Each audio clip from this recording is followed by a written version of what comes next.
Good morning, everyone. Welcome to the March 24th, 2026 Board of Supervisors meeting. We are going to start our meeting with the flag salute, and this morning it's going to be led by our museum's administrator, Brianna Ryan.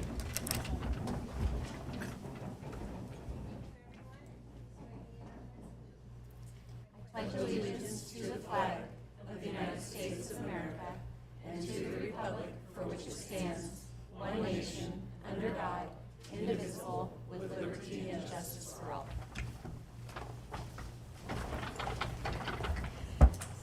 We will now move to our consent agenda. I know there are two items that one is 27C, that's what we're going to pull and bring back at a later date. And I know number 25 wanted to be pulled. And then is there anything else that anyone needs to pull? Yes, can you please pull 18A as well?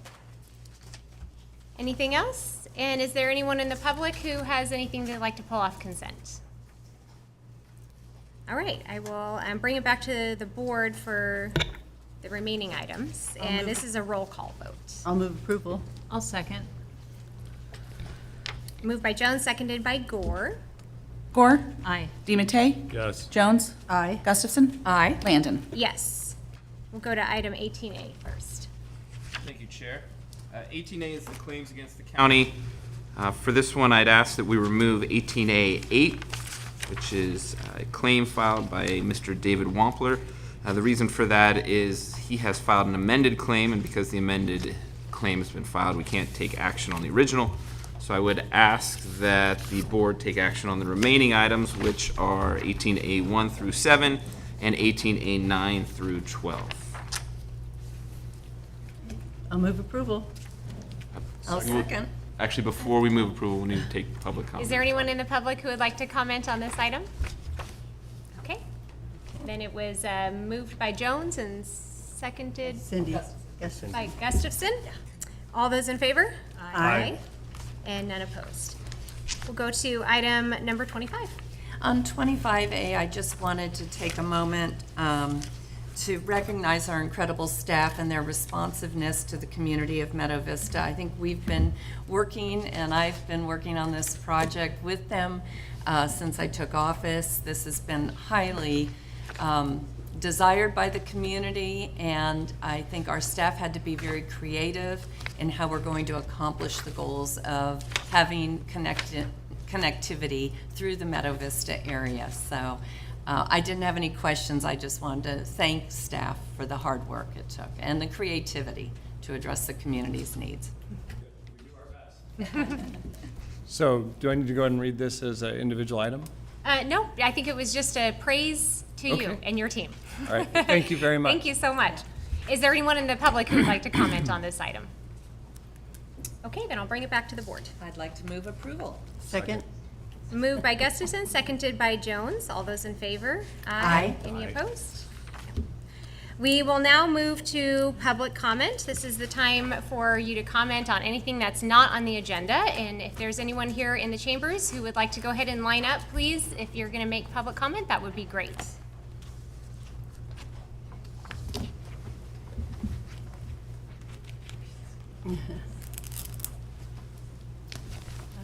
Good morning, Jennifer, Placer County. I just wanted to bring attention to the residential care home, group home zoning text amendment that's coming your way, HE 42. This amendment does not just work and apply with care homes for the elderly or a group home situation. It also encompasses detox centers in our neighborhoods. Some of the changes going into the detox centers have to do with going into agricultural land. They're going into agricultural exclusive, farm, and residential agriculture. And now with a MUP multi-use permit, 7 to 16 people can be in every residence. I think this is a little bit dangerous out in our area for many reasons. We have issues just with services, basic services like fire and police response times, and it's quite possible that they're going to need like an ambulance or something, if something happens or goes wrong. We may have more increased calls to those areas because now, instead of having just a house there, we can have 6 people in that area, or we could have up to 16, or if there's multi-dwellings on that property, we could have maybe 16 times 2, so we're at 28 people there. And so we just are increasing the population a lot in little areas and pockets. Another issue is the septic system. If the septic system maybe fails and people are detoxing out maybe like fentanyl or heroin or whatever the new drugs are, I don't know what they are, it could leak into the ground and into the groundwater and into our water table, and possibly even leak out into other people's wells in the surrounding area. And I think this is very, very dangerous for all residents around. I don't know if we do EIRs to look at these kind of things for this, because in the ZTA itself, it doesn't go into that. But one term that I learned at my MAC meeting was objective standards. And so we have an opportunity to have objective standards about the CTA going into the area. And so I was just wondering if we could possibly make it so we don't have a bunch of them in a 1-mile radius. Maybe they can't go on septic if they're over 6 people, and maybe get the environmental health and building codes on the page so we understand all the things that are happening in the area. Thank you. Thank you. Gonna move this over so I don't accidentally drink somebody else's water. Okay. Good morning. My name's Leslie Davison, and I've received some information, paperwork, whatever you want to call it, from quite a few other people in the county. So this not only reflects my opinion, but other people's opinion as well. So here it is. Let me start with, let me just say, as people are campaigning, we understand that everybody does opposition research. So let me just get that out there. Let me just start with some info that was sent to me and other people. Mine is regarding a Facebook post I made. The original wasn't available, but the summary was. Where this came from was a TGI employee named Darlene Cullivan. It was sent to Bonnie in an email regarding opposition update. One new item, RE grand jury. That was March 3rd, 2025 at 10:41 a.m. So my particular one, which kind of irritated me, was that it was a summary of a post I had made asking David Loya, I guess that's how you say his name. He was at a gala and there was a lot of emails going back and forth.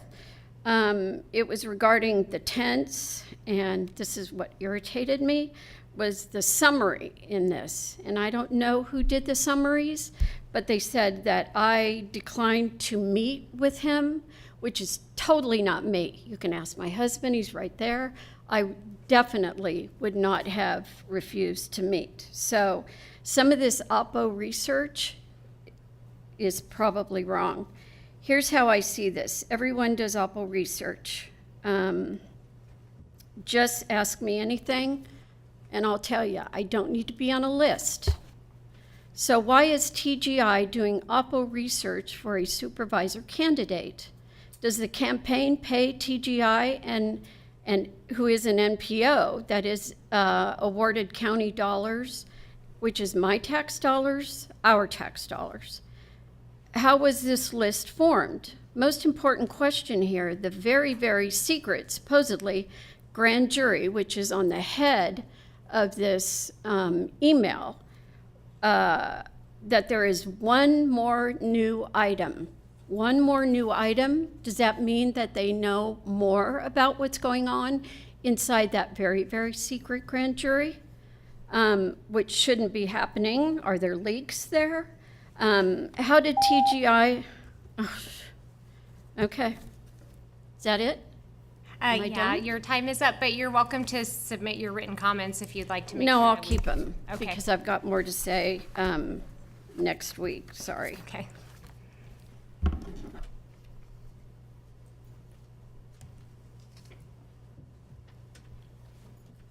Good morning, Board. Pete Davison, North Auburn. We just heard about opposition, and I would like to refer to basically this display that our head of our state of California, Governor Newsom, put on 2 years ago in August, September of 2024.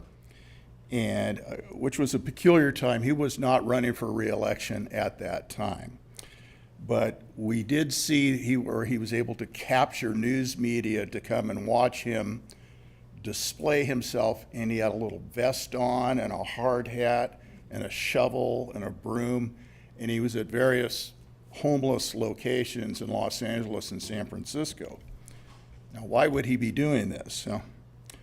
And he got the media to certainly fall in and ask very soft questions of why. What we did find out that this really was a distraction and deception from what was being attempted by the state auditor to do an accounting of $24 billion of homeless money that was spent between 2019 and 2023. We saw him sweating, acting too busy. I got to get to this crisis. And then we find out that what this really was more deception here, because he basically just threw this thing down and said, well, we've already looked at this $24 billion. We don't need to look at it anymore. I say this to bring us locally here. I think it was last year, my wife brought up TGI. I've worked and I've done recovery work with some folks in TGI. So not to make this a personal issue, but it does seem like there is no appetite to do any accounting of money that is going to them. And when we see these homeless new ventures come up, Super 8 motel, that conversion down at Hampton, invariably tax dollars gets added to those expenses to get to these things done. And, we didn't do an audit. That was voted down very clearly. No, there was no interest, it seemed like, or need for an audit. Maybe there really is. And I would just like to see a little bit more accountability when it comes to homelessness, which has kind of become an industry. And just leave with this, because I got a few seconds here. Just because you can doesn't always mean that you should. So thank you very much. Thank you. Is there anyone else here in the chambers who'd like to make a comment? Okay, is there anyone online? Caller, go ahead and unmute your mic and give your comments.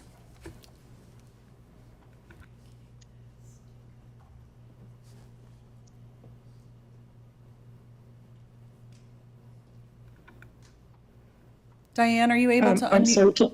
Can you hear me? It went blank. I don't know what happened. Sorry. We can hear you now. Okay, thank you. All right. Diane Louise Lessie from Christian Valley Park. The clerk should have disseminated, and I believe it did show up this morning, my long form letter for this, but the 2025 APR shows a disaster. We get that you're trying to appease HCD with the APR, but however, the APR update needs to have detailed, unvarnished version for the rest of the county's taxpayers. We have 7,854 RENA units that are required, but only 58 very low income and 220 low income permitted versus the 3,100 for above moderate. We're nearly done in above moderate AMI, but thousands short in low income where it really truly counts. The unrealistic affordability math is rigged. The countywide AMI is 110,000, but that bakes in tech millionaires and high earners, which skew the actuals so that the low-income affordable classes are inflated to 55,000 to 88,000 per household. That's not our teachers, our firefighters, or District 5 retirees on average. It's mostly fiction with smoke and mirrors deception. The big smoke screens, first ADU's policy HEC 3 calls them low income with no covenants. The APR admits affordability needs deed restrictions, then ignores that for ADUs using regional survey and a statistical trick. Second, 1,300 rezoned units, zoning isn't permits or houses built. At best, most are just wishful paper capacity. Third, there is no district by district breakdown. I can't see if District 5 density without real affordability. I can't, or whether the legacy rural lands are getting boxed in with incompatibility and high density projects. Seriously, nearly $500,000 per door is estimated to make this impossible anyway, especially with wartime supply chain disruptions, plus California's collapsed. Population is flat, refineries closing in and out, fleeing, Diamantes leaving, Blue Diamond downsizing, oil refineries leaving. RENA numbers was set pre-Exodus and now World War III. We're building for ghosts. By 2029, Builder's Remedy will be here because we haven't met our needs. Facing fines, lawsuits, will be left with no local control anyways. My ask, don't just receive this. Direct staff by June 30th for the district by district tables, what each delivers, deed restricted versus ADU separation, real worker incomes, not fake AMI, legacy land protection analysis. North Auburn you. workers, Diane, could you seniors, and wrap up your farmers comments? can't live in a pro formas. Diane? We need actual transparency, not theater. Thank you. Thank you.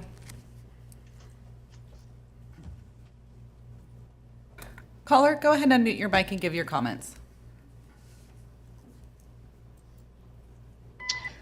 Hi, Board of Supervisors. This is Stella Greenhouse. I live in Lincoln, and I apologize that I'm not able to stay present, but I do have a public comment that I'd like to share with you and the public. The first thing is I had the opportunity, as many of you saw, that to attend the governance workshop that you had last week. And a few things that I wanted to follow up with, but more importantly, I wanted to give you guys some praise and appreciation. I thought it was very productive conversation that was guided by the facilitator, but more so in your participation and focus that you gave to the topics that were there. And the consideration that I noticed that all of you had for the different geographies and the different experiences. But I really saw critical thinking instead of groupthink. And I just wanted to tell you that I really appreciate that. The other thing, and so anybody who didn't get to know or see about the governance workshop and see our elected officials having discussions about very important things of our governing of our county, it should be recorded and available online and to review it. It's a very long meeting that they were part of. The two things that I wanted to follow up on was the contract thresholds. I know that our CEO office mentioned that they wanted to maybe catch up with other counties in raising the thresholds that we have for the CEO and for the purchasing manager. And they did a good job of explaining the quantities of contracts within each one of those thresholds. Two things on that part is that those thresholds that he gave up to 250,000, he mentioned that we would be the highest amongst the counties he compared, and kind of getting aggressive in releasing those thresholds up to 250,000. And the second thing is I'd like to actually see a deeper drill down into a percentage between how much are business as usual or renewals that we were speaking about and how much are new contracts of those 97 or 200 or those numbers that were up on the screen. I don't know if they were actually available to the public. I haven't gone back, but I did try to take a picture of that. So a greater drill down before we say, let's go ahead and give them a 150% increase in power. to allow us to understand what percentage of those contracts were business as usual renewals, or if they were, new policies and procedures that we were coming out with, and understand the percentage of those contracts or those quantities. The second thing that I wanted to follow up on and is in regards to the max and the conversation of how do we handle those. I don't really have any extra points to say. I did watch that remotely because I wasn't able to stay for that, but I do appreciate the conversation that was had, and I look forward to hearing more that we do in regards to adjusting the different geographies that are there for each district and allowing for business to happen if our volunteers aren't able to make a quorum. So I just wanted to let you know that I paid attention very closely to the governance workshop, and I really appreciate the effort and the energy that you guys put forward in that. So thank you. Thanks, Ella. Anyone else? No, Chair. All right, I will now close public comment, and we will move to board member and county executive reports. Any reports from board members? Supervisor Jones. Yeah, I just wanted to let folks know that last week I participated in a government outreach to the high school students. That was very interesting. I participated as a local elected, so what I did was explain the importance of local elections, the importance of registering to vote, and the importance of actually voting. They were all quite attentive, believe it or not, and even the group that came after lunch was probably the most attentive, which is kind of contradictory, but it was really very interesting, and I enjoyed it a lot. There are two representatives who represented each viewpoint, one for the Republican Party and one for the Democrat Party. So I was happy to be the in the middle and not have to talk about parties. But it was really good. Talked about local government, the importance of local government, and what we do as supervisors. So I wanted to let everybody know. Next week I'm going to go to Granite Bay High School. So anyways, it was fun. Supervisor Gore. Thank you. Good morning, everyone. I just wanted to give you an update that we had several 3x3s with Supervisor DiMattei, myself, and our CEO with the City of Rockland discussing perhaps next steps as we have acquired a third and fourth building in the City of Rockland. And is there a way to move forward with some type of tax share agreement to mitigate their concerns about tax share going away because of 4 county buildings. So that hopefully we've come to an agreement, but that'll come before all of you for us to decide on at a future meeting. But just want to let you know that we've been working through that for a year. Yes. Okay, thank you. And Mr. Chatney. Yeah, thank you, Chair. I just wanted to take a couple minutes for a fun item. As we know, Placer County and our Board of Supervisors has supported and continues to support the Arts Council of Placer County. And the month of April is Arts, Culture, and Creativity Month. So the Arts Council of Placer County has asked if they could start celebrating early by sharing a brief video with us. So I want to introduce Jenny Darlington Person, the Executive Director of ACPC, to say a few words and share a quick video. Good morning, Chair and Supervisors. I'm here today to thank you for your support through your revenue sharing program for our Arts Live in Placer County video project that you supported in the last fiscal year, and also to thank you for your continued support this morning with your vote this morning. Due to your support, we thought it would be fitting to premiere this video here. This will be the first public showing of our video. We haven't put it on social media, email, or anything. We wanted you to be the first to see it. This project was conceived as a way to highlight the variety of spaces art is being created in Placer County and to showcase all this incredible county has to offer. Your investment helped allow us to highlight artists, to highlight all of them, we'd need a 3-hour documentary, I think, not a minute-long video for social media. But we're highlighting artists, cultural organizations, and creative businesses throughout Placer County that make this such a vibrant place to live for both residents and also a place to visit for our tourists. By the numbers, an investment in the arts pays dividends to Placer County.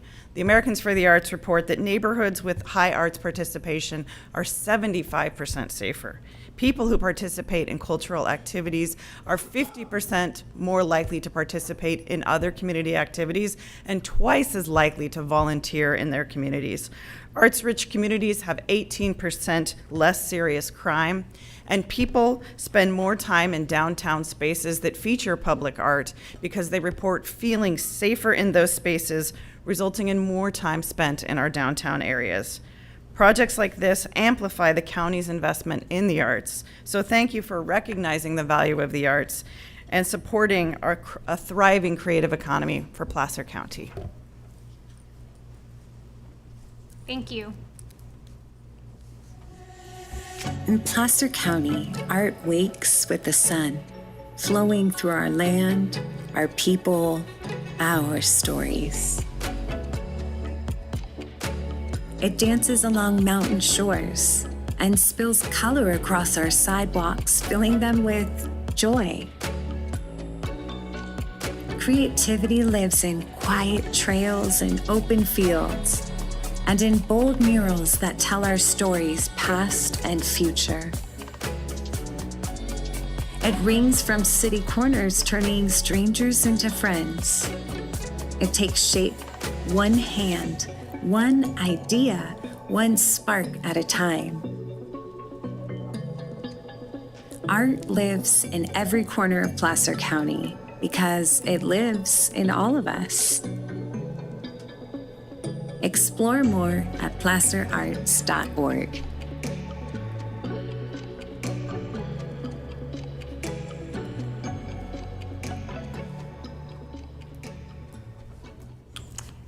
Very nice.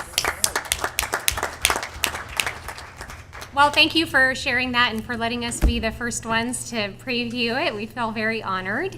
And with that, I think we'll say now the Arts Month is next month, right? April? Yes. It's Arts, Culture, and Creativity Month that's declared by the state. Got it. And there are events going on throughout the county. Is there a place where people can go to find out more? You can go to placerarts.org. We have a community calendar on our website. Great. Well, and also our newsletter. You can sign up for our newsletter also at placerarts.org.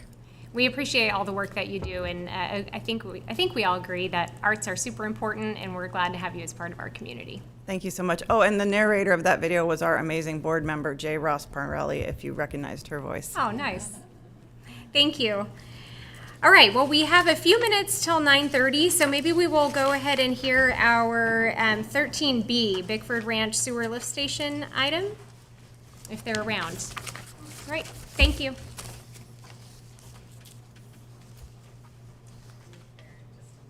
Okay.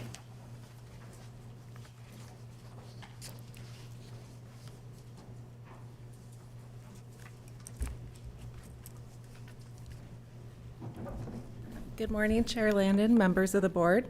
I'm Farron Call with the Department of General Services.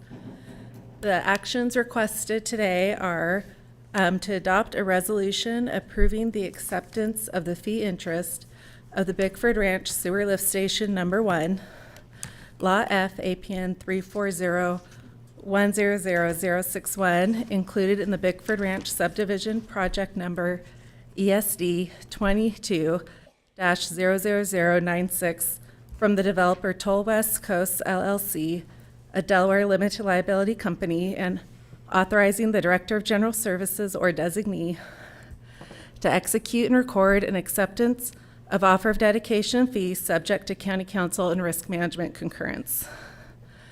Our second action requested is for the board to adopt a resolution approving the acceptance of the fee interest of the Bickford Ranch Sewer Lift Station Number 3, Lot D, APN 340080027, included in the Bickford Ranch Subdivision Project Number ESD 22-0097 from the developer Toll West Coast LLC, a Delaware limited liability company, and authorizing the Director of General Services or designee to execute and record an acceptance of offer of dedication and fee subject to County Council and Risk Management concurrence.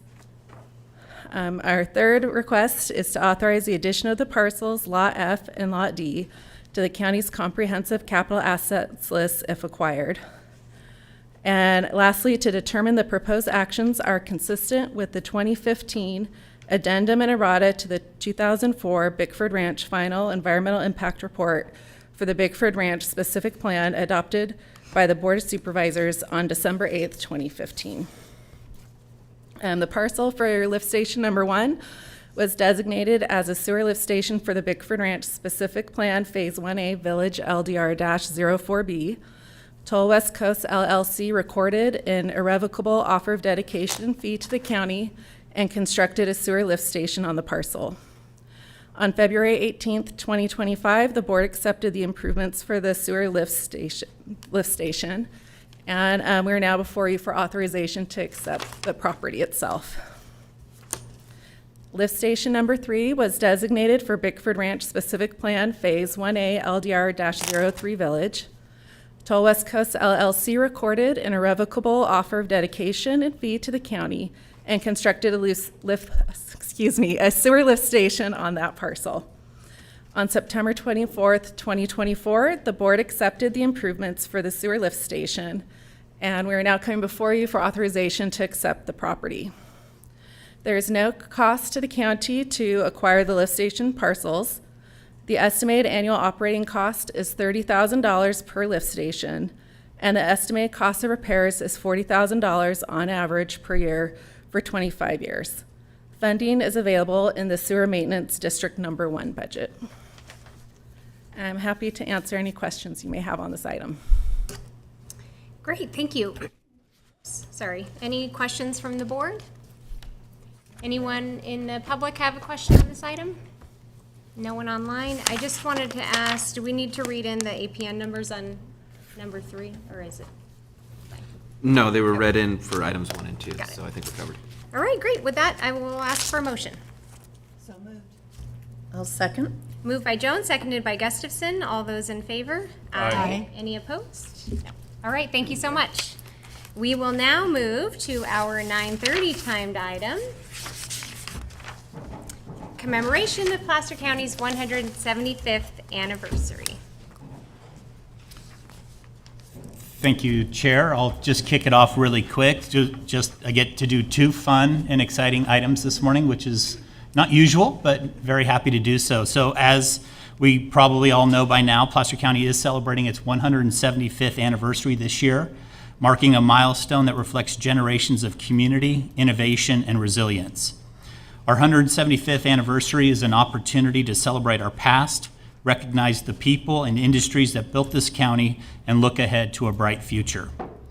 County staff created a 175th anniversary emblem to celebrate the region's legacy. It features golden 175 numerals in a nod to the gold rush, along with snow-covered mountains and the Forest Hill Bridge and rolling agricultural farmland. You can see the logo on the screen there. In the months ahead, the county will launch opportunities for residents to learn more about local history and share their own history through the county's online engagement platform, Engage Placer. So as we celebrate this milestone, we invite residents and visitors to join a series of events across the county. And with us this morning is Brianna Ryan, our museum's administrator, who has a presentation for us. Great. Good morning. Good morning. Wonderful. Thank you very much, and thank you for having me here today. And I'm sorry I'm not used to speaking with my back to everybody, but thank you also for being here.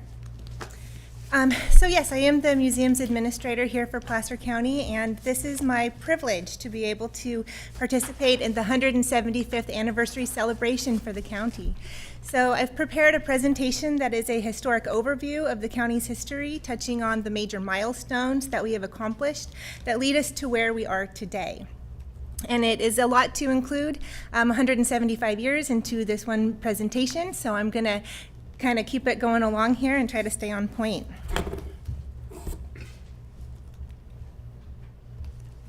So before Placer County existed on the map, this region was inhabited by the Nisenan and the Washoe people, which they still live here today. The Nisenan on the western Sierra Nevada down into the Sacramento Valley, and the Washoe primarily on the eastern slopes of the Sierra Nevada the Lake Tahoe area, and also the Great Basin.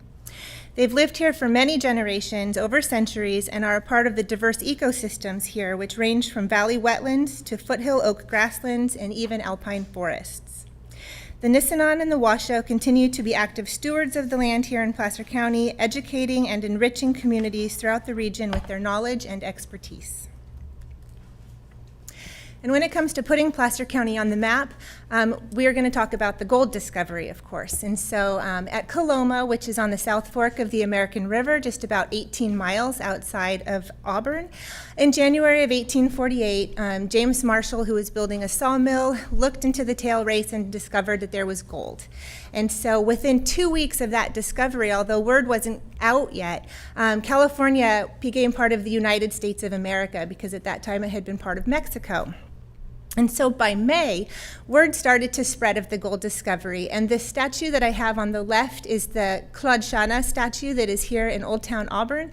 And he's credited with the first gold discovery here in Placer County. And so in May, he was working on a rancho near what is Wheatland, and he was a French immigrant who had come to California in 1846, like many immigrants had come to California over the Donner Summit area. And so when he heard of the gold discovery, he went to see if it was true. He went back to his rancho, and then he got together a group of companions that were Frenchmen and explorers that had known this area. They told him of a shortcut that would take him from Wheatland to Coloma, and it took him right through what is now Auburn. And so while they camped here, they took their gold pans, they scooped up some sand from the Auburn Ravine, which is pictured on the right, and the approximate location where he might have found this gold. And he had 3 considerable sized gold nuggets that he found. And so him and some of his companions stayed for 3 weeks and got over 3 pounds of gold out of the Auburn Ravine, while the rest of his companions, like most gold miners, decided to move on for bigger riches, and they went to the South Fork of the American River. Between 1848 and 1851, the gold rush was launched around the world. And so everybody was coming here to California to find their riches and see if the rumors were true. And so Placer County at the time was parts of Sutter and Yuba County. But on April 25th, 1851, Placer County was formally established by the legislature. And these are the boundaries that were created that forms Placer County today. And the following month, Auburn became recognized by election as the official county seat of Placer County. And so here's the earliest illustration that we have of Auburn. This was drawn in 1851, and in the front of it, you can see there is a round canvas tent, and next to it, there is a log cabin. And many of these gold seekers were rushing here to find their riches, and so there were so many abandoned ships in San Francisco Harbor that many of the earliest trading posts were made out of this canvas cloth that had formed the sails of these ships.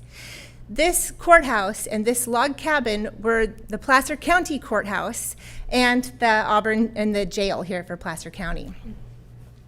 And then Auburn, here I've got a couple of images. So first I want to say placer. The word placer comes from the type of mining that was here and also the type of gold that was here. And so placer mining is to use water, which is such an essential element in the process for separating gold. And placer gold is gold that had been eroded by water from its source material. And so I have 2 images here of miners using placer mining techniques with their long toms. And the reason I show these is because these are 2 of the very most famous images that were taken during the gold rush. They were taken in 1852, and what's exciting about them is that they were right here in Auburn.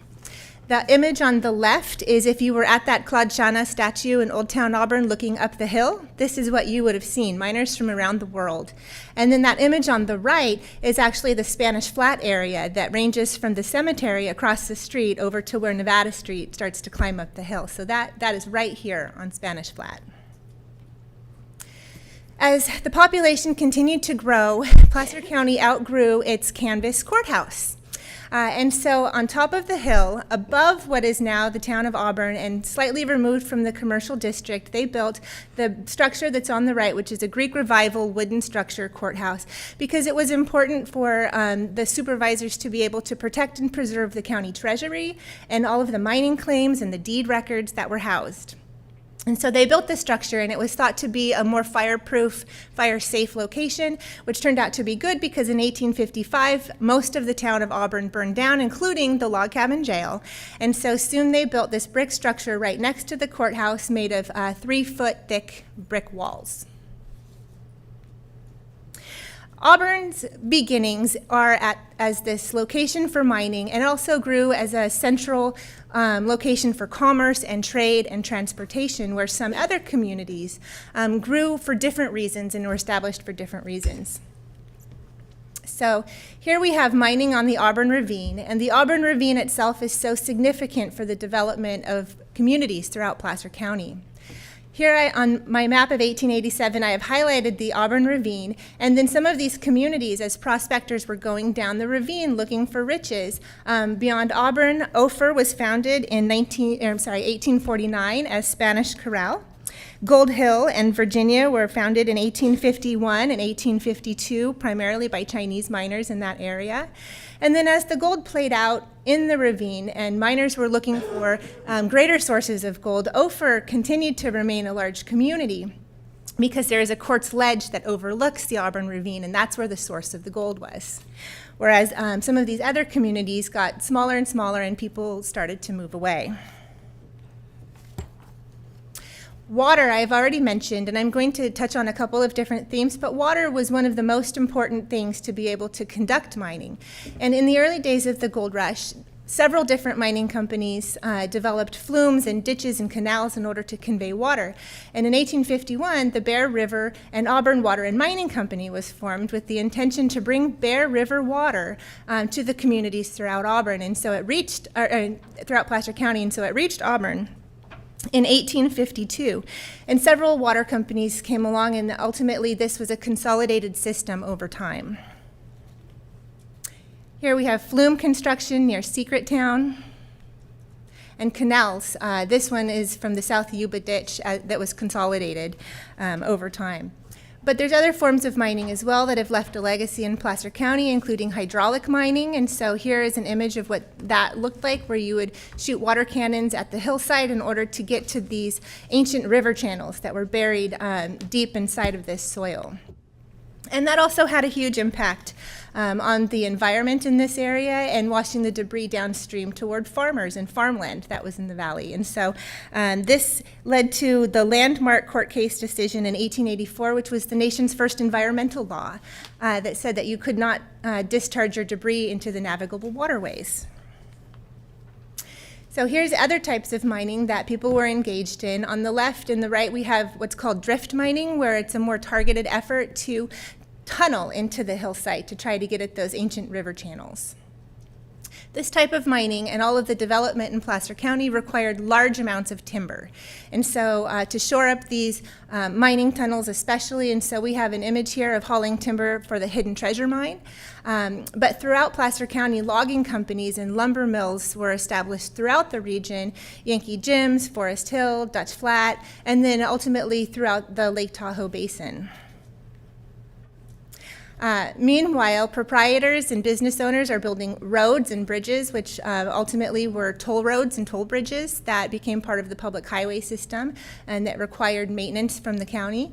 And that was how they were able to get over these obstacles of the rivers and these treacherous highways in order to get their equipment to the mining operations, haul freight to these growing communities. This is up in the Forest Hill Divide. And this was a daily operation, and even transporting people by stagecoach up and throughout all of these roads throughout the region. And so part of what was important too for Placer County was a very strong and growing law and order system. So we had sheriffs, we had justices of the peace, even Leland Stanford was a justice of the peace in Michigan City. And then we get to the Transcontinental Railroad. So in the 1860s, there was this grand idea to connect the nation by a transcontinental railroad from the west to the east. And this was going to make the United States a prosperous nation. And what's wonderful here in Placer County, and I show a picture of Dutch Flat because Dutch Flat was significant in the routing of this railroad. The chief engineer, Theodore Judah, met with boosters in Dutch Flat who believed that they knew how to get up and over the Sierra Nevada, keeping Judah's requirement for the railroad that it not climb more than 105 feet in a mile, and not go around any steep curves for safety. And so in Dutch Flat on Main Street, he met and he ultimately surveyed the route and decided that Placer County, end to end, is how this railroad would be built to help connect the nation. And Dutch Flat is also, Main Street is on the National Register of Historic Places, partly due to this.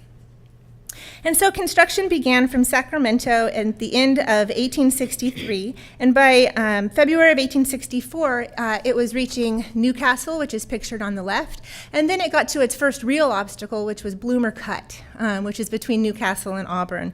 And so in order to cut 800 feet of hillside in very tight quarters in this volcanic conglomerate material, it actually took them from February of 64 to May of 1865 before they were able to lay rails and make their way through, and it was hailed at the time as the 8th wonder of the world. As the railroad climbs up into the Sierra, engineering feats like Cape Horn, where they have to lay rails around the ledge of this sheer cliff 2,200 feet above the North Fork of the American River below. These were monumental engineering feats, and they lead to tourism and recreation today, and even at the time, people from around the world wanted to ride the train and come and see what Cape Horn really looked like in person. Between 10 and 20,000 are estimates for how many Chinese helped to build this railroad. Usually about 12,000 is the number that is cited, and they built things like the Secret Town Trestle, the Long Ravine Trestle. They used a lot of lumber, but it spanned these major ravines in order to keep this idea progressing up into the Sierra Nevada. And once they got up into the Sierra Nevada, they actually camped at Cisco for almost 2 years while they built a system of snow sheds that are about 37 miles of snow sheds in the Sierra. And also they had to dig the Summit Tunnel, which was the biggest obstacle along the entire run. It is 1,659 feet long, and they were able to, mostly Chinese miners were able to make progress of about 6 inches per day. And they also dug a tunnel down the center of the summit, a 70-foot shaft, so that they could work from the middle out both ends as well to try to get over this huge obstacle. And so now we have the legacy of, ultimately we made it over the summit. The nation was connected in 1869, and we still have this important, incredible infrastructure today that gets people up and over and into California.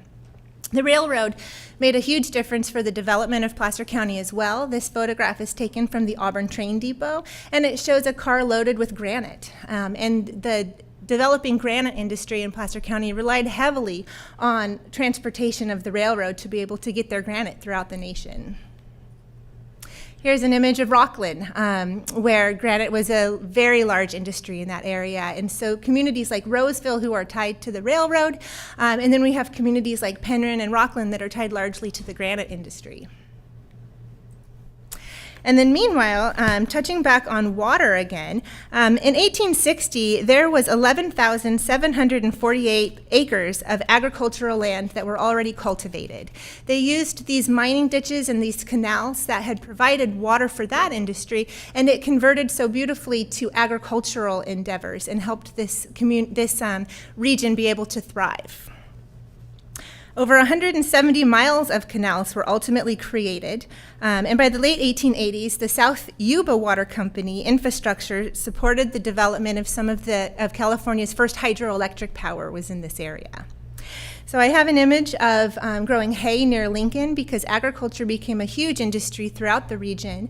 Around the Lincoln area, they grew a lot of cereal crops that supported the livestock in this region. And then we have Newcastle, which was a huge deciduous fruit and shipping region as well because of its connection to the railroad.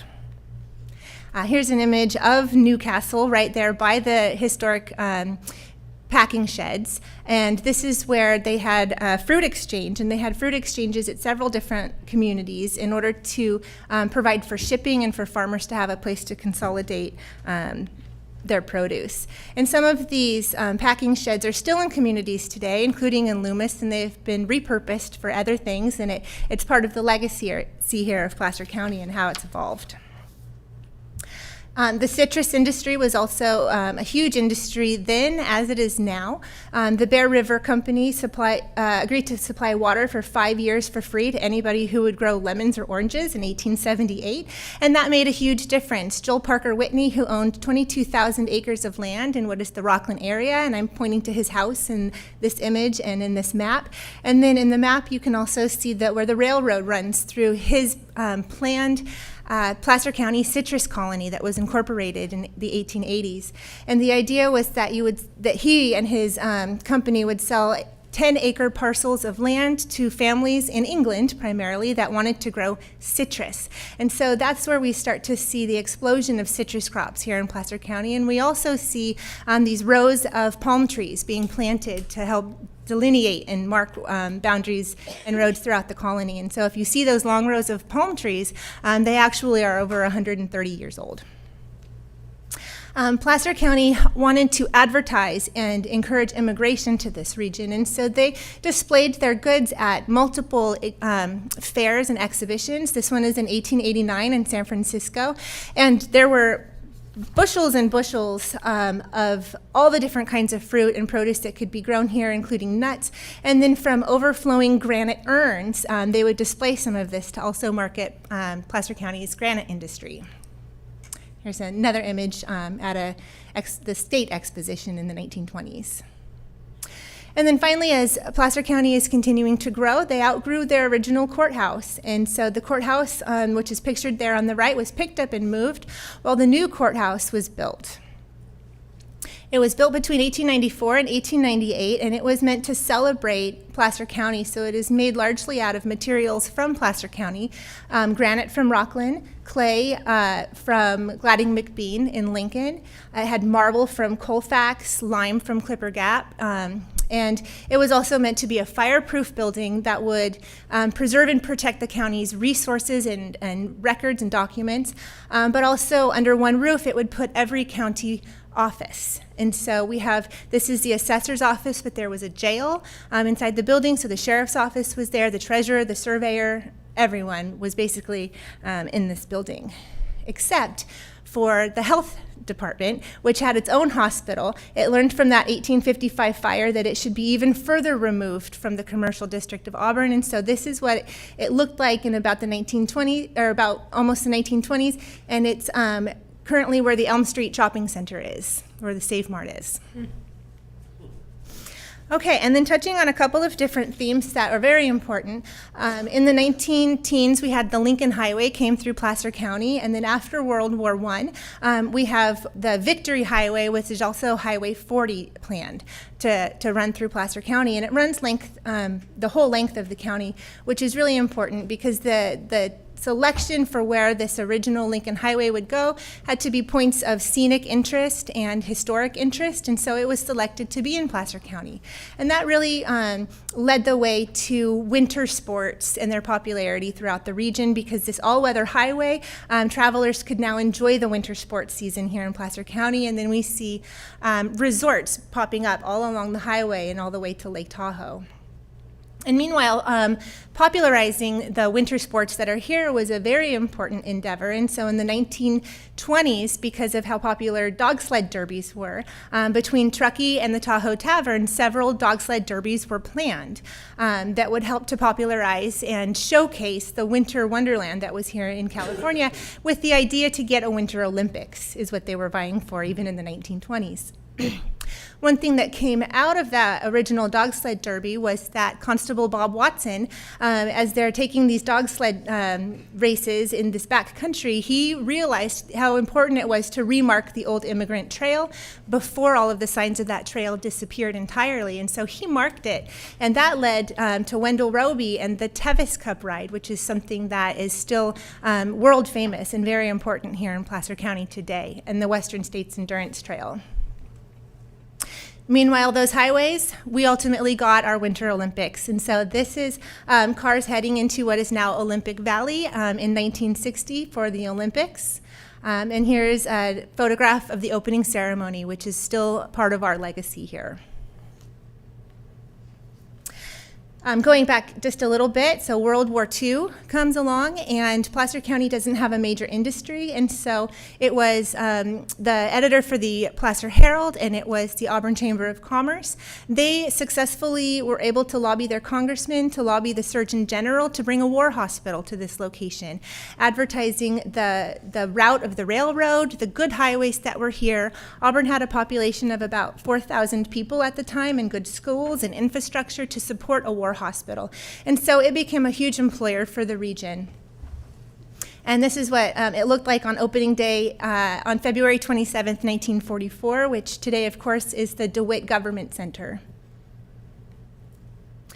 In 1948, Placer County, working with the Placer County Historical Society for the 100-year celebration of the gold discovery, instead of planning a one-day celebration and a series of parades to celebrate the gold discovery, with the support of these individuals and groups, they decided to open a museum and to build a collection. And so that is where our museums division comes from, is from this very first museum in 1948.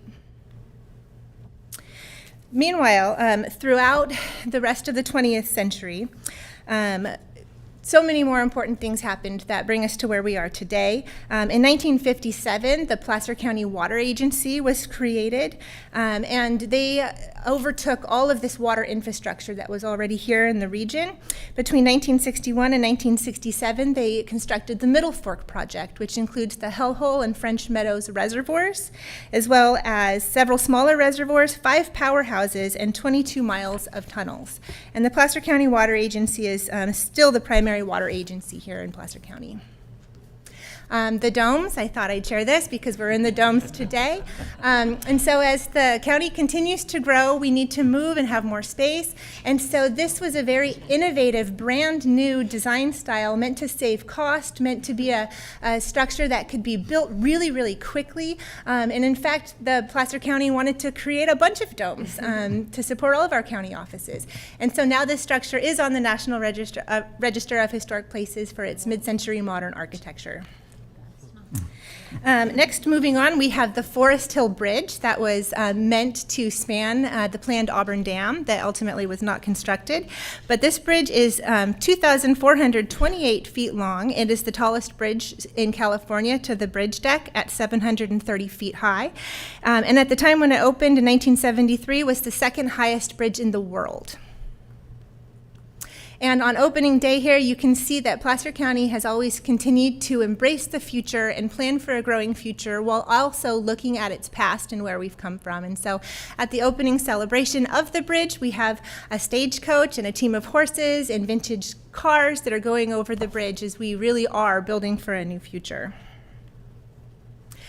And then more recently, so where we're getting to today, and the future will look back, and through the lens of history, we will have a bigger picture and a better understanding of where we are and where we're going.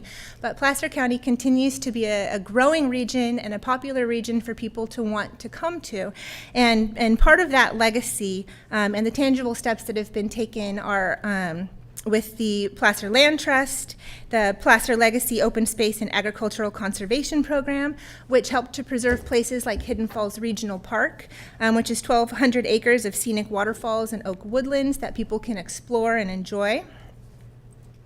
We also have Cisco Grove Gould Park, which is on the route of that Lincoln Highway. And if you do take that Highway 40 Lincoln Highway, it'll take you by Cape Horn, it'll take you all the way to the Summit Tunnel, and it'll take you right by here as well. And then, of course, in the Lake Tahoe area, efforts like Sustainable Infrastructure Plan, and even most recently the preservation of the historic Fanny Bridge, is taking these historic landmarks that the communities care so much about, but providing for modern safety and accessibility improvements. Here is the Health and Human Services building, and so as we continue to grow, we need sustainable infrastructure and with modern technology and modern amenities to meet the needs of our growing communities. More recently, we have removed, thank you, the debris from the American River from the bridge that flooded and fell into the river. And then even most recently, there is the Raccoon Ranch Open Space Conservation Program. And so this is some of the efforts that are going on. And so as we continue into the future, here are some of our museums. As far as preservation is concerned, we have 8 museums now throughout Placer County. The Bernhard Museum, Griffith Quarry Museum in Penryn, Museum in Forest Hill and in Dutch Flat, of course the Placer County Museum. There's the Gold Rush Museum in Auburn, the DeWitt History Museum at the former site of the DeWitt Army Hospital. We have the Fruitvale Schoolhouse Museum in Lincoln and the Archive and Research Center, where we maintain and preserve all of Placer County's historic records and hope to share and interpret these for the future. And that is my presentation today in a nutshell, 175 years. Wow. That's Wow. I will say that was pretty amazing. You didn't really look at your notes much at all, and so to be able to just go through that history, it's obviously something you're very passionate about, which I'm really happy that you're working here for Placer County. So with that, some comments. Supervisor Gore. That was great. Thank you. I really enjoyed it, and I have a feeling that others will want to hear what you have shared over the course of this next year as we celebrate 175 years. So that was recorded, which is great, but I really think there's opportunity for you to share, or for us to share, just the history, and I learned things that I didn't know, and it just makes me really proud to be a part of Placer County. So thank you so much for sharing that, and hopefully you'll be able to maybe take this on the road. I do have one question. How much was 3 pounds of gold worth? So the smart people who stopped and mined in Auburn Ravine, what was it worth then? And did they make enough to then stick around? I'm just curious what that 3 pounds was worth. Do you know? Oh boy, I wish I did know that answer. The price of gold has changed so much. It was set at a certain amount for a very long time, but unfortunately I do not know that. Okay, you'll have to find out for us. I'll have to look that up for you. Thank you. Appreciate it very much. Supervisor Jones. Yeah, I was going to ask. It was my understanding that all of those folks who came here in the gold rush, the miners, it was actually the people who were smart enough to build stores and have supplies that ended up becoming rich, not so much the miners, because they were kind of spent their money. That's absolutely right. In order to really make a steady income, it was to open a store, to be a merchant, to even haul freight up into the mines. And then eventually a lot of the miners ended up working for mining companies, so you could make a wage per day. Yeah, okay. Very good. I'd like to invite you to my MAC. Yeah. Yeah, it's a great presentation. Well, thank you very much. And all of our museums are free, so we can explore these topics there as well. Supervisor Gustafson. Great presentation. Agree with everything my colleagues have said. I think it's interesting. We started with gold, and all the way up until the 1960 Olympics, where many firsts of gold for the U.S. occurred, and especially the hockey team win, which took another number of years to do again. But really incredible history here, and would love to see sometime an alliance with the Snow Museum in Tahoe to make sure that our winter sports and that tourism heritage is also shared, that we will look to in our next evolution of celebrating our history. But I do think it's incredible, and I was looking up over the weekend, where were we in the number of counties that came into this state? So there were 27 original counties when the state was formed in 1850, and we were 28th. We were the first one after the state was formed to come in and say we were unique and we should incorporate, and it was probably the leaders out of Auburn, because that's where all the population was at that time. So thanks to the leadership in Auburn, and Auburn became the county seat, and those miners and those individuals and merchants were the leaders that probably went to the legislature and got us formed. I haven't read that, but I know you will, and you'll let me know if I'm right, because AI can only do so much over the weekend. So, but I really appreciate it, and I agree that sharing this out and really having people understand the significance, we all see it day to day and in driving the county and the issues we deal with from one end to the other, how incredible our lifestyle is, and how we have so much to enjoy here and to celebrate. So I look forward to seeing opportunities for you to share this on a broader scale. Thank you. Okay, thank you. Speaking of AI, I asked ChatGPT how much 3 pounds of gold was worth back then. It says $744, which was roughly equal to $25,000 to $30,000 in today's money and could represent a year's wages or more for many workers. Whether that's true or not, I don't know, but that's what ChatGPT says. Okay, Supervisor DiMattei. Oh, no, just thank you for the presentation, and I also had looked it up because I wanted to know how much gold I might have, only in my teeth. So pretty close to the same numbers, $262 then, which I got, and then almost $196,000 today. So anybody has any in their basement, they're in good shape. So anyways, thank you for the presentation. That was fantastic. Yes, absolutely, thank you. Yes, it was excellent. And Mr. Chatney. Thank you, Chair. I just, one, thank you, Brianna, for that fantastic presentation. And to note what Supervisor Landon said, to do all that just off your memory is very impressive. So thank you. Chair, if I can, I'd like to read the actions into the record. That'd be great.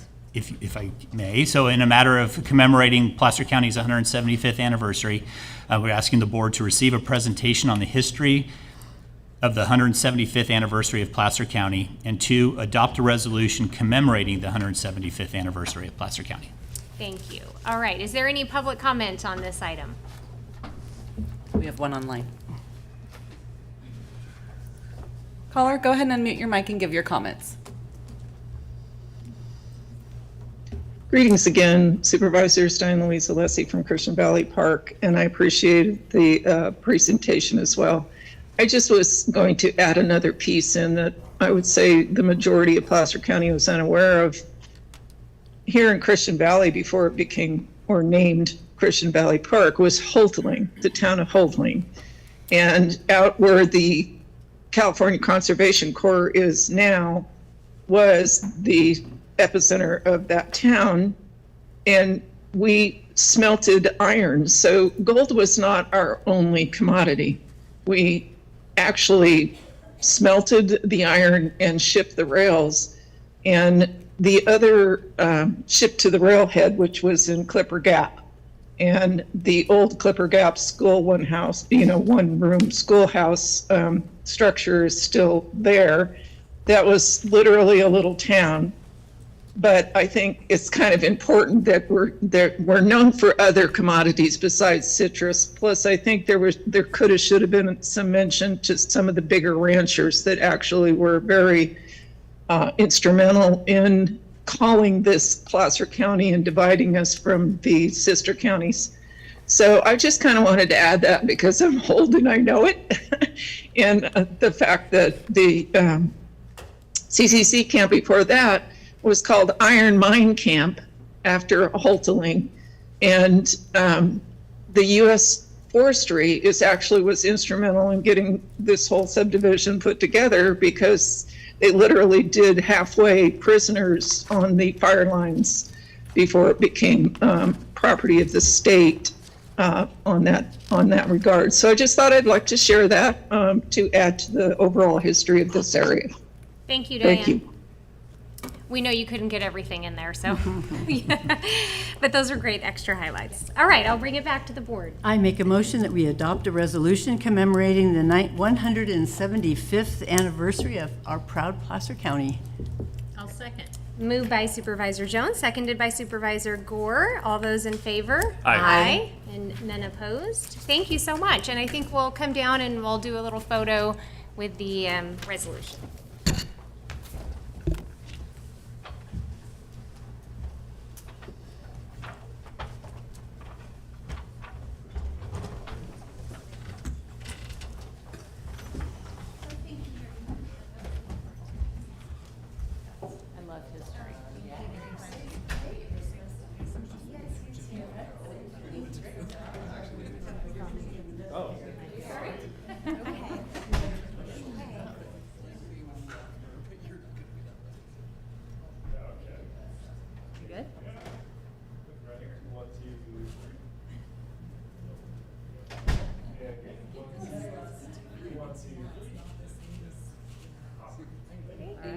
you. Appreciate it. Thank you. Great job.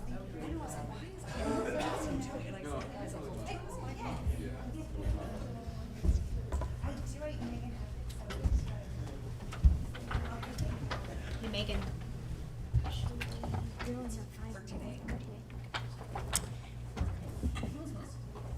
Right, we are going to, it's not quite time for our 10:15 timed item, so we are going to move to item 13A, Placer County Fairgrounds, Third Amendment to Assignment, Assumption, and Operating Agreement. Good morning. Good morning. Jamie Johnson, lead General Services in the Real Estate Services Division. I am here today to present two action items to approve the Third Amendment to the Assignment, Assumption, and Operating Agreement, or the AAO, with the operator of the Placer County Fairgrounds, South Placer County Tourism Corporation, who does business as Placer Valley Tourism, or PVT. I'll provide a little bit of background before reading the action items. The Placer Valley County Fairgrounds consists of approximately 61 acres of county-owned land within the city of Roseville, near the intersections of Washington and All-American Boulevard. The fairgrounds include two distinct areas, the main fairgrounds and the Speedway area. The original AAO was approved by the Board of Supervisors in March of 2017. At that time, PVT assigned all their rights, duties, and obligations under the AAO to Placer Valley Sports Complex Incorporated, doing business as At the Grounds, ATG. In June of 2020, the board approved the First Amendment to the AAO to memorialize the operating protocols of the Fairgrounds Roebelin Center. And then in November of 2023, the board approved the Second Amendment to the AAO to accept the transfer of ownership to the Fairgrounds Attaway Pavilion from the Fairgrounds to the county. Now, recently, ATG requested the AAO to be amended a third time to align the terms of the Fairgrounds Speedway area, which is currently ending on December 31st, 2032, with the main Fairgrounds area ending on December 31st, 2052, allowing for a better long-term planning and coordination between the two areas. And by amending the current 120 days after the last of each calendar day for submitting required annual reports to 190 days, and by adjusting the right of first refusal and offer to purchase of the Speedway area from the current 30-day acceptance period to a 90-day acceptance period. So I'll go ahead now and read the two action items into the record. Number one, approve and authorize the Director of General Services or designee to execute a Third Amendment to the Assignment, Assumption, and Operating Assignment Agreement with the Placer Valley Sports Complex Incorporated, amending Section 1.03, Term II, by extending the term to December 31st, 2052, in order to coincide with the Placer Valley Fairgrounds term in Section 1.03I. Section 1.24, Annual Report, subsection B, by extending the due date of that annual report submitted to the county to no later than 190 calendar days after December 31st of each year. And Section 1.27, rights of first refusal and rights of offer to purchase, by extending PVCS's response time to 90 calendar days in all subsections, all subject to county council and risk management concurrence. And number two, determine that the requested actions are exempt from the California Environment Quality Act, CEQA. Review pursuant to CEQA guidelines, Section 15301. Thank you. No, not as exciting as the or Octafall. There is no fiscal impact associated with this item, and I do have with me here today the CEO of Placer Valley Tourist, Kim Summers. If you have any questions that I'm not able to answer. Okay. She's my backup. Question, Supervisor Gore.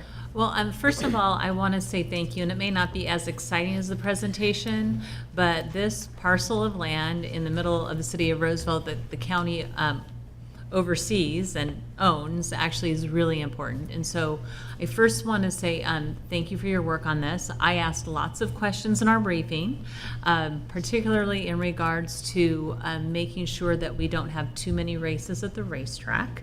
And that's understood, and that's something they work on. And so I just really appreciate the work Placer Valley Tourism does in managing that entire parcel of land. And you have done, Kim, an excellent job of bringing events and businesses and opportunities to the fairgrounds. They look great. I know there's more opportunity there, but I really appreciate the partnership, and the work you do is great, because if it was left to us as the county having to manage those fairgrounds and the former fairgrounds board, we wouldn't be where we're at today with the Roebling Center, and with it every weekend having people coming to our community and then spending dollars in our community that benefits all of us. So I am definitely supportive of this, because I know homework has been done to make sure that everyone's interests are taken into consideration, and I really appreciate that. Thank you. Supervisor Jones. Yes, thank you. Great presentation, and I just wanted to let you know, Kim, you've done an amazing job, especially following the footsteps of Dave Attaway, and everything is, nothing but high praises for everything that you put on over there. And by the way, I did go to the great junk hunt last weekend. I think it was the last weekend or the weekend before. I accidentally heard about it at a chamber function, so I think you need to get that out a little bit more, because it was a lot of fun. That Roebling Center was just full, and it wasn't really junk. They call it the junk hunt, but it's not junk. It's there are treasures there, lots of treasures. So congratulations, great job, really amazing, good work always.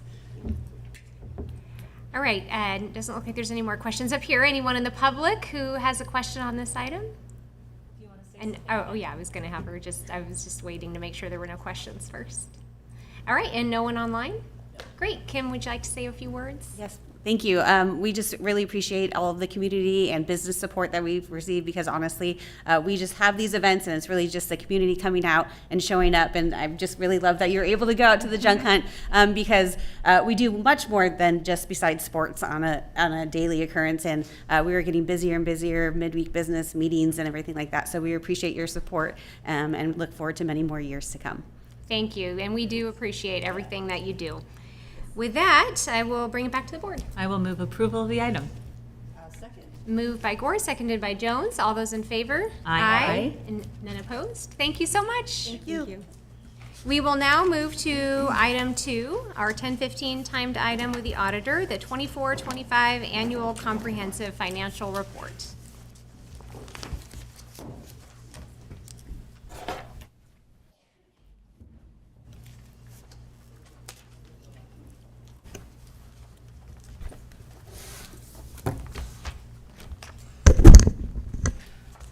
Good morning, Chair Landon, members of the board, Daniel, Clayton. I have a riveting presentation for you today.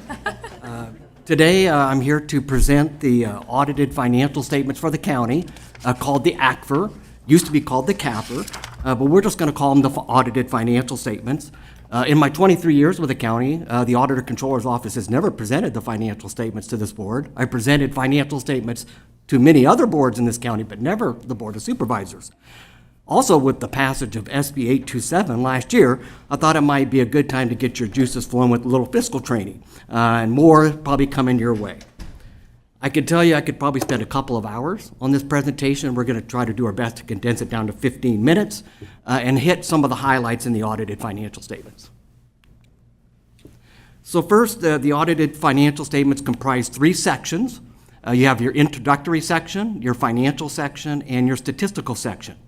The introductory and the statistical section are not required per GASB, which is the Governmental Accounting Standards Board. Those 2 sections, however, are required if you want to submit your financial statements to be graded by the Government Finance Officers Association, which then allows us to get the award for excellence in financial reporting. I would argue those 2 sections are very important and complement the financial section of the financial statements. Every local government must complete the financial section and produce that to the State Controller's Office. So whether you're a special district, a cemetery district, whether you're a joint powers authority, a city or county, everybody must produce a financial section. At this point in time, I'd like to turn it over to Emily McLean. She's my financial reporting manager and is the lead in preparing the financial statements for the county. So Emily, take it away. Thanks, Andy. All right, I'll start with the intro section of the ACFR. This section includes the transmittal letter, which provides a high-level overview of the county. One advantage of this section is it's not governed by GASB, so we're allowed to talk more freely and highlight more important information about the county. Within the transmittal letter, we include an organizational chart to show the county structure. Additionally, we will include information about the county's economic condition. On this slide, you can see examples from the 24-25 ACFR, including 10-year trend data for unemployment, median home values, and TOT. We also highlight major accomplishments during the year. For example, the formation of the county's Enhanced Infrastructure Financing District, or EIFD, the creation of the General Services Department, and progress made on various capital projects. The transmittal letter also outlines the county's key financial policies, which I'll show on the next slide. Lastly, we include the GFOA Certificate of Achievements for Excellence in Financial Reporting. This is an award program through GFOA that recognizes governments for producing high-quality financial statements in addition to compliance with GASB standards. As Andy mentioned, the intro section is a requirement of that award program. On this slide are the county's key financial policies. While many of these may look familiar already, I just want to highlight that we include our contingency reserve policy, our bond ratings, and debt-related disclosures. So, next is the financial section of the ACFR. The first item is the independent auditor's report. This report is issued by our external auditors and provides their opinion on the county's financial statements. An unmodified opinion is the best outcome. It means the financial statements are fairly presented in all material respects and in accordance with generally accepted accounting principles, or GAAP. The audit is conducted in accordance with governmental auditing standards. In addition to the opinion included in the ACFR, the auditors also issue what is known as the Yellow Book report. This report focuses on internal control over financial reporting and identifies any material weaknesses or significant deficiencies. This report is also included with our single audit. This slide is an example from our 24-25 ACFR of the independent auditor's report, and it shows our unmodified opinion. Next is the management discussion and analysis, or MD&A. This section provides an overview of the county's financial statements and highlights significant changes compared to the prior year. It essentially summarizes the results of the county operations in a more reader-friendly format. The goal is really to provide detailed explanations instead of just pointing out the dollar and percentage fluctuations. The MD&A also includes discussion of capital assets, debt administration, economic factors, and the outlook for next year's budget. This section also is unaudited, but unlike the intro section, it is governed by GASB, specifically GASB Statement Number 34, which was designed to align governmental accounting more with the private sector. We have a new GASB standard effective 25-26, which is GASB 103, which will clean up some of GASB 34 and require some significant changes to the MD&A going forward. So this slide shows some examples of the graphs and charts that we include in the MD&A so readers can visualize the makeup of the financial statement line items. Now I'll pass it back to Andy to finish the financial section. Thank you, Emily. So one thing with the MD&A, what GASB had envisioned back in 2002 when they released Statement 34 was that you could just take the MD&A, pluck it out of this 200-page document, and understand the complete financial picture of the county, understand what happened year over year. So that's the area we would encourage people on boards to read, because if you read that, you would understand the financial picture of any governmental entity. This slide is a great illustration of the financial statements and how it flows from a hierarchical standpoint, where we produce what we call, if I could draw a line like right in the middle there where you have the green, blue, and the orange box, everything above that line is what the credit rating agencies and what bondholders wanted. They wanted financial statements back in 2002 to look like the private sector. So governments have to prepare two sets of financial statements, one for those entities that need to see all the debt and assets of the county, Then what the board is probably more familiar with is what we call the fund statements. So everything enterprise funds, fiduciary funds, and the governmental funds are what you're used to seeing. That's what you adopt your budget on, is fund accounting. So we prepare financial statements at a fund level and also what we call at the government-wide level. So this is a fancy name for a balance sheet. They call it a statement of net position. This is all the assets and liabilities of the county. And if I'm a credit rating agency or I'm an investor and I was taking a look at this set of financial statements, this is how I'd quickly highlight it. And keep in mind, these numbers are in thousands. We have about $1.1 billion in cash and investments. We have about $1.2 billion in capital assets. $1 billion of that is depreciable, like buildings and equipment. And then you got non-depreciable assets, $261 million, that's land for the most part. Then when you get into the liability section, you got about $1.1 billion in long-term liabilities. The biggest liability, no surprise, is our net pension liability. And then you get into this area they call net position. That's equity. I like to try to keep it simple. You got assets, liabilities, and equity. So we got about $1.4 billion in equity.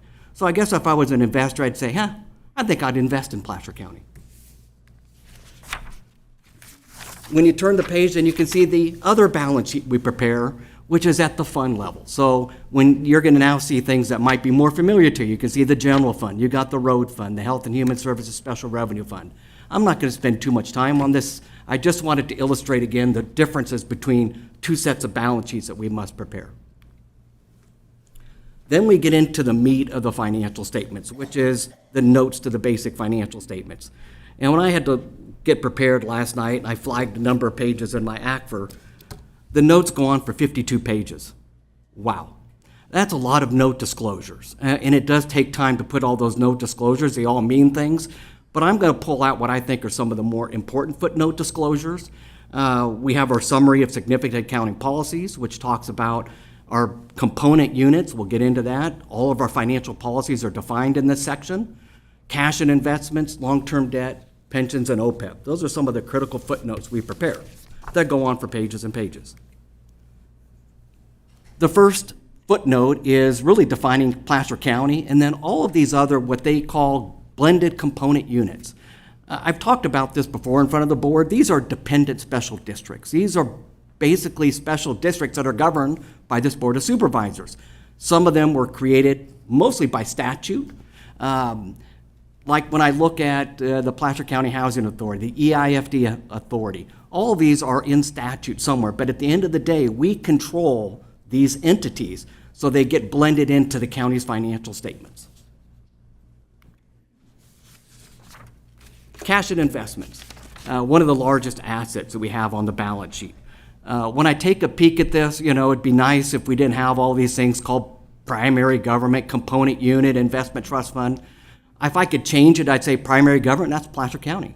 The component unit is the First Five Commission. Investment trust fund is where I really wanted to highlight. Right now, as you can see, there's $2.5 billion of cash, sitting in the county treasury. Of that, $1.4 billion is what we call an investment trust fund. These are depositors into the county treasury that must put their money in the county treasury. Basically, they're involuntary participants, i.e. school districts. School districts by law must keep their money in the county treasury. So the bulk of the money sitting in the investment trust fund belongs to the schools. This is very important to Tristan and Andy as your treasurer, tax collector, and your auditor controller, because we have a fiduciary responsibility to make sure we do all the right things with those monies that are being invested, not only by school districts, but there's other special districts that also have their money in the county treasury. Here's a quick snapshot of all the long-term liabilities of Placer County. You can see we have about $250 million in long-term liabilities. Some of the largest components of the debt, and when you look at this, you'll see the HHS building, beginning balance at $67 million. We paid principal, so now we're down to $66 million. The securitization loan. Back in 2002, the county securitized our tobacco settlement rights, and we issued some debt against those tobacco settlement rights. That led to the construction of the AJC and the CDRC buildings. And that's what we did with the proceeds of those monies. The last thing I wanted to highlight is compensated absences. It's a fancy word for vacation and sick leave. that has been earned by our county employees. So this is what we owe to our county employees if and when they decide to terminate or retire from Placer County. We also have long-term liabilities associated with our enterprise funds. Some of these, again, might be familiar to some of you, especially those board members that sit on other entities of JPAs that might borrow from the California CWRSB, which has these loan payables. So SMD number 1 was the regional sewer, and SMD 3 loan payable was for the City of Roseville regionalization effort. And then last on here, I'll highlight the Empower Revenue Bond. So these are all enterprise funds. These should all be paid by those operations because there's a pledge of revenues to pay for this debt. We then get into a section called Jointly Governed Organizations. These are joint powers authorities. And in Placer County, I've listed 8 of them. We actually have 10 joint powers authorities. So you can see the 8 that I've listed here. The other 2 that are not listed, for those of you that are curious, is South Placer Wastewater Authority and the Biz Johnson Highway 65 Interchange JPA. So those are the 10 JPAs in Placer County. And here's a quick summary from one of our pages that kind of illustrates and describes all of those different JPAs. And this footnote disclosure actually goes on for about 3 pages to describe all those JPAs and the relationships to our county. Note 17 is what we call our fund balance slide. And in this area, this is where we detail out the fund balance in different areas. Non-spendable, restricted, committed, assigned, and unassigned. So first, the largest component here is our restricted pieces of fund balance, about $449 million.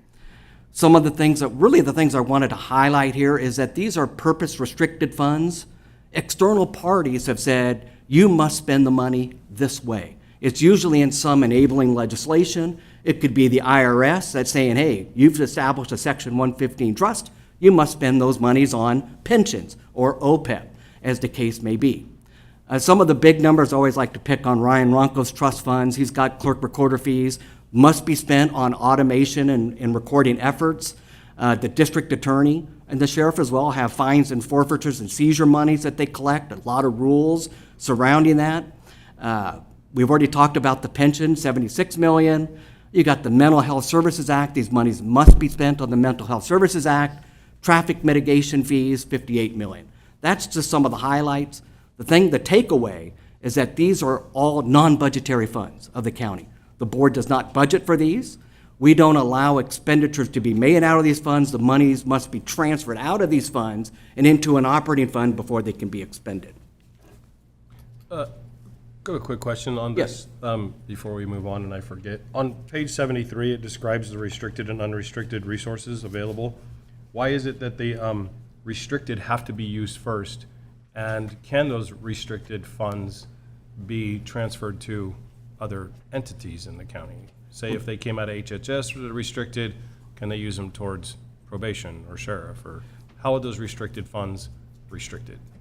Whenever the board does have a policy, when GASB 54, and I know we kept talking about GASBs, and we ranging from 34 all the way up to 103, GASB 54 has basically required the board to adopt a fund balance policy.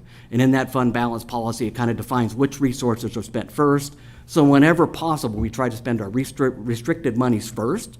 A lot of times these restricted monies are kind of known to be set aside, like capital facility fees. Mm-hmm. We may know we want to spend some of those capital facility fees on the construction of this project, as an example.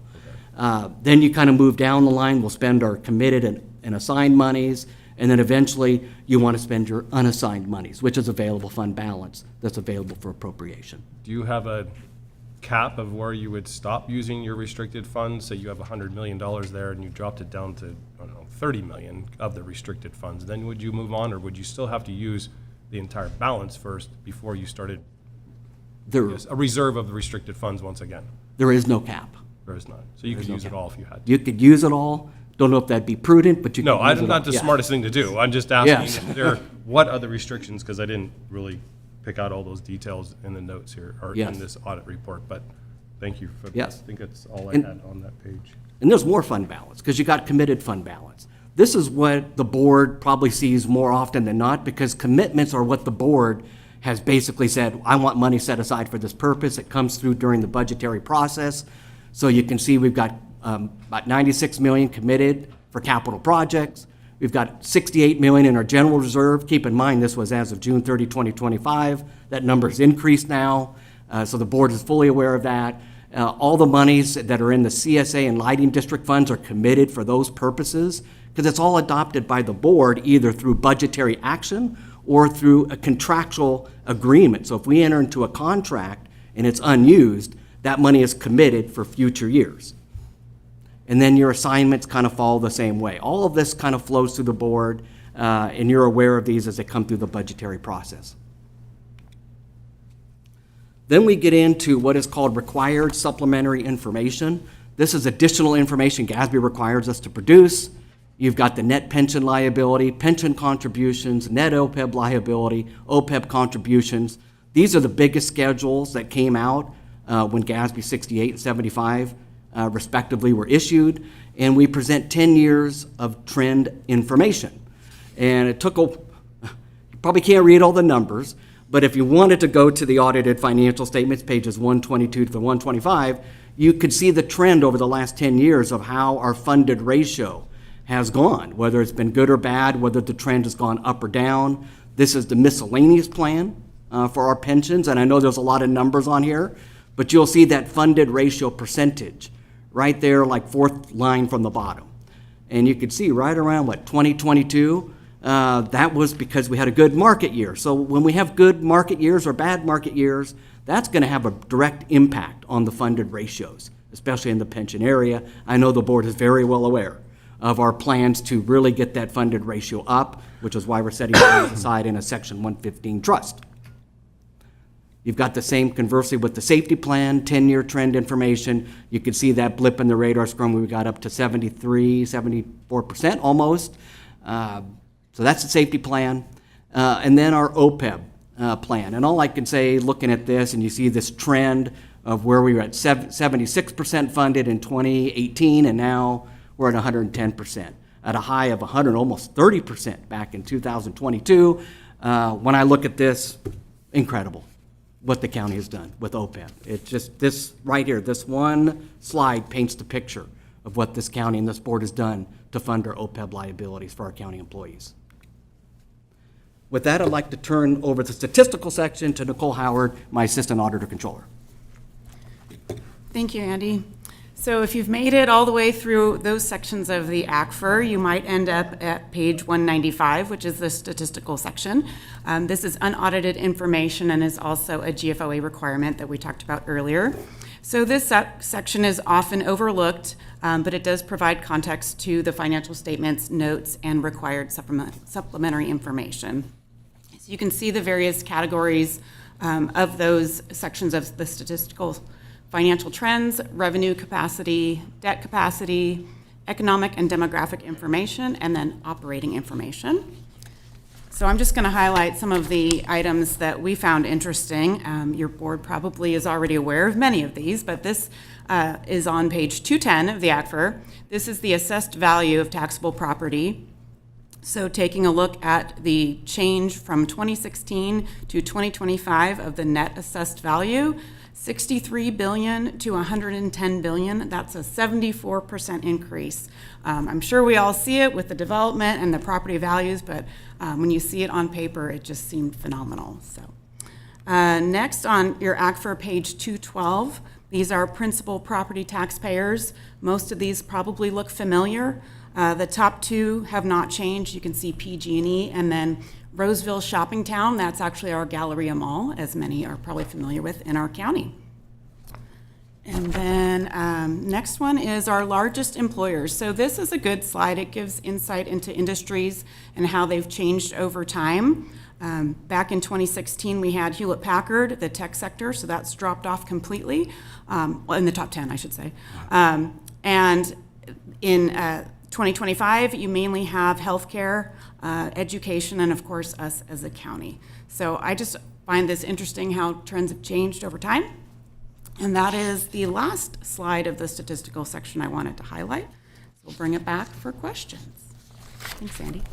So yeah, thank you, Nicole and Emily, for highlighting some of the pieces of our audited financial statements. With that, we'd be happy to answer any questions for the Board of Supervisors. Well, thank you. It's really nice to know that we're in great hands with people who are doing a wonderful job. So, and I'm glad you like digging into all the numbers and making sure we're well run. Any comments from board members or questions? Go ahead.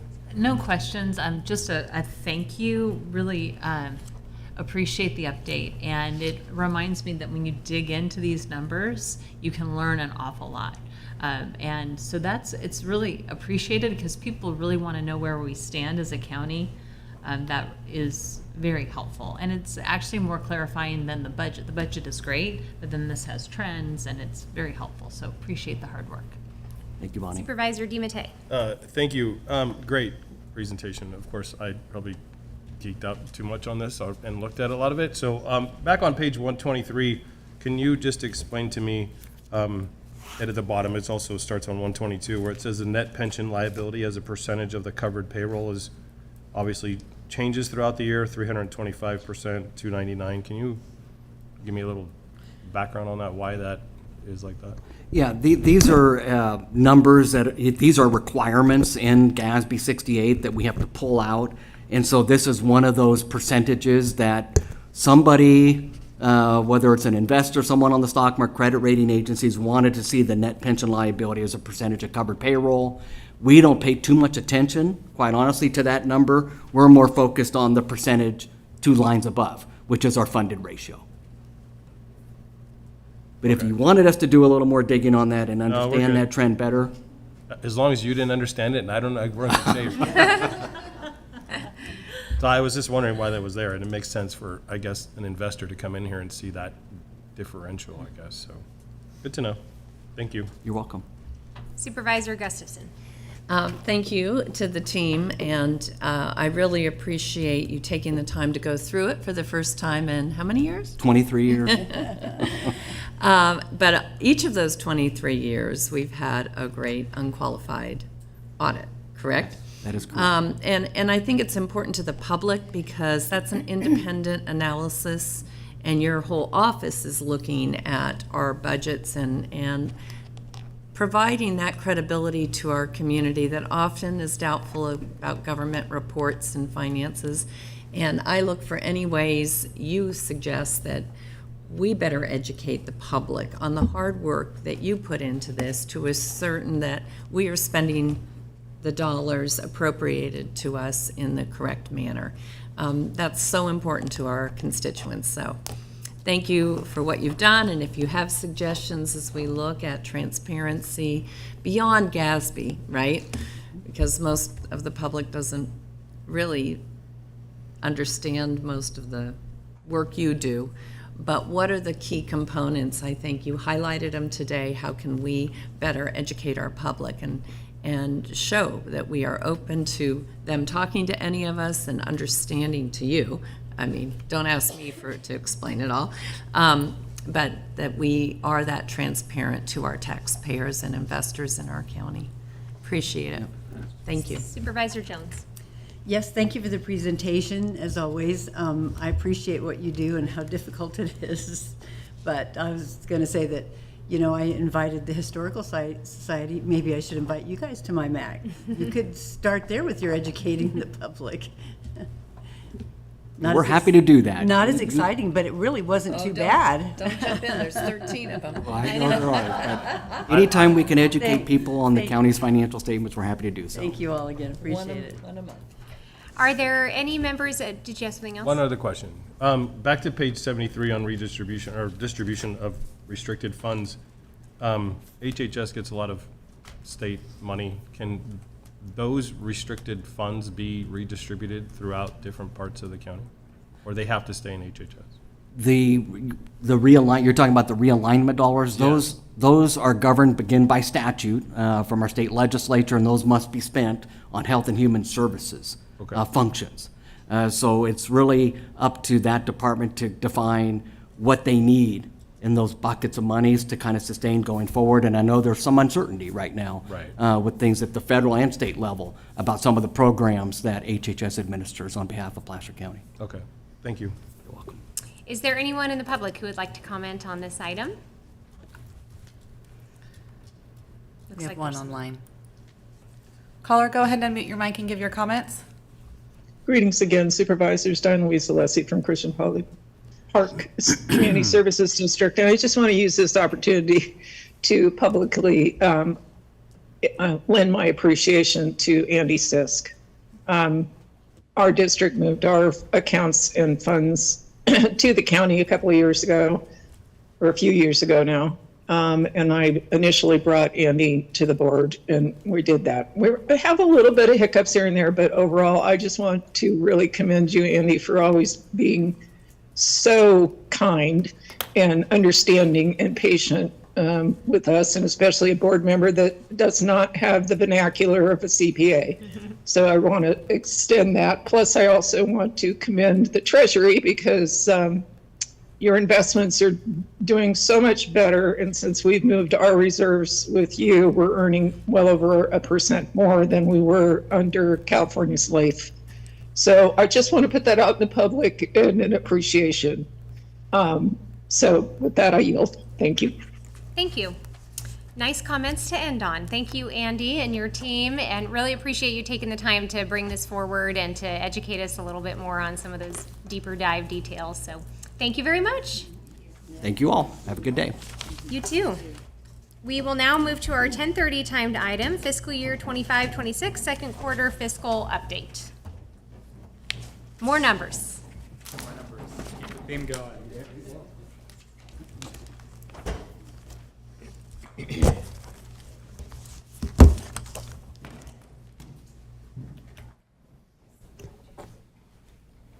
Well set. All right.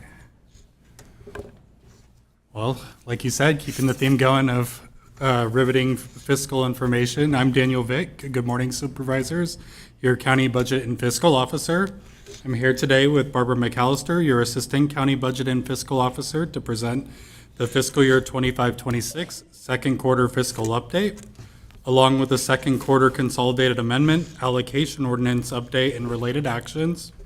And before we get started on the topics today, we'll take a brief look at the agenda.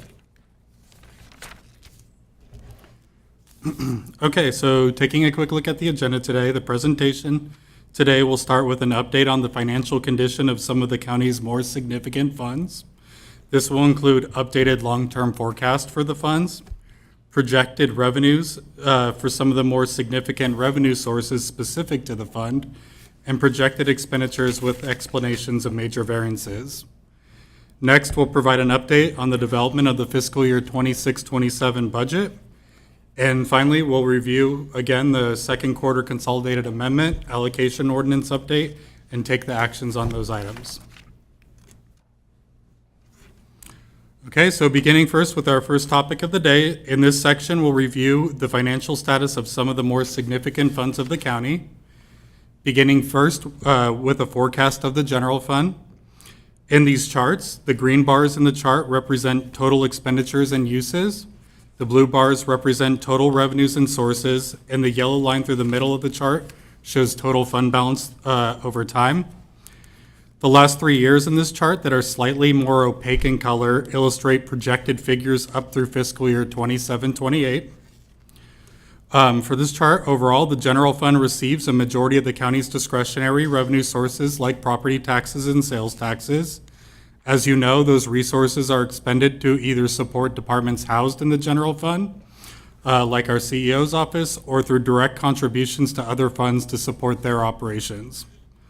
For fiscal year 25-26, total revenues and sources are expected at about $472 million, with total expenditures and uses expected at around $468 million. For fiscal year 26-27, fiscal year 27-28, you'll note that we expect total expenditures to exceed total revenues, leading to a decrease in available fund balance. That use of fund balance is primarily anticipated for major facilities and capital infrastructure projects within the county. Expected contributions to capital projects for those 2 years is around $63 million in this model, the largest project of those projects being the Placer Parkway project. As I'll show in the next slide, the general fund is considered to be fiscally sound for the next several years. Sufficient fund balances are maintained to fund our general reserve or rainy day fund at 16.6% of general fund and public safety fund expenditures combined. Reserves are also maintained to stabilize expected pension contributions via our Section 115 Trust Fund and maintained to provide direct contribution to many major capital infrastructure projects and equipment replacements as previously discussed. And this chart takes a look at the overall operating health of the general fund. We did show an early version of these projections at the budget workshop, so this version includes the updated forecast.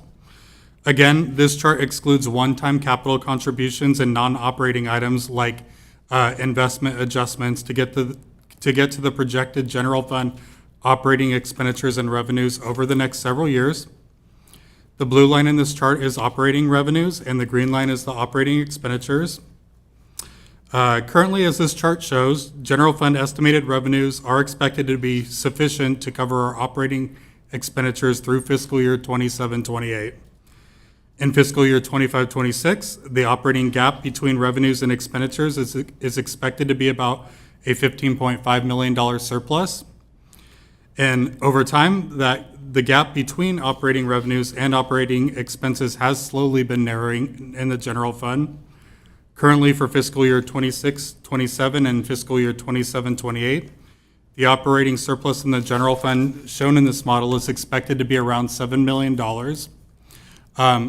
In general, we do hope that projection is a bit on the conservative side, but the main point that we always want to illustrate from our team's perspective is that the general fund is likely stable moving forward.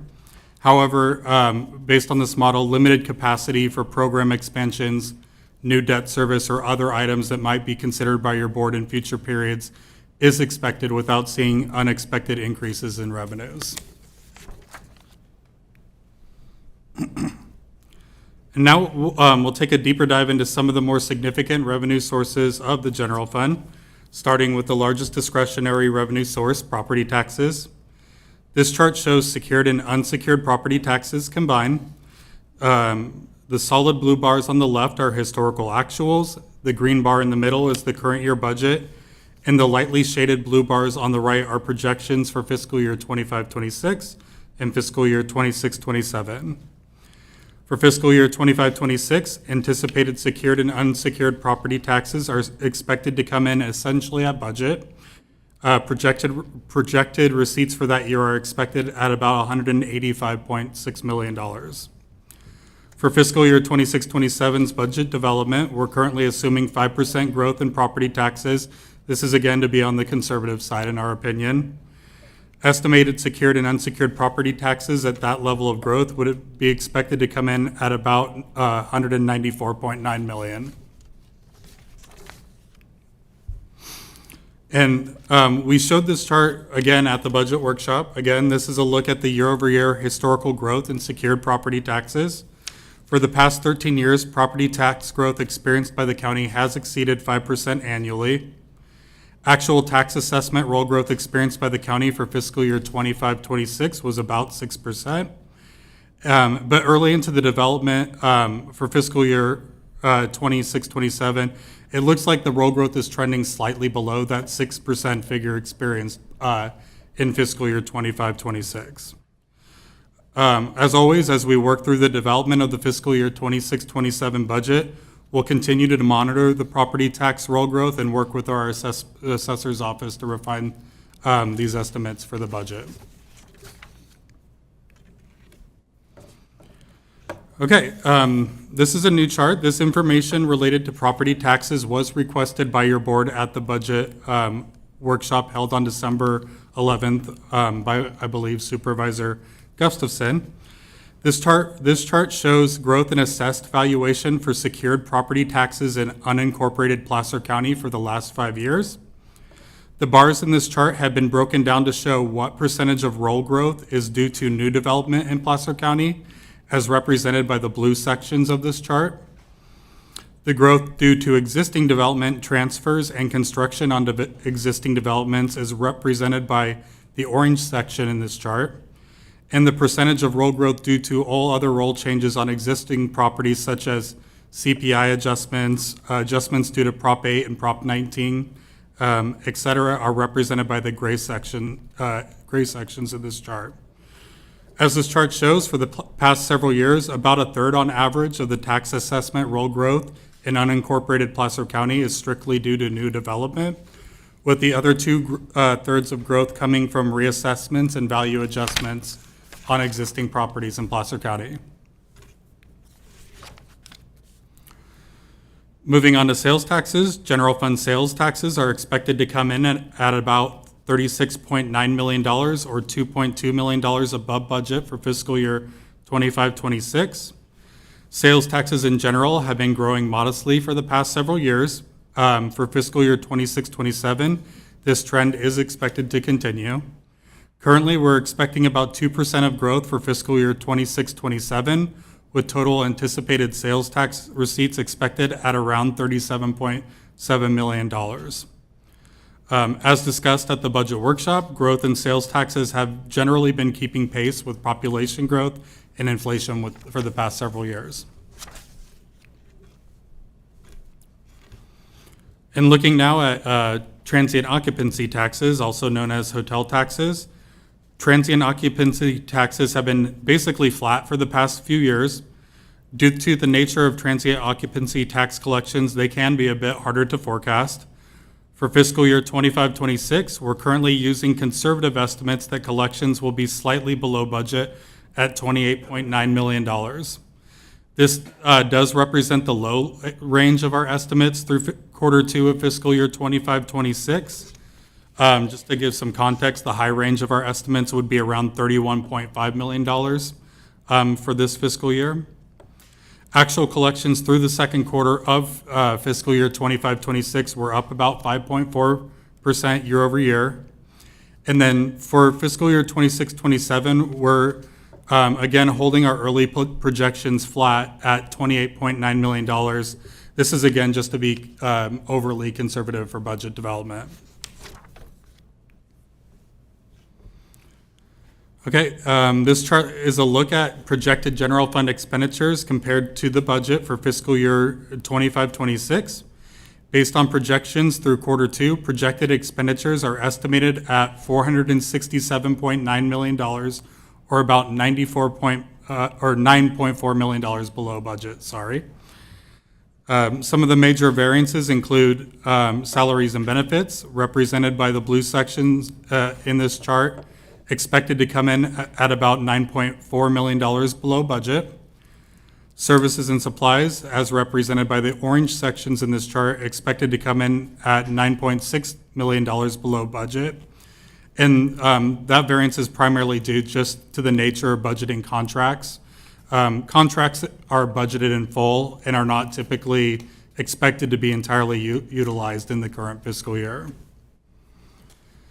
Other charges, represented by the blue section in this chart, are expected to come in $7.8 million below budget. Per board policy, 1.5% of general fund expenditures are budgeted as contingency expenses in the general fund budget for unknown costs.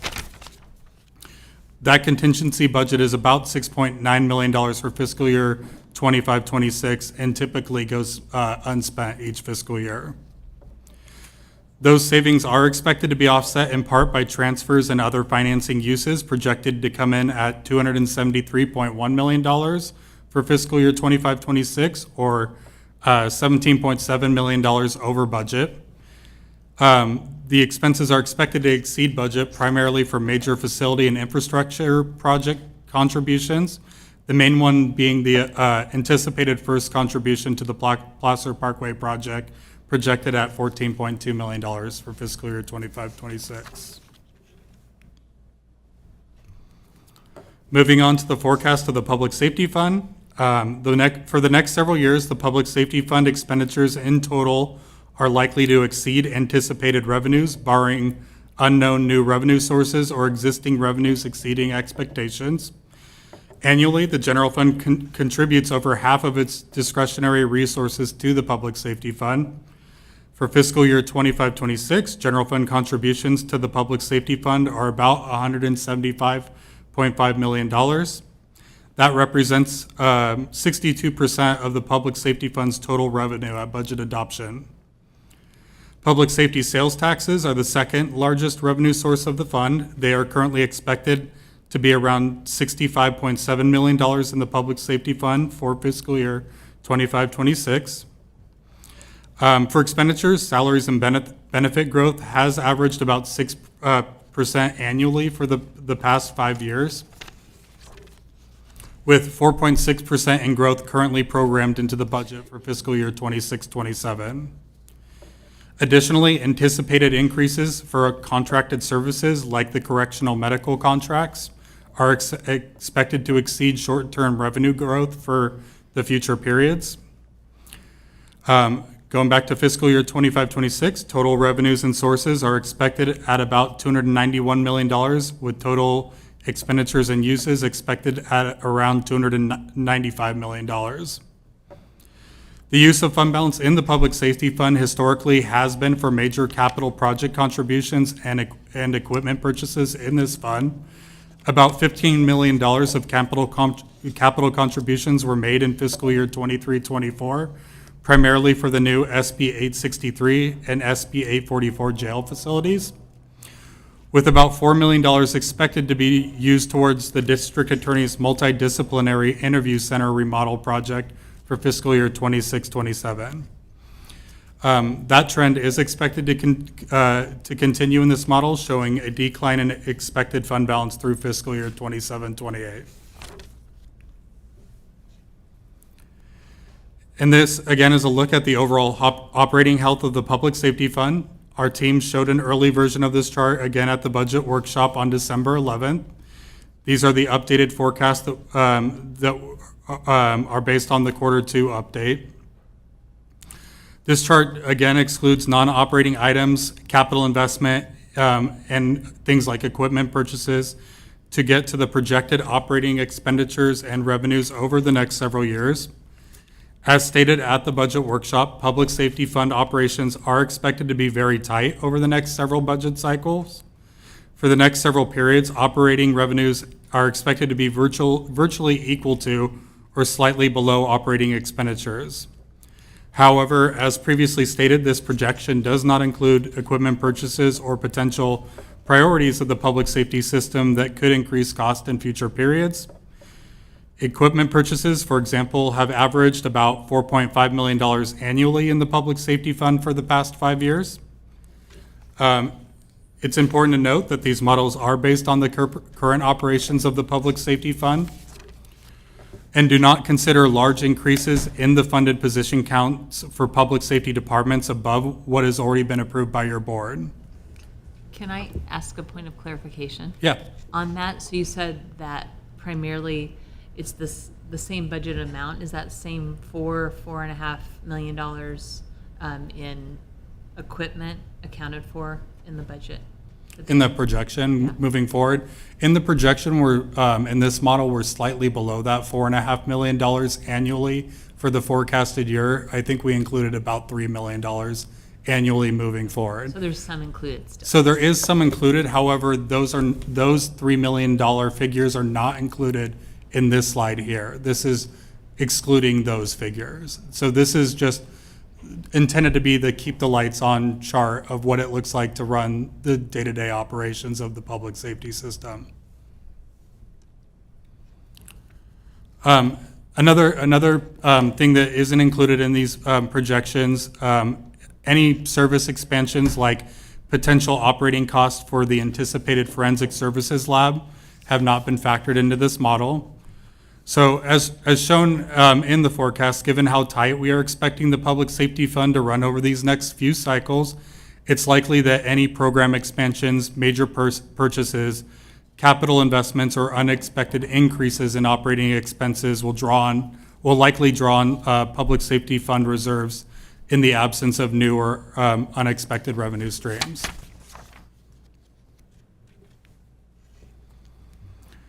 Okay, now getting into the primary revenue sources of the Public Safety Fund.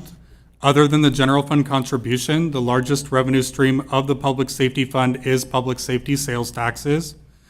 Public safety sales taxes are estimated to come in at about $65.7 million in total for fiscal year 25-26, or about $300,000 below budget.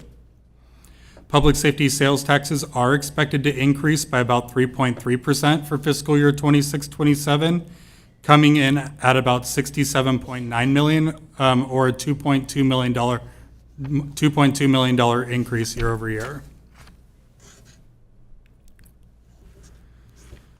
Okay, moving on to the library fund's forecast. Overall, the library fund is expected to be fiscally sound for the next several years. For the last several years, the library fund has received a static general fund contribution of about $1.9 million annually.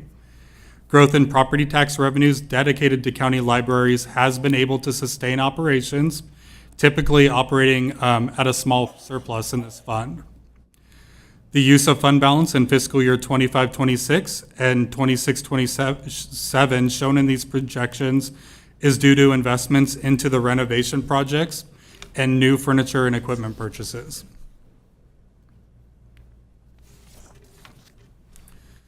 And now on to the fire fund forecast. The fire fund is primarily supported by a roughly $2.5 million annual contribution from the general fund and around $3 million in annual property tax collections for properties or for fire services, and provides fire services to unincorporated Placer County primarily through a contract with CAL FIRE, serving as the Placer County Fire Department.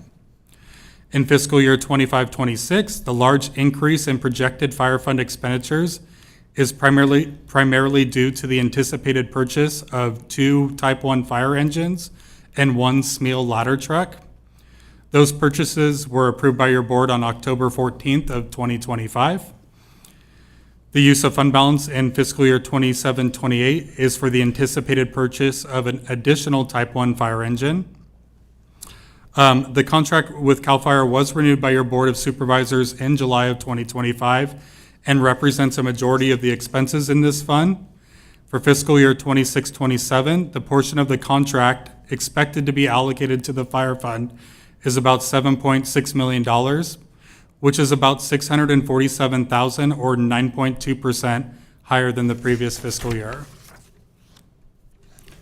Currently, the resources available to the fire fund are expected to be sufficient to cover these expenditures for the next several years.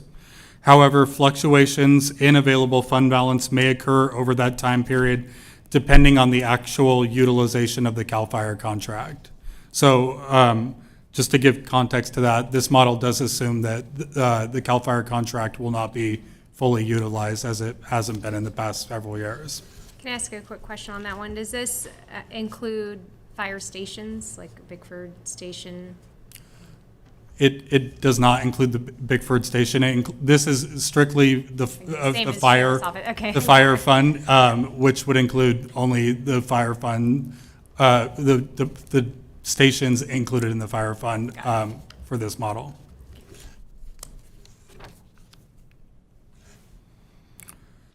Okay, lastly, this is a forecast of the Health and Human Services Fund. Health and Human Services is primarily funded by state and federal sources. About 80% of their revenues are intergovernmental revenues. The general fund has been supporting about 15% of the HHS budget for the past few years. For fiscal year 25-26, the general fund contribution to HHS is about $48.6 million. And due to the nature of how the services are funded within HHS, expenditures and revenues are expected to be virtually equal over the next several years in this model.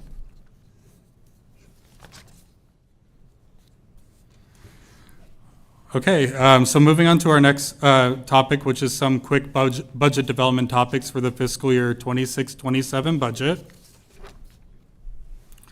The fiscal year 26-27 base budget or target budget was delivered to county operating departments in January. The budgets were delivered to departments in balance at the fund level.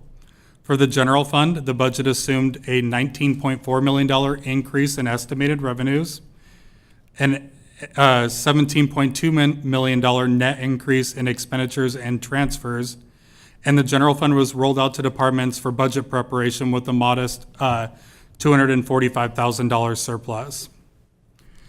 As a note, the fiscal year 25-26 general fund budget was adopted with a $2 million use of fund balance related to capital project contributions. So that makes up the delta in all those figures there between the increase in revenues and expenses.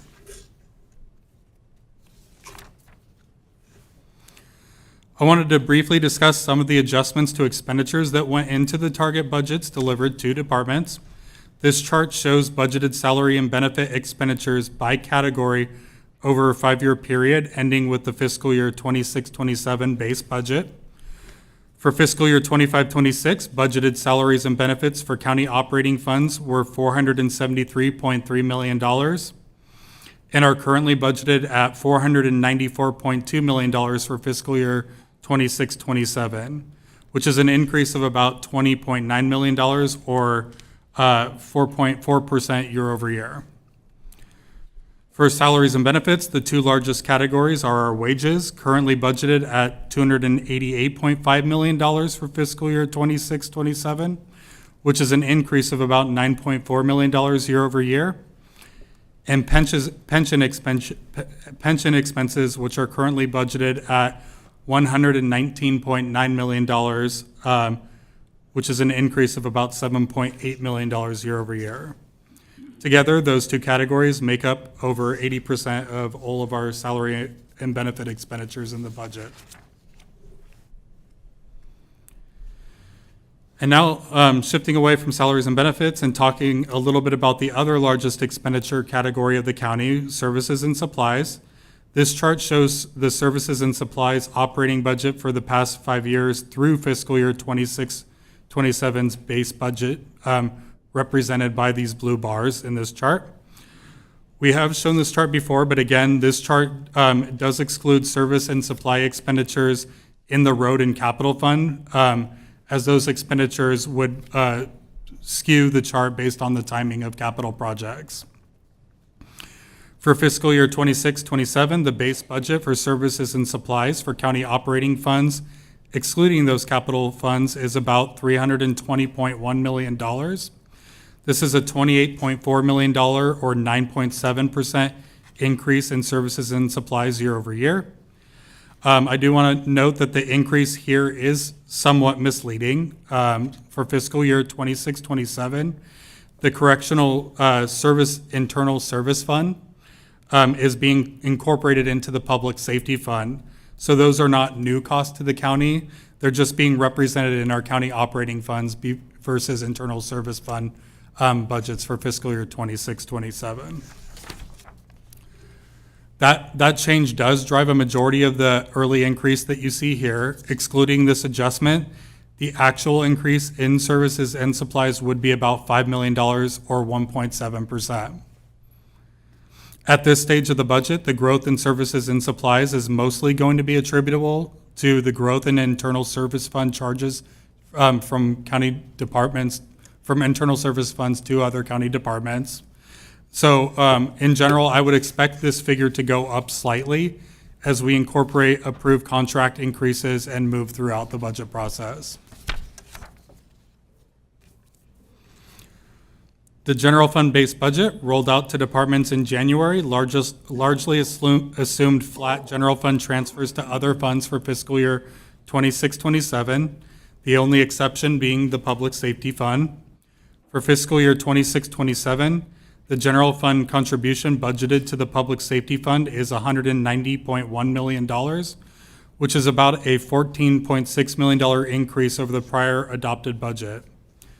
This transfer will go on to support ongoing operations of the Sheriff's Office, District Attorney's Office, and Probation Department. And now for a look forward at the upcoming dates we'll be returning to your board. As stated, the base budget or target budget was rolled out to departments in January, with departmental budgets due back to our office at the end of February. Those budgets are currently being evaluated by our budget team, and those department requested budgets will be presented to your board on April 29th and 30th at the department budget presentations. Following those presentations, we'll incorporate final feedback received by your board and return on June 9th to conduct the public hearing to consider the recommended budget for fiscal year 26-27. And finally, on June 30th, we plan to bring the budget back one more time for formal adoption of the budget. And for the final budget development topic, we wanted to take a quick moment to discuss next steps on capital planning. Prior to the adoption of the fiscal year 26-27 budget, the CEO land use team will be bringing back the fiscal year 26-27 countywide improvement plan to your board for approval. The countywide improvement plan is a multi-year financing plan that identifies infrastructure needs across the county and consolidates department-specific projects and programs funded by impact fees into a single unified document, allowing for a comprehensive view of all capital needs. With this CIP presentation, the CEO's office plans to include a project funding prioritization framework to your board. That framework should assist the board in prioritizing projects for future funding recommendations.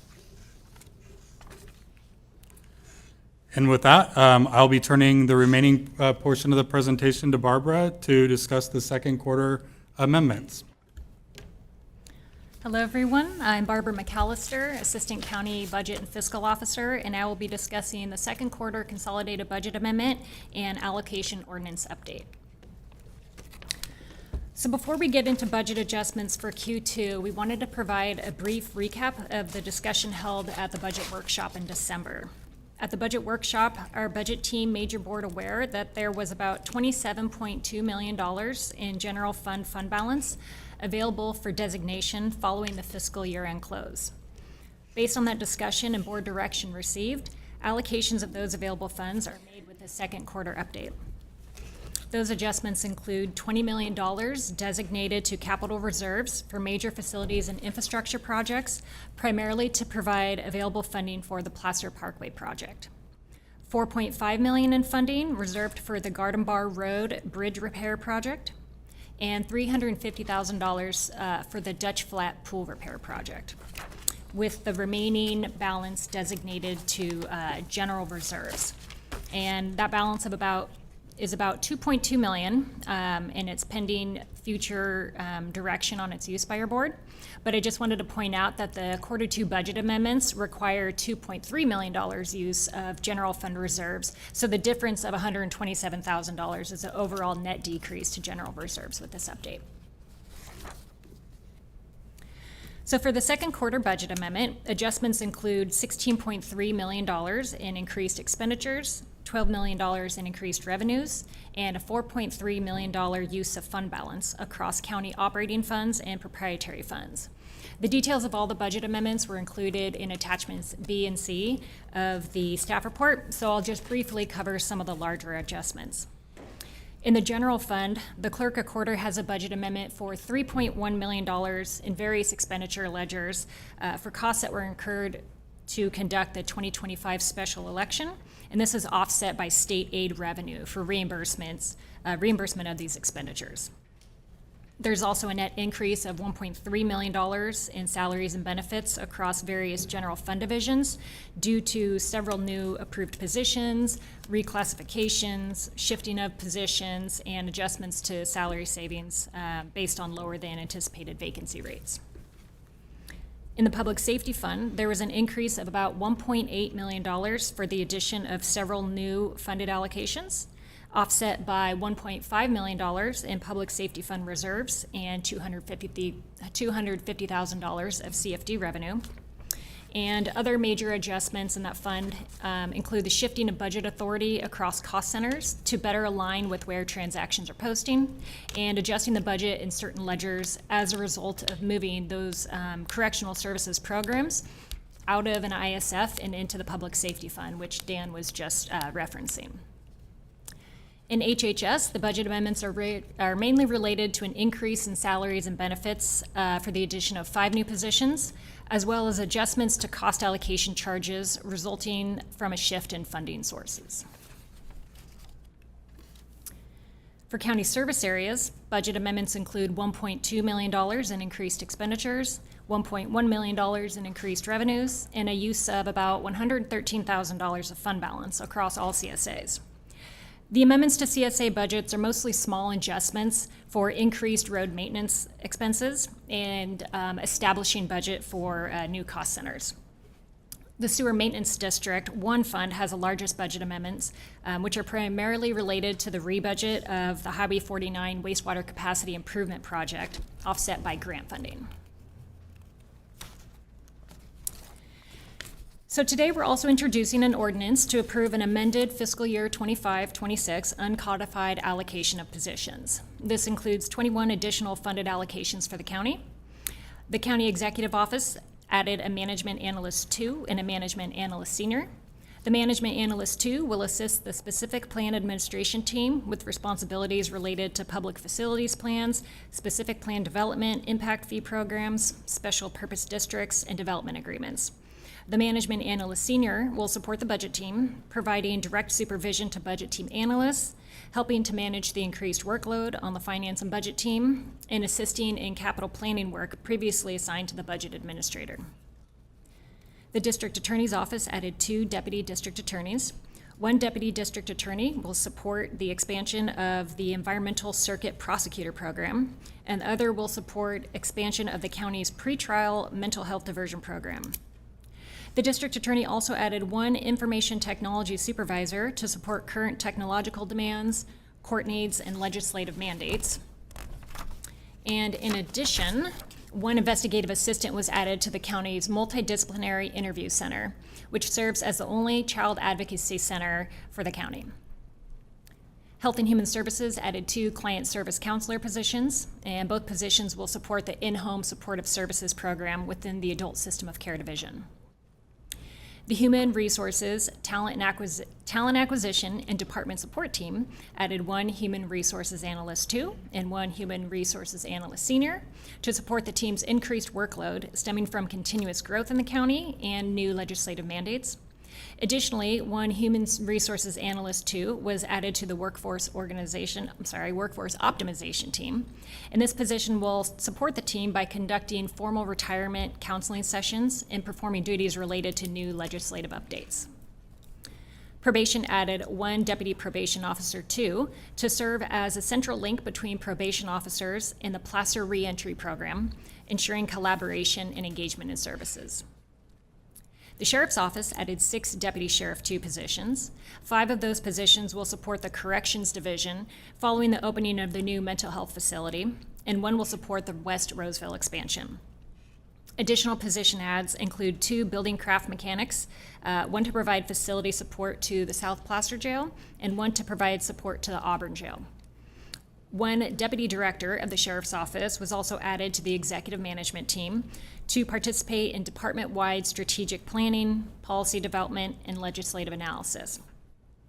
And the allocations in the second quarter for special districts include 3 additional funded allocations, with Air Pollution Control District adding 2 positions, and the Western Placer Waste Management Authority adding 1. Excuse me, those are kind of a mouthful. So with that, that basically concludes our presentation. I'll go ahead and read the requested actions. The requested actions are to receive a fiscal year 25-26 second quarter fiscal update report, attachment A. Approve a fiscal year 25-26 consolidated budget amendment, AM01317, for various county operating and proprietary budgets, attachment B. Approve a fiscal year 25-26 consolidated budget amendment, AM01318, for lighting districts, lighting and landscape districts, benefit assessment districts, county service area zones, permanent road divisions, and sewer maintenance districts governed by the Board of Supervisors, attachment C.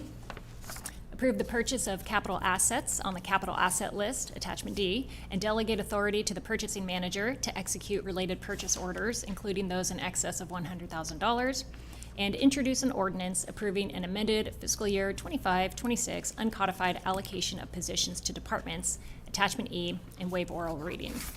And with that, we open it back up for any questions that you may have. Thank you very much. Questions from board members? Supervisor Gustafson.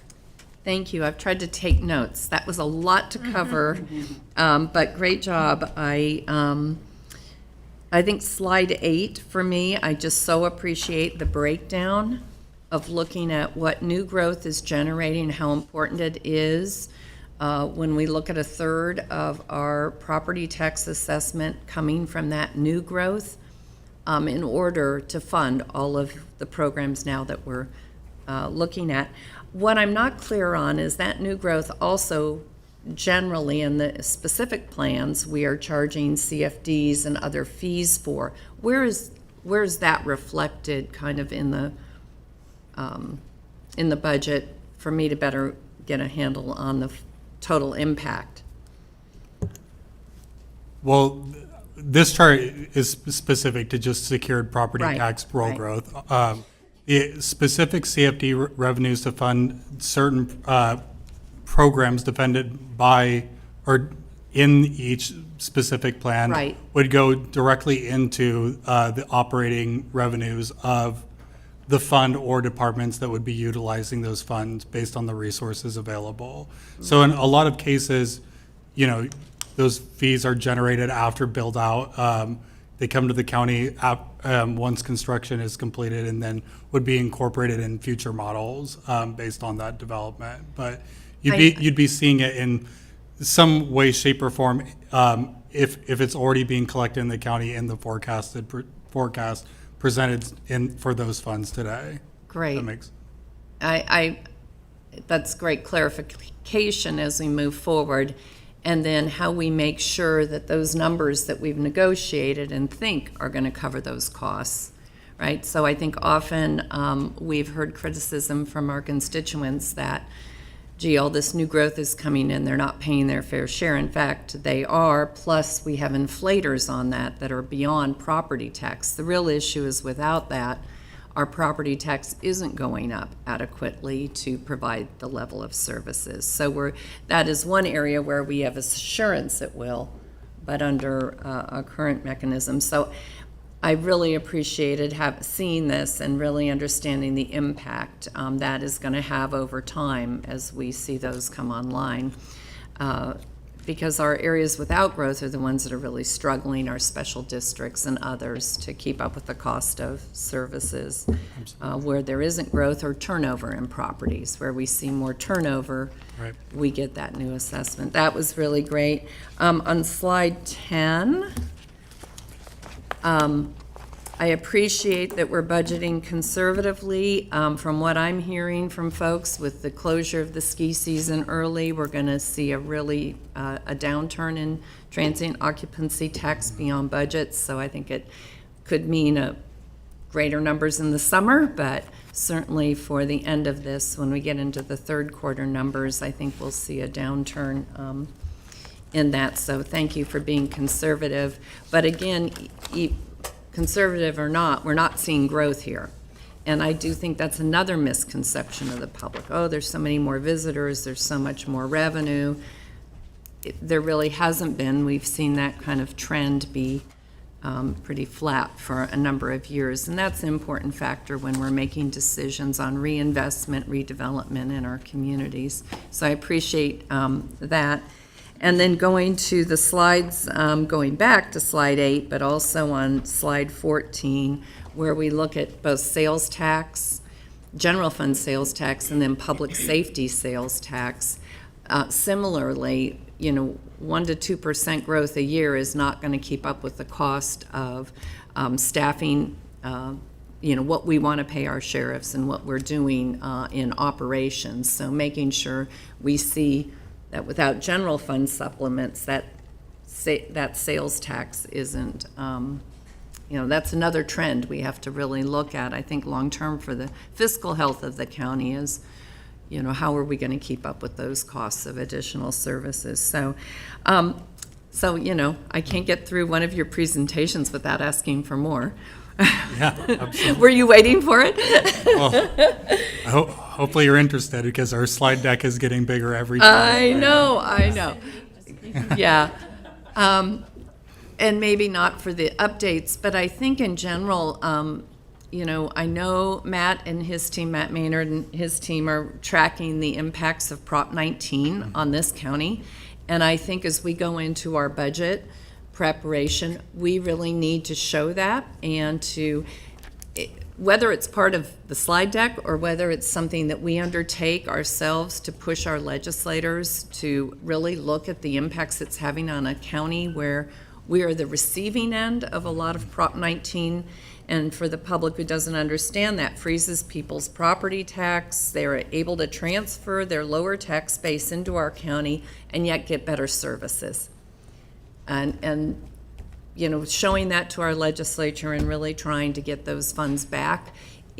From what I understand, it's a lot of money that we are losing annually, and it's just growing because each year they continue to get that benefit. And I think some report on that would be really helpful as we go into the budget, and also for our departments and our public to understand those impacts. This is our time to be able to educate everybody on what we're looking at, in visioning for the future economic health of our county. Anyway, thank you. Great presentation. Don't mean it to necessarily be in this deck, because I know you keep adding things, but I so appreciate that. I think it's helpful for us in making decisions to understand those trends that are going to be impacting us for the future. Absolutely. I would just add that I think it's helping us make our presentation better and communicate information that's relevant to your board and the public, so we do appreciate the feedback. Supervisor Gore. And I will say, I don't mind that presentation being longer because that data point, I think, is really important for us to understand as property tax revenues do not increase like they have in the past, because it really does change how we can allocate funds. And to that point, looking at it, right, like the Bay Area is going to have increased property taxes as people move in. New to that area, but when people move from the Bay Area here to our area and they're seniors and they can freeze in their tax base or their property tax base, that has a huge impact for us. And we need to know what that is so that we can actually go back and lobby. Any other questions from board members? Okay, is there anyone in the public who would like to comment on this item? Anyone online? Yes, Chair. Caller, go ahead and unmute your mic and give your comments. Greetings again, Supervisors. Diane Louise Alessi from Christian Valley Park. And, Cindy, you brought up the Prop 19 conundrum, because let me just point out on the public record that Prop 19 has been basically a disaster, right? The county looks at it as like a two-edged sword, right? Like if we get rid of a tax-based house like myself that's a legacy property and has been under 13 since 1978 when Howard Jarvis first got it passed, there is a huge effort to do a veto referendum on that proposition, or at least at a very minimum amend it. So my point being here is, one, it destroyed legacy properties that were actually providing a lot of low-income housing. Because when you reset and you go from $1,000 a year in property tax to $14,000, $15,000 to $20,000 a year, that has to be reflected in the rent. So it's a backstab, is what it is. And not only that, I'm a proponent of referendum to veto that because it has been a complete disaster. So I'm saying to the county, don't hang your hat on these revenue sources. One, they're going to get defeated because Howard Jarvis is going to run for that again. They're going to try to repeal it. So I'm just saying there are certain tax implications that the county should just bank on the fact that, one, all of the property taxes are about, or property values are eroding at an enormous rate. And now we basically have inventory that is so large because of foreclosures up and down the state. We're going to be in a world of hurt anyway, because nobody's going to be paying any taxes pretty soon. So with that, I'm going to yield. Thank you. Any others? All right, I will bring it back to the board. We'll do one motion for this, and it's a roll call vote. I'd like to make that motion for approval of the actions read. I'll second. Moved by Gustafson, seconded by Jones. DiMattei? Yes. Jones? Aye. Gustafson? Aye. Gore? Aye. Landon? Yes. Thank you very much. We will move to our 11:15 timed item, establishment of a budget subcommittee. I think that is me again. So good morning again, Daniel Vick, your County Budget and Fiscal Officer. Requesting today that your board consider the following actions as included in the staff report. 1, to establish and confirm the composition of a budget subcommittee. And 2, to appoint the Board of Supervisors Chair and Vice Chair to serve on the budget subcommittee. So a little bit of background, as introduced at the budget workshop held on December 11th, 2025, the County Executive Office is proposing to establish a budget subcommittee of the Board of Supervisors. The subcommittee would allow the Board of Supervisors direct participation into the planning process of the annual budget and help prioritize key budget initiatives while considering the multi-year financial framework of the county. So key functions that we envision for the subcommittee would include in-depth review of the quarterly financial reports, review of our long-term fund forecasts, prioritization of long-term funding commitments and initiatives, and making financial and policy recommendations to the greater Board of Supervisors.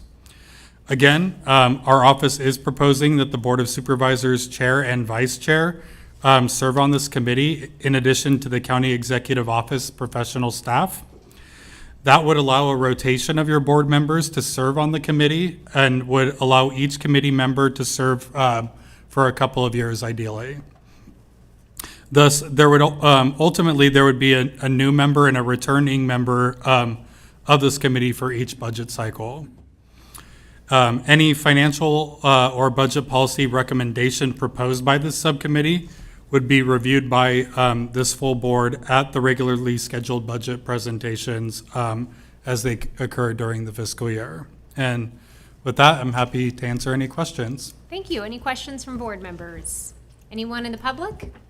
Anyone online? All right, I'll bring it back. I think it's an excellent idea, and I'm happy to have the chair and vice chair serve, and then it's a rotation. So I'm happy to make the motion that we appoint the subcommittee. And I'll second that motion. Moved by Gore, seconded by Jones. All those in favor? Aye. Aye. Any opposed? Thank you. Thank you, We will guys. now move to our 11:20 timed item, the Sheriff's AB 481 Annual Report. What's that? Oh, okay.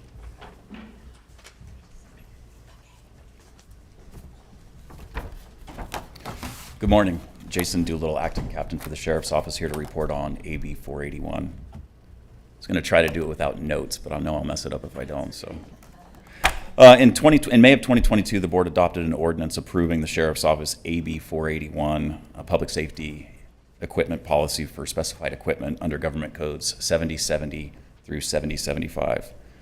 AB 481 requires law enforcement agencies to obtain approval to reauthorize the ordinance when planning to acquire new specified public safety equipment. Sheriff's Office requests your board's approval to add the listed drones to the list of approved equipment. As many people know, drones are an essential part of law enforcement now. Not only do they assist with critical incidents, search and rescue, EOD, hazmat, they also can be more cost effective than utilizing a helicopter or other air support. And they keep personnel safe. In addition, part of the reporting requirements, law enforcement agencies are required to prepare an annual report within 1 year of obtaining governing body approval This report was provided to the board for the board's review. Upon the board's approval, as required by government code, the drones will have been added to the annual report and the revised Sheriff's Office Policy Operations 27, titled AB 418, Public Safety Equipment. Before I read the actions requested, I just want to point out one thing. On the ordinance, there was a clerical error. The date of approval got accidentally added. That will be corrected and sent over. For the actions requested, number 1, introduce an uncodified ordinance, waive oral reading, approve the continued use of public safety equipment, and adopt the updated Placer County Sheriff's Office General Orders Operations 27 policy entitled AB 481, Public Safety Equipment, in accordance with Government Code Sections 70 through 7075 for the use of specified equipment. Number 2 would be to approve the addition of 3 new drone types, a DJI Matrice 4T, a DJI Matrice 4TD, and a DJI Avata 2 to the approved military equipment list in the updated Placer County Sheriff's Office General Orders Operations 27 policy entitled AB 481, Public Safety Equipment. And finally, number 3, receive the Placer County Sheriff's Office 2025 AB 481 annual report as required under Government Code 7072. With that, does anybody have any questions? Thank you. Supervisor Gore. Thank you. I appreciate it. And just to make it worth your time for being here, I'm curious about the number of drones. So is it just those 3, or do we have others that you're adding to? Because I've seen the work they've done, and it's amazing how effective drones can be when it comes to searching and looking out for bad people or bad situations. Absolutely. We use them all the time. Well, and to answer your question, those are the 3 makes and models, basically. One of them, we'd like to purchase 4, another one 13, and another 1. So for a total of 18, I had to do the quick math. They are an invaluable tool. Over the years, law enforcement's involved. We have recently done one on a search and rescue. Now they have interior drones. One of these drones is an interior drone. For instance, we helped an a partner agency a few months ago that I was on scene with somebody that was armed inside of a house, and we were able to fly that drone into the residence to get a location, keeping everybody safe. Yeah, great. Thank you so much. Appreciate it. Mr. Cook. Thank you. Just for purposes of clarity for the record, the ordinance change is to strike the date March 24th, 2026 and include a blank. That date will then be added once the ordinance is adopted, if it is adopted. Today's action is just to introduce and waive oral reading of it, so the adoption will come later. So that's the edit to the ordinance. Thank you. Got it. Doesn't look like there's any more questions up here. Anyone in the public who would like to make a comment on this item? Anyone online? All right, I'll bring it back to the board. I'll second. Moved by Gore, seconded by Gustafson. All those in favor? Aye. Aye. Unopposed? Thank you. Thank you. We will now move to our 11:25 timed item, District Attorney Assembly Bill 481, Public Safety Equipment Policy Ordinance and Annual Report. Morning to members of the board. My name is Vince Dudo. I'm a lieutenant with the Placer County District Attorney's Office, Bureau of Investigations. I'm here today on behalf of our DA, Morgan Geyer, and our Chief Investigator, Mary Green. I'm here to present our report on AB 481 on our public safety equipment, which has been provided to the board, as well as our updated equipment list and our policy for the year. I'm here to answer any questions regarding that report and to request 2 action items. The first is we are requesting to introduce an uncodified ordinance, waive oral reading, approving the continued use of public safety equipment, and adopting the District Attorney Investigations Policy 706, Military Equipment, in accordance with the California Government Code Sections 770 through 775 for the use of specified equipment. Number 2, receive the Placer County District Attorney's Office 2026 AB 481 Annual Report as required by California Government Code 7072, subsection A. For the purposes of clarification, the 2026 report is for our use and equipment in 2025, and I wanted to make that correction. Great, thank you. Questions from board members? Anyone in the public who'd like to comment on this? Anyone online? All right, I'll bring it back to the board. I'll move approval. I'll second. Moved by Gustafson, seconded by Jones. All those in favor? Aye. None opposed. Thank you very much. Thank you for your time. We will move to our 11:30 timed item, probation, AB 481, Public Safety Equipment Policy Ordinance Rescission and 2025 Annual Report.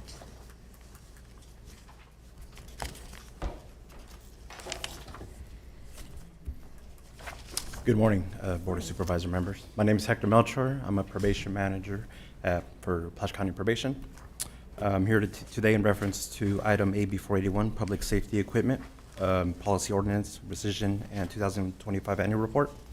In reference to the background, on May 10, 2022, the Board of Supervisors adopted an ordinance approving the Probation Department's Public Safety Equipment Unmanned Aerial System policy in accordance with Government Code Sections 7070-7075 for purposes of funding, acquiring, and using specified military equipment. The statutes, which were added pursuant to Assembly Bill 481 in 2021, require law enforcement agencies to adopt a policy for certain types of military equipment, which include unmanned, remotely piloted, powered aerial or ground vehicles. The policy must be adopted by ordinance, and the ordinance must be reviewed by the board on an annual basis. Additionally, law enforcement agencies are required to prepare an annual report on the status of any identified equipment. As part of this year's AB 481 assessment, the Probation Department determined that the single piece of equipment that it had listed, a unmanned aerial system, is no longer operationally necessary and does not provide a measurable benefit to current department functions. Additionally, the costs, maintenance requirements, and limited use of the device no longer justify retaining the equipment under the AB 481 framework. For these reasons, the department recommends fully decommissioning the unmanned aerial system and formally rescinding the associated AB 481 policy. This action will remove the unmanned aerial system from the county's inventory of AB 481 regulated equipment and eliminate the need for future annual reporting and reauthorization related to the device. The Probation Department originally received approval from the board in 2022 for the use of the unmanned aerial system. During 2024, the Probation Department did not use the unmanned aerial system for surveillance purposes. However, it was used to assist department social media efforts. The unmanned aerial system was not used at all in 2025. As for the two action items, the first one, introduce and waive oral reading of an uncodified ordinance that decommissions and discontinues the use of the Placer County Probation Department's unmanned aerial system and rescinds the previously approved AB 481 related policy entitled Public Safety Equipment Unmanned Aerial System Operations in accordance with AB 481. Secondly, receive the Placer County Probation Department's 2025 AB 481 annual report as required under Government Code Section 7072, parentheses A. At this time, if there was any questions from the Board of Supervisors. Thank you. Any questions from board members? Anyone in the public who'd like to comment on this item? And anyone online? All right, I'll bring it back to the board. I'll move approval of the item. I'll second. Moved by Gore, seconded by Jones. All those in favor? Aye. None opposed? Thank you. Thank you. We will now move to our 11:35 timed item, Public Works Sustainable Groundwater Management Act update.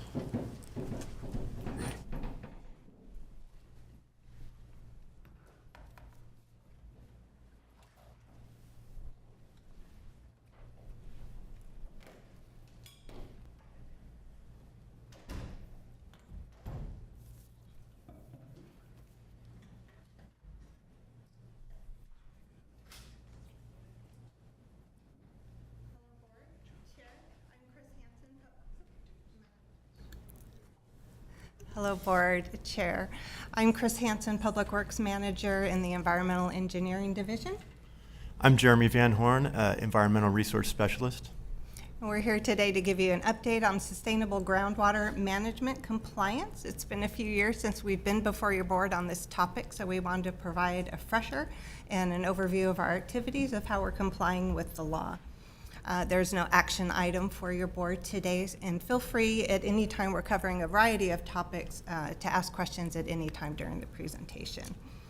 So again, the purpose of our update today is to provide you a status on our compliance with the Sustainable Groundwater Management Act, talk a little bit about our implementation of our groundwater sustainability plan, as well as our most recent annual report findings. give you an overview of a little bit of our management actions, adaptive management actions in response to local conditions, talk about cross-policy coordination required by the Act, and what's next for us in terms of compliance. So as an overview, the Sustainable Groundwater Management Act, you might hear us call it SGMA because it's a mouthful to say.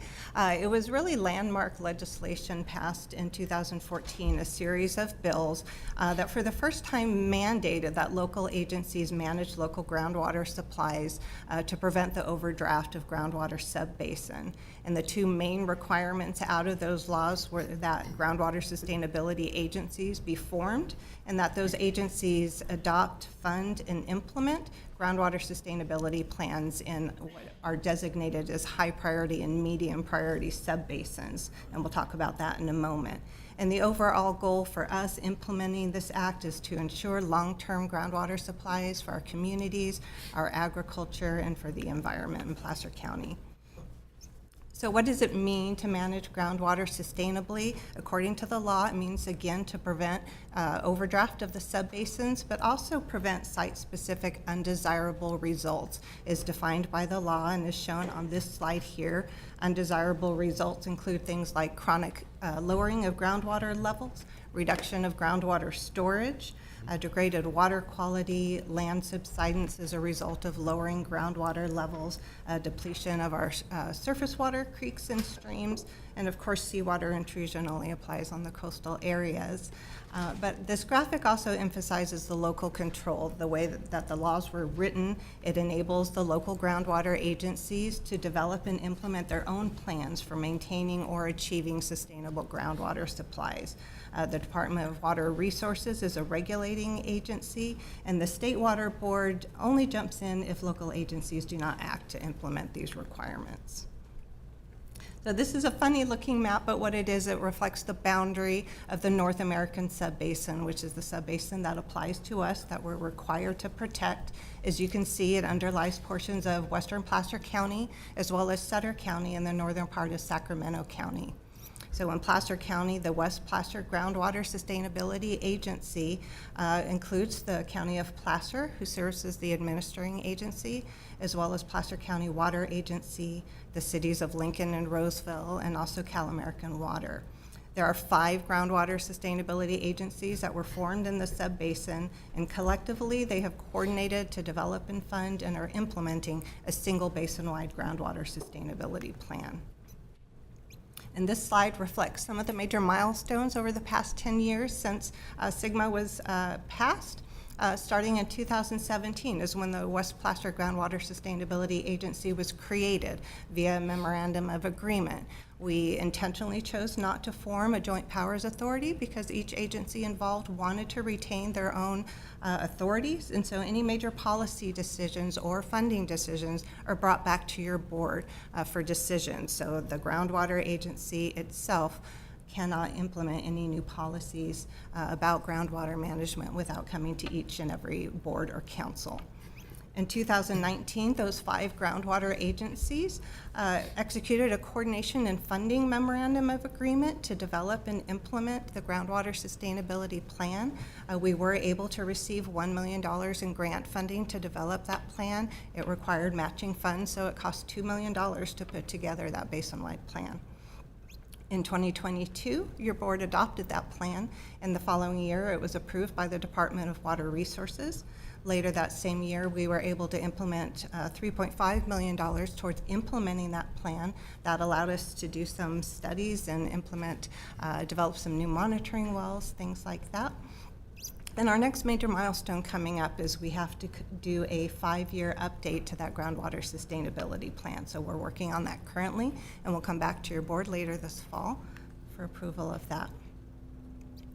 So briefly, the overarching requirements of the groundwater sustainability plan include some statutory requirements such as groundwater monitoring. So we monitor the subbasin conditions by monitoring groundwater levels, surface water levels, land subsidence, water quality, and other things. We have to report those results to the state annually. we have to implement the projects and management actions that were put in the plan. And those include projects and management actions that apply to all the agencies involved. Some of them are agency specific, such as in West Placer, we want to pursue groundwater recharge. We wanted to implement some additional monitoring wells, and Jeremy will talk about that. And we're also required to do adaptive management. I mentioned that earlier, and that's if we see groundwater conditions change that require actions, we're required to investigate and see what needs to be done to remediate any issues. And under the law, successful achievement of our groundwater sustainability plan means that we are either achieving or maintaining sustainable groundwater supplies. In Placer County, we believe we are maintaining our sustainable groundwater supplies. Overall, we are compliant with all these requirements of the Act. As mentioned, our plan was approved. All the agencies are monitoring and reporting annually, implementing the projects and management actions. Overall, under the law, we remain in good standing. The subbasin is not in overdraft. We are not at risk of probation, and that's the term that is used when the state feels that they need to step in and manage groundwater for you. And those undesirable results that I mentioned, we are not seeing any widespread undesirable results in our subbasin. So at this point, I'm going to hand it over to Jeremy to talk a little bit more detail about some of the required actions that we're required to do. Hi, yes, thank you. Groundwater monitoring is foundational to SIGMA. From the larger basin-wide network, we have selected 40 key wells that we consider to be representative. These wells have been carefully chosen because they're spread out geographically, consistently monitored, and designed to measure specific parts of the underground water system, or aquifer. These wells help us track important risks, including declining groundwater levels, loss of stored water, land subsidence, or when the ground sinks, localized impacts to nearby rivers and streams, as well as water quality issues. This monitoring effort and network allow us to detect issues early on and respond proactively instead of reactively. In West Placer, a few of our key project and management action efforts include coordinating on well permitting with environmental health, integrating groundwater considerations into land use decisions, evaluating and pursuing groundwater recharge opportunities, expanding our monitoring network, for which we just added or installed a monitoring well in West Placer, and another is expected to be installed in the upcoming summer, and improving our understanding of domestic well users. All of these actions are designed to both manage current conditions and prepare for future droughts. Each year we publish an annual report, which includes things like current groundwater conditions and usage. In the 2025 Water Year Annual Report that will be published next month, we'll report a year with slightly below average precipitation, groundwater pumping in the basin increasing slightly, groundwater storage increasing overall, and water levels remaining generally stable. We did, however, observe that 5 wells exceeded their minimum thresholds. Now keep in mind that that number of exceedances remains below the threshold that would indicate an undesirable result per our groundwater sustainability plan, but still it is an early warning indicator and one that we are watching very closely. A minimum threshold represents the lowest acceptable groundwater level at a specific location. And as I mentioned before, of the 40 representative wells in the basin, 5 in Placer County fell below their minimum thresholds in the 2025 water year. Under SIGMA, these exceedances trigger a requirement that we investigate the cause of the declines and determine whether mitigation will be needed. The West Placer GSA have recently completed our investigation and have identified several contributing factors that we feel are responsible for these exceedances, such as impacts from recent drought conditions and increased pumping, including shifts to more water-intensive crops like orchards. While our investigation targeted wells with declining groundwater levels, we did observe that some wells in the area are recovering, while others may be stabilizing to slightly lower levels. From our investigation, we've also learned that there are data gaps, particularly around pumping and well ownership, that we are working to address. Can I ask a question on that? You may. When there is an issue like that and there's a new crop that's using excessive water, I guess, do you then work with that owner or that operator to try and find alternative, less water-intensive uses for that? Or how does that work? You could talk a little bit about your well permitting review process. Yeah, as an yeah. opportunity. Yeah, I'm going to talk in the upcoming slide about well permitting revisions that we're going to do. To your point about talking directly with landowners who might be responsible or change, we haven't gotten to that point yet. We've worked proactively with some of the water agencies who can provide some surface water to people that we know are probably increasing their pumping because they changed to a different type of crop like an orchard. And we've seen declining waters in that levels. So we're trying to put those two parties together to see if we can work out some sort of surface water solution there. Got it. Provide a little bit of background on that as well. Under the Sustainable Groundwater Management Act, the act does give authorities to groundwater agencies. If they choose, they can require well registration, well metering. They can limit pumping if they wanted. We intentionally chose not to do that. The county is supportive of agriculture. We didn't want to place that burden on them, cost or otherwise. And so we haven't done that. And so the flip side of that is that we don't have a great understanding of how much pumping is going because we don't require that metering and reporting. So we do try to reach out. We have annual, we call them ag tailgate meetings, where we try to reach out to the agriculture community, invite them to a meeting where we can talk about things. But we are restricted a little bit because of that we don't have necessarily contact information and a way to contact them after they're already established. And so that was a little bit of the struggle of what Jeremy will talk about when we did a little investigation to try to learn more. Yeah, thank you.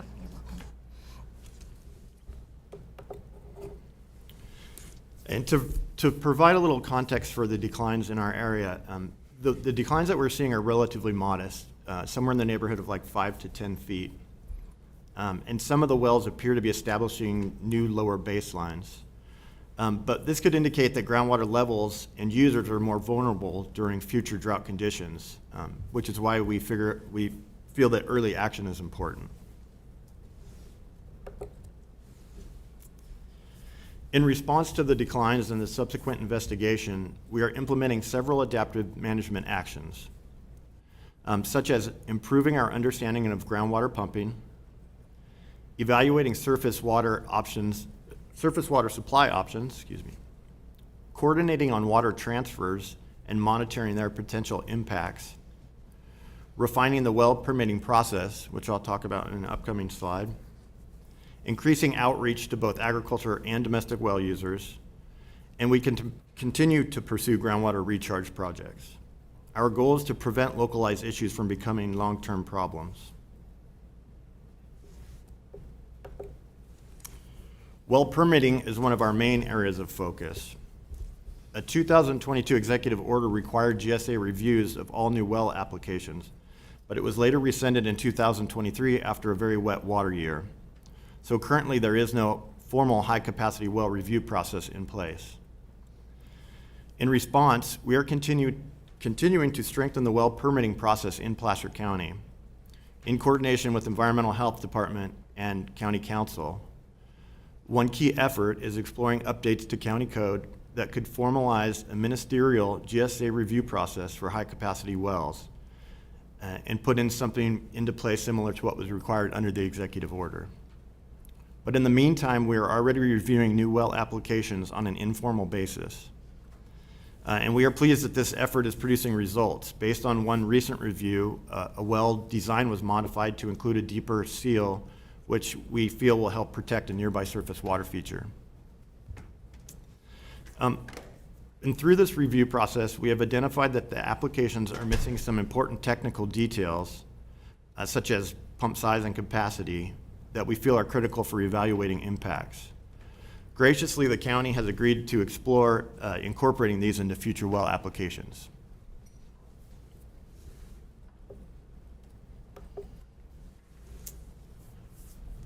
So looking ahead, potential areas for future board consideration include establishing a formal review process for high-capacity wells, like we discussed in the previous slide, a requirement for additional information on permit applications, developing well siting and construction guidance, and considering targeted groundwater protection zones. But today, no changes are being proposed. These are just areas we may return to for future direction. And with that, I'll hand it back over to Chris. Thank you. So this slide speaks a little bit about other areas. So the complying with SGMA does not only mean implementing your groundwater sustainability plan. There have been additional laws that have been passed since, and because we are tasked with protecting groundwater supplies, it trickles into other policy areas and engagement. For example, land use and planning. So as county employees that are also representing the groundwater agency, we monitor land development projects, particularly those that propose groundwater supplies, and we'll comment on those, similar to Jeremy reviewing groundwater wells to prevent both site-specific impacts as well as basin-wide impacts. We engage in the general plan update. That's required by statute, both that groundwater agencies engage with county planning agencies, but also county planning agencies are required to share the general plan update and coordinate with groundwater agencies. So we have been monitoring that, providing some comments on the general plan update. Jeremy has already spoken about well permitting coordination. Another law that was passed since the Sustainable Groundwater Act was passed is SB 552. So you might remember that that law requires counties prepare for droughts and water shortages, establish a drought and water shortage task force, and develop a drought and water shortage resilience plan. And so as both county staff and groundwater agency staff, we were engaged in that process because SB 552 requires counties to engage with groundwater agencies. And so I serve as a member on that task force and participated in development of that plan.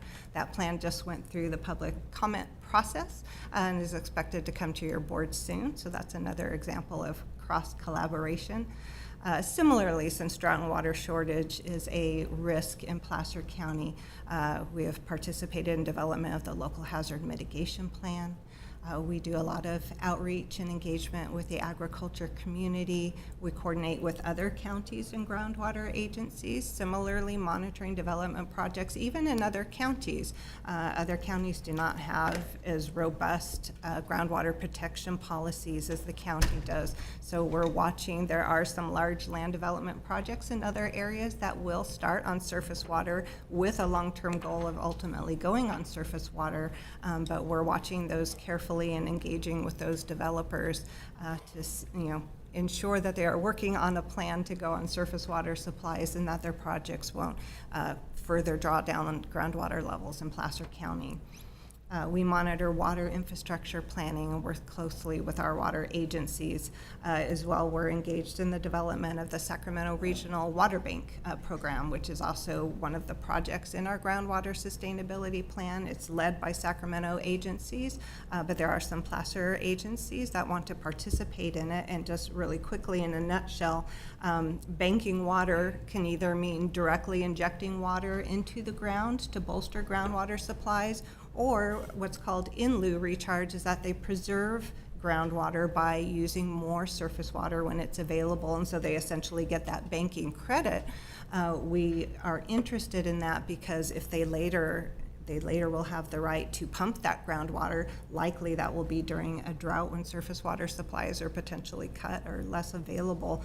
We want to be sure there aren't site-specific impacts from that pumping activity, and so we're actively engaged in that process as well. And again, overall, the benefit of all this cross-coordination is not only required, but it further supports our efforts to protect groundwater in Placer County.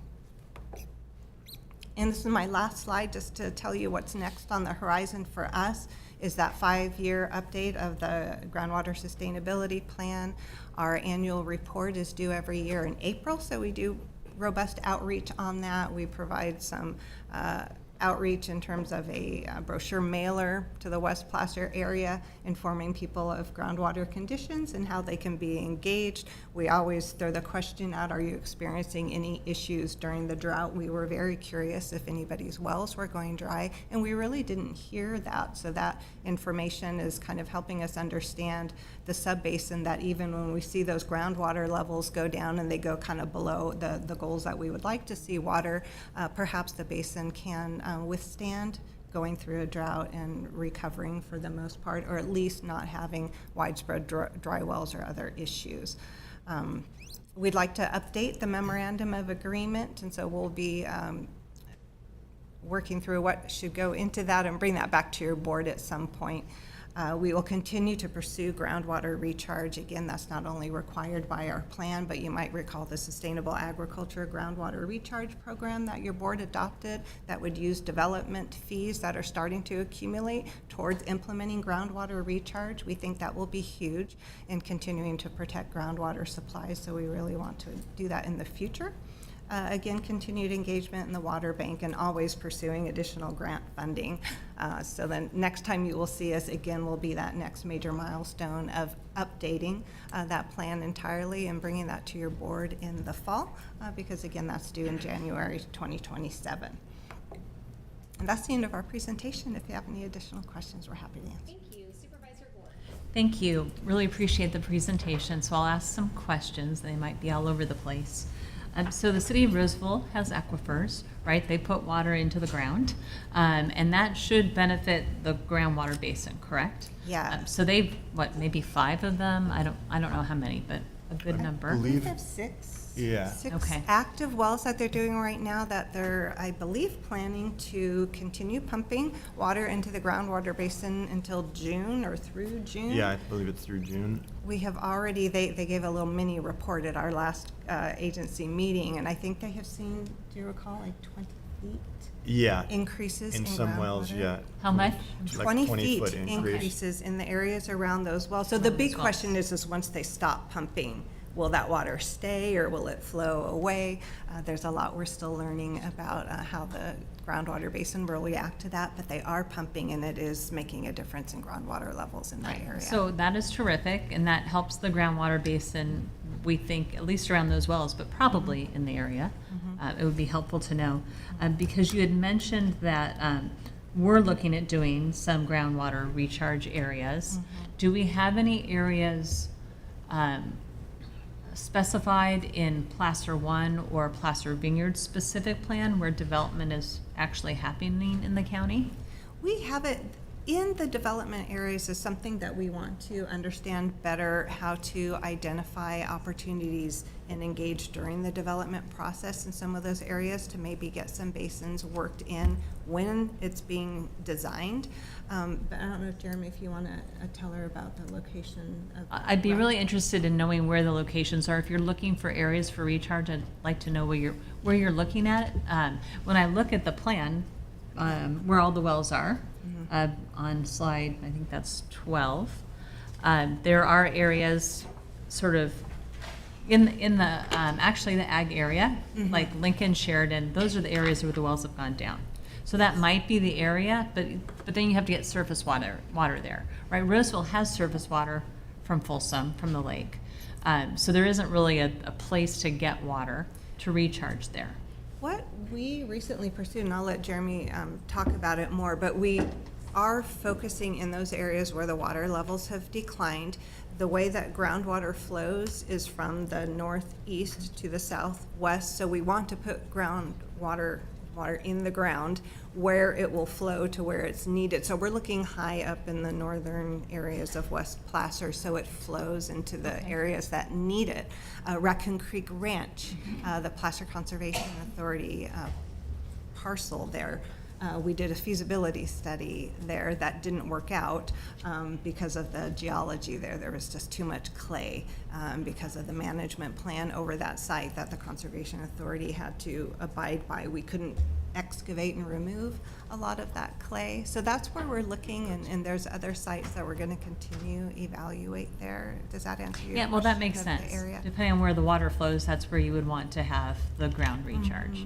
which makes sense. And then the water bank development project, that's in conjunction with Sacramento County. You said, is that what this is? The agencies in the Sacramento Groundwater Authority, that's a regional agency, they're the agencies, I think, that kicked off development of this water bank. They have been banking water for decades in terms of, they call it conjunctive use, where you be strategic about the use of surface water and groundwater. So again, trying to use more surface water when it's abundant and saving that groundwater to when you really need it. It has improved groundwater levels, so the overall concept of groundwater banking can be very effective. But they have opened it up to participation from other agencies. So I believe, is Roseville involved? Lincoln wants to do some aquifer storage and recovery wells like Roseville does. Placer County is involved because we want to do our own style of groundwater recharge. So there's a lot of agencies now involved in developing that water bank and participating in it. Yeah. That's helpful. And then did you want to? No, go ahead. One other question, and you mentioned other developments that are being monitored. So I do have a little bit of a concern as I look at some of these numbers that have decreased a little bit or aren't as high. Like Sutter County, where we've got a very large development going in, not we. Sutter County has a very large development going in. My understanding is it's on groundwater, and it's thousands of homes, if I understand. And what's the plan to ensure that there is enough water for that development?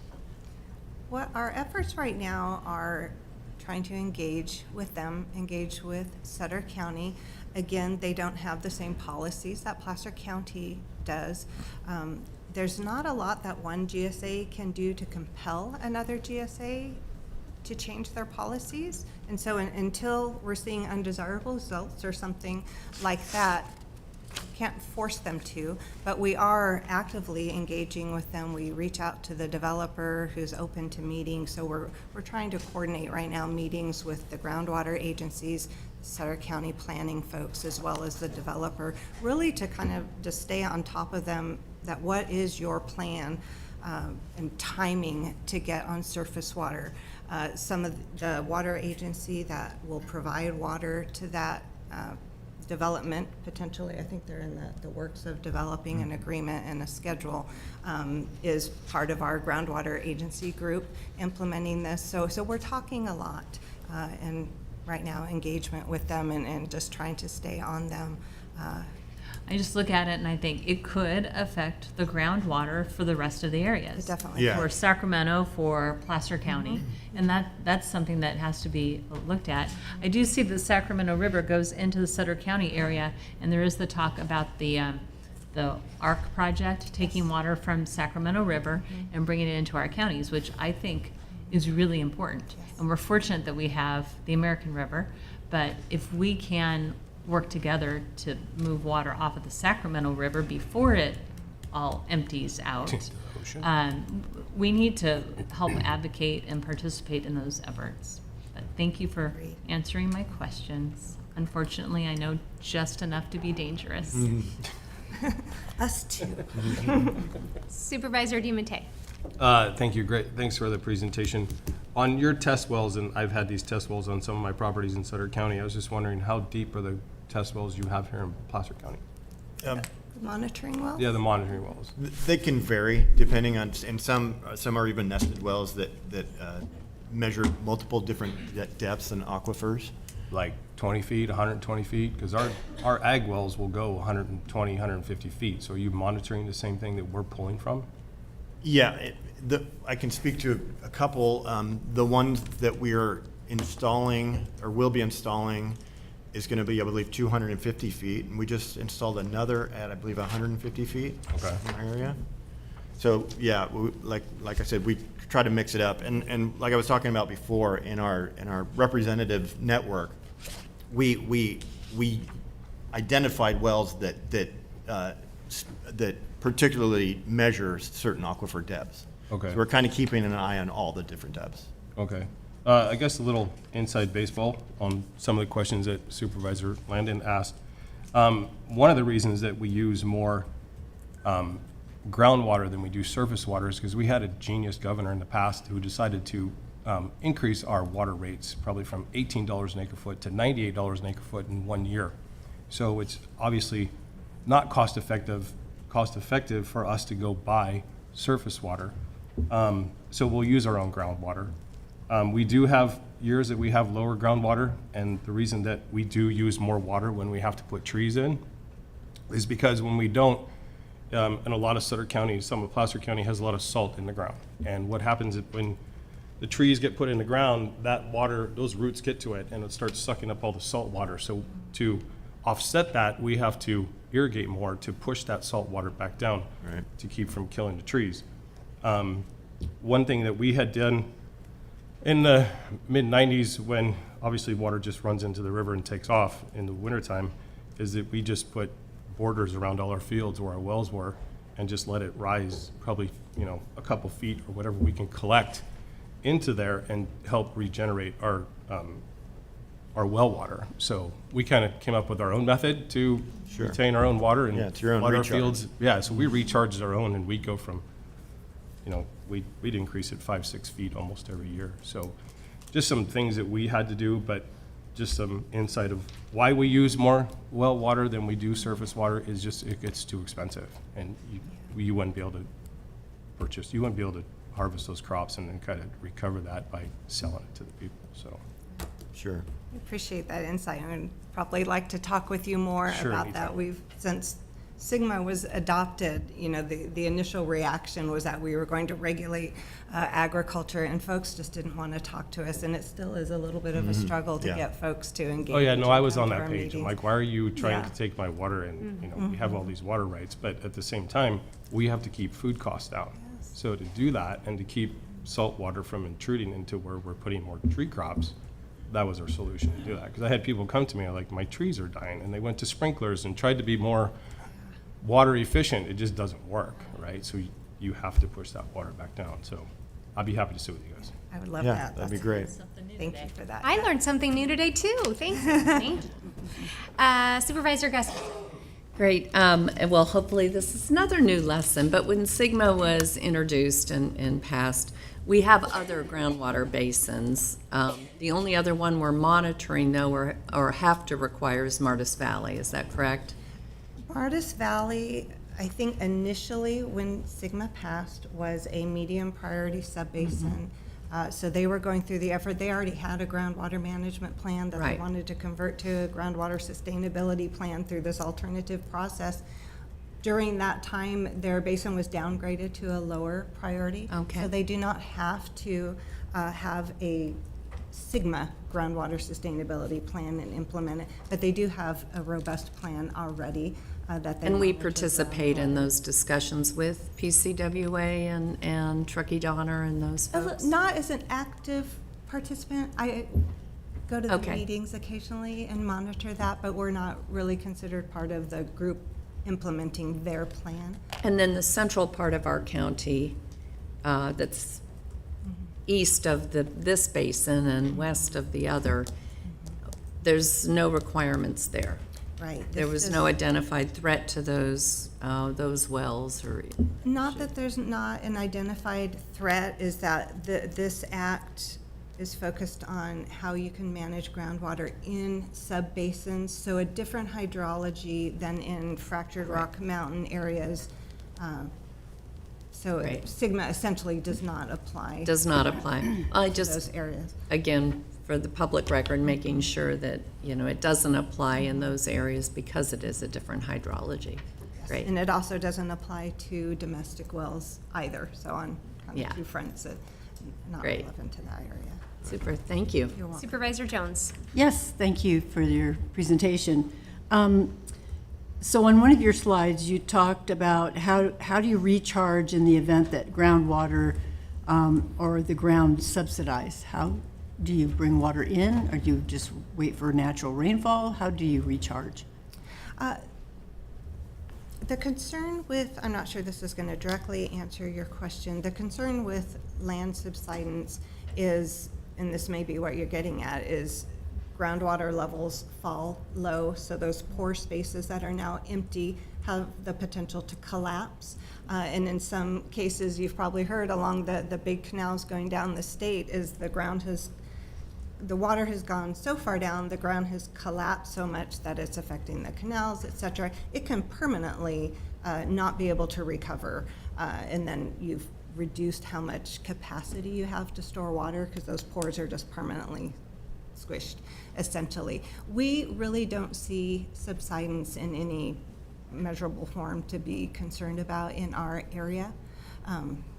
So we are still able to do recharge, even if, during drought conditions, you may see, on the matter of inches or less than inches of subsidence occur during droughts.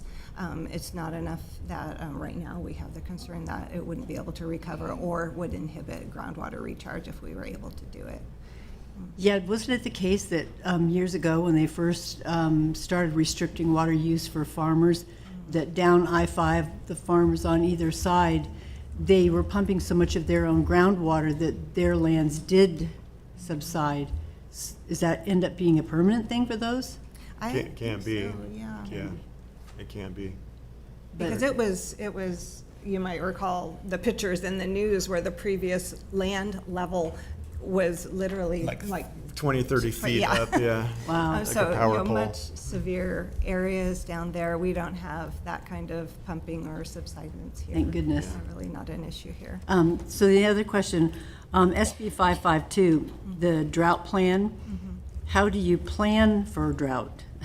Do you make farmers stop pumping, or how do you plan for drought? What SB 552 focused primarily on were emergency situations. So if we had such a severe drought that people's wells were going dry, it was more, can we bring in bottled water? It was more emergency response type focus, not the long-term sub-basin-wide management, which is what Sustainable Groundwater Management Act speaks to. Okay, great, thank you. Appreciate it. Thanks. I have one quick question. I'm just kind of looking into your crystal ball, knowing that the state will often take away our local land use authority on things. Do you see anything coming down the pike when it comes to the state deciding to supersede and say, no, we're gonna put in metering on either domestic or agricultural wells? Do you see that coming? If we're doing our job correctly and keeping water levels sustainable, they're not supposed to. Under the current laws, that's the way it's written. If we're You haven't heard any buzz about new laws and that? I haven't, but honestly, nothing would surprise me. There's new laws all the time about water, but I haven't seen anything that would require metering. I know in other areas of the state, I think in the San Diego area, where they weren't able to implement a plan that was protective of groundwater, the state did step in. The first thing they did was send everybody a letter who they were able to regulate that you have to install a meter and start reporting to us right away. So it can happen, but we are in compliance, and unless we just completely walk away or we allow conditions to get those undesirable results that we talked about and didn't mitigate those, the state should not step in, at least under the current laws. Okay, thank you. Supervisor DiMattei. Yeah, just one more comment on this whole water thing. I've probably been involved in many water agencies in the last 30 years, is that some of the people went down south that they had to pump out as much groundwater as they possibly could is because they were cut off by the state. And there was many of years that we've pumped enough water or let enough water go into the ocean that we could have filled Folsom Lake probably 4 times. The problem is we have too many environmental rules, environmental laws that protect stupid bait fish instead of the people who actually live here. So we can't build more dams and more reserves to do this. We have plenty of water. And I know because I see all the stats. The problem is we have more regulations than we have brains at a certain little place in Sacramento.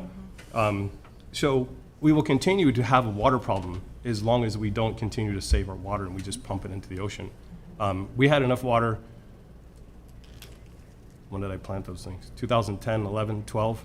enough water to fill all of California's reservoirs in Southern California. I had a certain senator's office tell me that the reason that they like their high water rates in the LA area is because they can, not because they can change it. We had enough water to go pump water over the grapevine to fill all of that stuff. And the problem is, we just won't do it.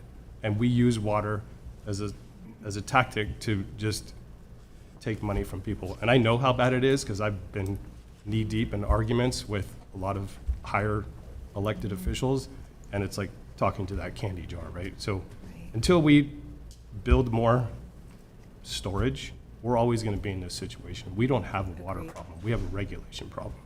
Agreed. Yeah. And we're experiencing that with the groundwater recharge efforts, because it seems like it shouldn't be so difficult to find some water. You know, we have in our area, in the rain, we'll get a storm and the creeks will overflow and there's water flooding the streets. We want to capture that kind of water and put it in a groundwater basin. It's almost impossible right now, like you said, with the regulations and the restrictions in the CEQA. There have been executive orders released, but they put criteria on them. You can only do it from December to March 1st, or only when conditions are this, or you have to have recharge already approved in a flood plan, which we don't in those rural areas. And, you know, so we're facing that too. And we go to conferences every year and we bring that kind of thing up every year, and the state hears it and say they understand it every year. They're trying to help, and they'll, like I said, put out an executive order or something, and it just doesn't quite provide us the help that we need. Right. There's been studies shown that, to your point about excess floodwater going through our system and out the delta, in far excess of what the delta needs. So there is water available. 100%. We just need to identify when that water is available and have the regulatory ability, and I'll have to go through CEQA or get water rights, which can take years and years to obtain. And so there is legislation in the works. I think it's called AB 2026 that's being developed right now. The Regional Water Authority is the sponsor of that, working with the state. Again, they've heard the issue, so it's trying to do something that will enable us to capture water more easily, get it into the ground, reduce some of the regulatory hurdles, set some criteria. There was criteria to flood flows called the 90-20 rule, and I'm not able to cite it for you now, but something if conditions are 90% of, I can't remember, you can only use 20% of the excess, something. Even so that was too No, I restrictive understand. to dial it in. It's ridiculous. Yeah, and so they're trying to implement something like that, but a lot more The numbers don't make implementable. sense. I've read it, the numbers are, they Yeah. just don't make sense.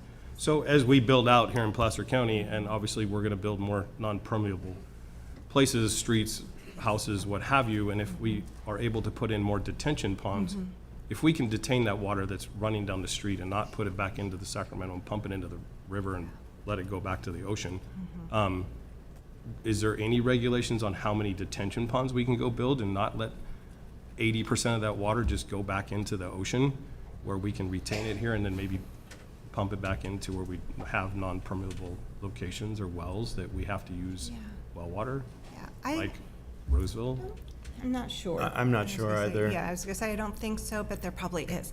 So that is something we'd like to continue to investigate. It's been on our list as potentially another option we can do. And again, it's important to have those discussions at the right time where you can get into that development project when it's being designed.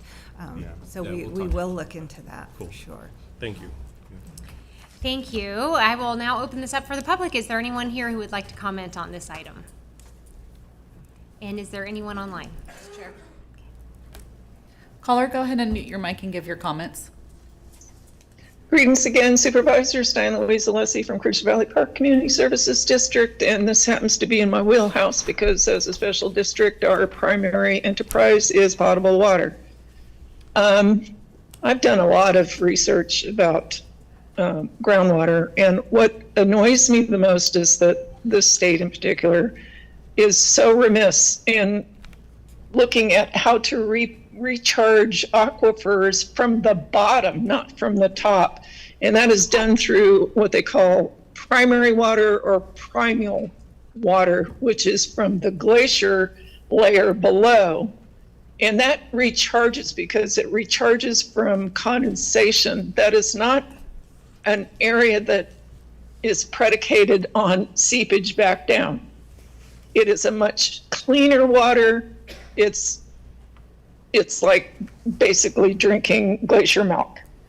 Now, I'm going to say that the Amish and the Mennonites have really dialed this in, and there are other companies, and they use LiDAR technology to locate the fissures. Granted, most of these wells run 200 to 500 feet deep, but what happens is in Arizona, they dig them because they're arid, and all of a sudden the surrounding areas, aquifers fill up and their water pressure increases once somebody taps the primary layer or the primal water. So this county really needs to investigate that. And if you want to, you could do it from top and below, because if you're doing a siphon out of the primary layer, then you're replenishing the reservoirs to, offset that. And I'm going to leave this too in your bonnet. Y'all talking about the AI centers that want to build here. They are incredibly thirsty.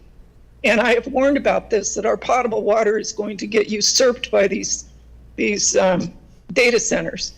This county needs to be proactive about how they're going to manage that and not let that be a runaway train, because literally we will start to see sinkholes. It's not going to be a joke. So with that, I will yield, but please engage in this other system of bringing the water table up from the bottom, not just the top. Thank you. Thank you. Any other comments? All right. There's no action needed by the board on this item, so we'd like to say thank you for your presentation. It was great. Good conversation. Thank you very much. We are now going to move to our 11:55 timed item, 6 months 25 to 29 Placer County Housing Action Plan update.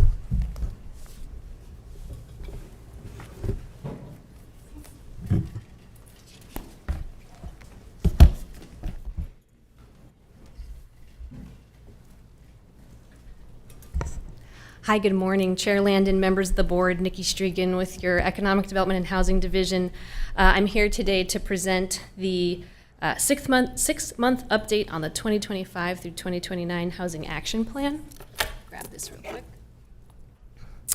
The action before your board is to receive a 6-month update on the 2025 through 2029 Placer County Housing Action Plan. And of course, by way of background, the Housing Action Plan was presented and adopted to the board last June. And at that time, staff noted that we would be bringing forward an update on this plan concurrent with the Housing Element Annual Progress Report, which your board's going to hear later this afternoon. The Housing Action Plan was a tool that we had put together to implement the housing element. And so you'll see here on the screen sort of an infographic that we present alongside with the Housing Action Plan, that we have this big overarching goal to create, preserve, collaborate with partners and fund housing. And that those are the kind of the core focus areas designed to help us construct housing, working with partners and developers and all the players at 1,300, which at 1,300 units, which is a range of units that we see, such as accessory dwelling units, multifamily units, and income or worker restricted units. And so staff is here today to share that we're making progress toward that goal. We've seen 148 units in the period since adoption until to date, through 2025. That comprises mostly ADUs. The HTP project, Parkside at Sabre City, is bound up in this number, along with a duplex. So again, working towards that multifamily typology. Some additional 6-month highlights include work towards site folios that were created for the sites that were rezoned under the rezone program. Those are available on the Planning Division's website, and our teams collaborated together in order to create those folios to share location information and details about the sites, in addition to mitigation measures pertaining to those particular sites. Staff has also been advancing development on county-owned property, and that includes the Dollar Creek Crossing property in Tahoe City, which you'll hear more about at the upcoming Tahoe meeting, the Placer County Government Center at Atwood site in North Auburn, as well as the Cincinnati site in the Sunset area. There's currently an RFP on the streets to look for development potentially on that site that was encouraged through both the Housing Action Plan and our Housing Element programs. Last year, staff also, the county both adopted and launched the Launchpad program on the east side of the county and deployed $725,000, or I should say allocated $725,000 for 4 units. An additional $3 million was secured in Launchpad funding last year. The NOFA for that program, or that second round of NOFAs just closed last week, and staff is currently evaluating applications, again, specific to the east side of the county. We also launched the Housing Tahoe Partnership. That was to start up that organization and work toward preservation activities, again, specific to the east side of the county. Of course, a major component of the Housing Action Plan Goal 4 is to fund and identify funding for housing. And so in relation to that, looking at one source of funding, which are fees collected in lieu of building housing, a Nexus study was published at the very end of last year, which is currently available and on the streets. And then importantly, the Housing Funding and Fee Implementation Ad Hoc Committee was formed and has been meeting, working towards a longer-term sustainable funding strategy for housing. A funding summary from last year includes $770,000 secured in lieu fees. That's under our ordinance, and some fees that were collected through the Bickford Ranch Specific Plan. Last year, $950,000 in lieu fees that are recognized under an agreement we have with Housing Trust Placer were deployed towards Parkside at Sabre City, so that has led us to 44 units. And that project is actually leasing up and should be have tenants in them very shortly. The TOT dollars from the east side of the county, in addition to the $3 million that I mentioned, were secured for Launchpad. Another $500,000 was secured for the Lease to Locals program, and staff recently applied to the Pro Housing Incentive Program. Those are dollars that are only available to pro housing designated counties in the amount of just over $1 million. Hoping to hear back on that award in a few months. That would be programmed towards the Atwood site. A major focus of 2026 we see as our funding strategy, a really comprehensive funding strategy. And so the ad hoc committee is really charged with this piece where we would establish a funding framework, define spending priorities, and later on inform an actual affordable housing fee later on in the year. I'll note on that the timing of that study, it will follow ad hoc committee direction before presenting the study itself and fee options. And so the timeline to come to the board for a funding strategy is closer to this summer with the fee study and potential options after that. I mentioned fee studies available for public review. Staff, of course, will continue to receive feedback in the interim and engage stakeholders in that process. So all in all, while the county has made strides in the first 6 months of implementation of this plan, production remains pretty early since we're working towards summer of 2029, and staff will continue what's working, and as you can see on the screen, can keep a major focus in mind of establishing sustainable funding sources. So that concludes my presentation. I'm happy to answer questions if you have them. Thank you, Nikki. Questions from board members? No questions yet. Anyone in the public who'd like to comment on this item?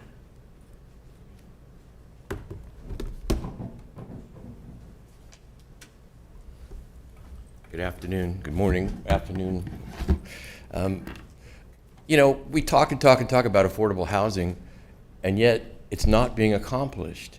And if you look at the 1,219 RENA units that the county was short, let's assume they all had to be affordable houses at the lower end, at $400,000 a door, that's $500 million in real estate that wasn't built. Now, the numbers that you see in this study are ridiculously low. There's a few million here, a few million there. What have you got for all of that? Nothing.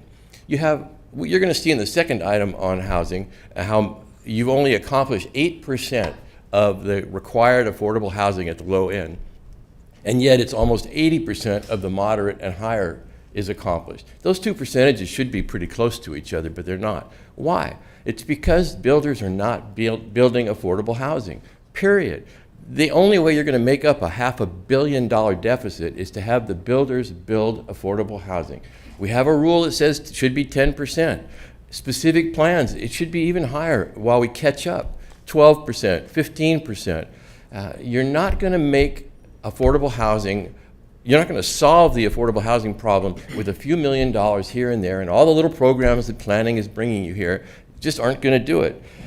They seem to be relying in the written report on RM30. RM30 in a rural, unincorporated Placer County is going to be a hopeway everywhere you try to do it. And why is the county not following the HCD guideline on affordable housing, which says you should do affordable housing in smaller increments, spread, quote, equitably throughout the jurisdiction? Why doesn't this plan address that? This plan says we'll have RM30 will be our answer. So big apartment complexes throughout rural, unincorporated Placer County will solve the problem? No, it's not going to solve the problem. The problem is solved by having builders build 10, 12, 15% affordable within their development. Why are they being exempted? Why are they not building? Why are those percentages so low on affordable housing and so high in moderate to high income housing? It's because they don't want to build affordable housing. They don't want to mix affordable housing in with their fancy-dancy $700 to $1.2, $1.3 million subdivisions. And that's the problem you folks need to politically solve. You folks need to say, all these little, couple $1 million here, couple $1 million there aren't solving the problem. We have got to be tough to the building industry. They deserve to put in as much as anybody of the rest of us in providing affordable housing. And so somewhere in this, you need to be questioning planning about why you're not following the HCD guidelines and why, how are we solving the problem? Because this plan doesn't solve the problem at all. Thank you. Thank you.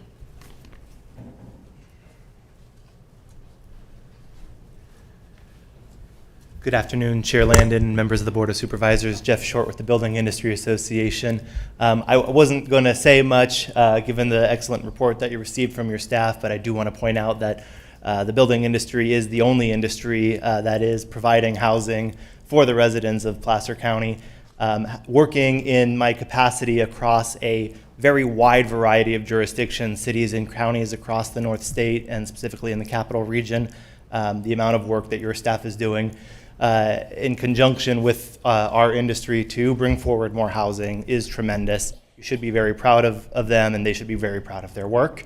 This was a good update, and I appreciate you keeping tabs on this and checking in on it. Thank you. Thank you. Anyone else in the chambers that would like to comment?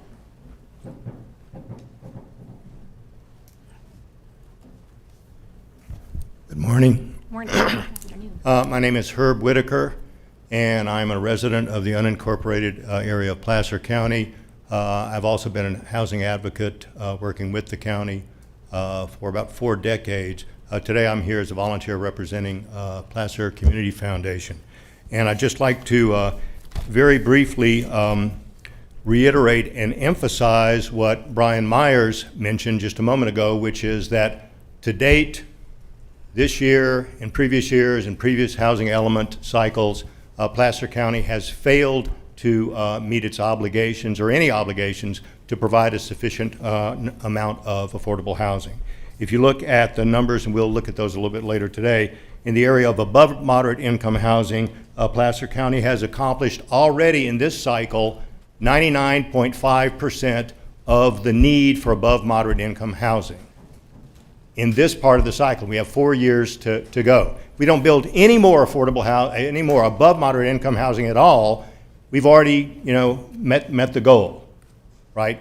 So we can just retire that objective and start to focus on affordable housing. I'll talk a little bit more about that possibly later, but focusing on the affordable housing plan, I think the major thing that I would ask the board to do is what the staff did, which is to say that the major focus is on funding. The major focus is on funding. The county it's laudable that the county has created a goal of 1,300 affordable units. That's great. A goal like that means nothing unless you have a plan. And the county is putting together a plan. That's great. A plan means nothing unless you have adequate funding. And as the staff has already advised, funding is one of the major focuses or major goals of the affordable housing plan. What I would suggest is that the county push on every area that it can to enhance its funding, such as the possibility of increased property tax revenues and taxes on other things in Placer County, but also especially the proposal for an increase in lieu fees. In my opinion, we shouldn't have in lieu fees. We should have a requirement that the building industry, with the support of the county, build the affordable housing rather than just have in lieu fees. But if you're going to have in lieu fees, I would strongly recommend that the county adopt the maximum that has been recommended by the experts that the county hired in their Nexus study, and adopt at least in lieu fees of $16.18 per square foot. Adopt the maximum. You could adopt even higher than that, but you should at least do that to secure funding to achieve your goals. Thank you. Thank you. Anyone else in the chambers? And anyone online? Caller, go ahead and unmute your mic and give your comments.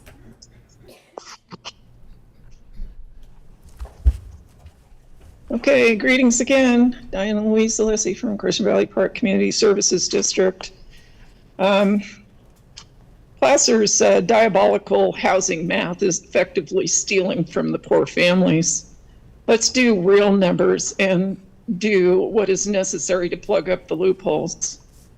Loophole number one, 2.73 cents or $2.73 per square foot fines. That equals $4,100 per 1,500 square foot house. True cost, Popoy Apartments, nearly $500,000 per door. That pencils out to 122 times your current in lieu fee. Furthermore, ask yourselves, what are you going to do to project for the tsunami of the post-World War III inflation that's coming? I say it's headed to more like 600 to 700,000 per door on the horizon. Your Nexus study says $8.28 per square foot maximum. This is still only 4% of the true cost. Low fees invite more of the same. No headway on securing permanent attainable housing. Loophole 2, the low-income housing tax credit heist example. 10 million in credits, 15 years down the road, converts to luxury condos and apartments because that's the get out of free jail card for the developers. Loophole 3, rural and land grabs, free land value uplift, plus no infrastructure excuses. Make the fees high enough to actually supply infrastructure. Loophole 4, mitigation scam, the 0 to 15% AMI promised in next cycle will be acutely low. Moderate income ends up being delivered. Exposing a developer's hidden theft timeline. Year 0, estimate 500,000 per door in public funds, major LIHTC, and other subsidies, plus cheaper land via rezone windfall. By year 15, the low-income housing tax credit exit. Market rents replace affordability at $3,500 per month. Placer families, any chance of multi-generational wealth is gone. The next 2029 RENA Cycle 7 demands acutely low. As I stated, your $4,000 fines will be equal just under 0.8% of need at the current inflation. The CVPRC will be proposing ordinance plus resolution currently being drafted and will be delivered by next week. It will seek to kill every loophole. Be realistic. $50 to $70 per square foot true fees matching the projected Hope Way real costs. 55-year permanent affordability, no year 15 Diane, can you wrap your comments tax up, credit please? Exit. Yes, I will finish. Thank you. County deed restrictions that survive the developer tricks, 25% syndication recapture, they pay or they don't play. Rural land binding contracts, no infrastructure, cost escape. Thank you, All Diane. outstanding costs, yes. You have the full letter in Yes, your we do. packet. Thank you. Thank you. Anyone else? All right, I will bring it back to the board for questions, comments. Supervisor Gore. Thank you. I appreciate the update, and I appreciate the input about needing funding. We do need funding, and we cannot solely rely on the building industry to provide all of the housing. Those RENA numbers are much higher than just 10% of the homes that are built in our area, just sort of a point of clarification for folks. And I appreciate that idea, so I'd love to see organizations like the Placer Community Foundation help us provide funding with some of these projects. You guys have been great advocates, but we need funding, right? The county, somebody made a comment, you just can't rely on all the county taxpayer dollars to actually make this housing happen. We have to find multiple streams of ways to do it. And so I appreciate the passion about this, but we've got high numbers from the state. It's great that we actually have development in our community, as Supervisor Gustafson, that helps provide for services. And some of these projects are getting built, but this is not just a wave a magic wand, and we need assistance, right? And it's great to say we need housing, but then say we don't want any housing throughout the county, right? So I just share that we have to find multiple ways to find funds, and appreciate folks partnering with us. Housing Trust Placer, a good opportunity to invest. So this is hard work, and we are supposed to zone for it and try to plan for it. Us building it is the challenge, and we're not really mandated to build it. We have to help bring it along, but sort of bringing people back to the reality that this isn't just a easy issue to accomplish. Thank you. Supervisor Gustafson. I echo those comments, and I appreciate the comments we hear from the public on this. I happen to reside in a community that has no new development and building, and yet the most desperate housing challenges around, and that's not because builders aren't, they can't financially invest and build and make a profit. Nobody's going to risk that from the development side, and so we do have to find other ways to accomplish this. The reasons we have a shortage of housing are not because of new development. They're because the costs of housing continue to escalate. And when we look at, sure, charge more fees, the builders will just quit building, or they'll sell the houses for even more and make them less affordable because they've got to recapture those fees. So it is a dynamic of checks and balances that we're trying to work on and find the right balance to make these things happen. I know Monterey County is looking again at a transfer tax on luxury high-end homes, or transfer fee. That's another area that other jurisdictions are going to, because they see this dramatic increase in the very high-end homes and the values. And that comes at the sale of a property. And again, that might be one of our answers if we're willing to have the courage to look for it. But I know people are very concerned, and I appreciate the comments that, yeah, we can't build houses per square foot. One of the reasons we can't do that is because of all the regulations requiring all of the safety mandates that the state has put on us. So nobody can build those houses to meet all the requirements we have at those kinds of price ranges. So I appreciate the passion and commitment from many of our partners in the room that are working to try to solve this problem. If anyone has done it in the state, we want to copy that. We want to make it work, but it is not just going after new development. It is looking at all of the drivers for the cost of housing and trying to facilitate that. That's the only way we're going to get through this. Thanks. Did you have a second? I guess I. Okay, Supervisor Jones, I was. Being on the committee with Supervisor Gore, it's a challenge because we do have to build affordable housing. The challenge is how do we pay for it? I am interested in finding out how come, as I've told you before, that Folsom's in lieu pot of money is about $26 million. And I'm curious as to how they've gotten so much money. I mean, they are going a lot more crazy, I think, with building out in Folsom than we are in Placer County. Well, I should say in unincorporated areas, because the cities, the incorporated areas have their own requirements. And, but, so where do we get the money? I know the builders are the builders, but the builders are not affordable home builders. So somehow we've got to mesh the relationship with the two, and we've just got to figure out where we get the money. Where are we going to get the money? I mean, it'd be nice if the state, they want it so bad, let them fund it, some of it. You all saw how, I mean, if you're here for the budget presentation, our revenues are not going up at a very large percent. We're not even going to be able to hire more employees to manage the growth in Placer County, let alone get, if anybody, even more than a 1% pay raise. So it's a quagmire that we're in, and I think that we've created it over the last few years, well, 10 or so years at least. So we're not totally not to blame, but I'm all ears for solutions. I'm all ears. I know we've did meet with BIA and some of the affordable home builders and stuff, and everybody's got good ideas, and I think maybe we should try sitting with them, maybe in our ad hoc group, just one time to gather and collect ideas on how we eat this elephant in the room.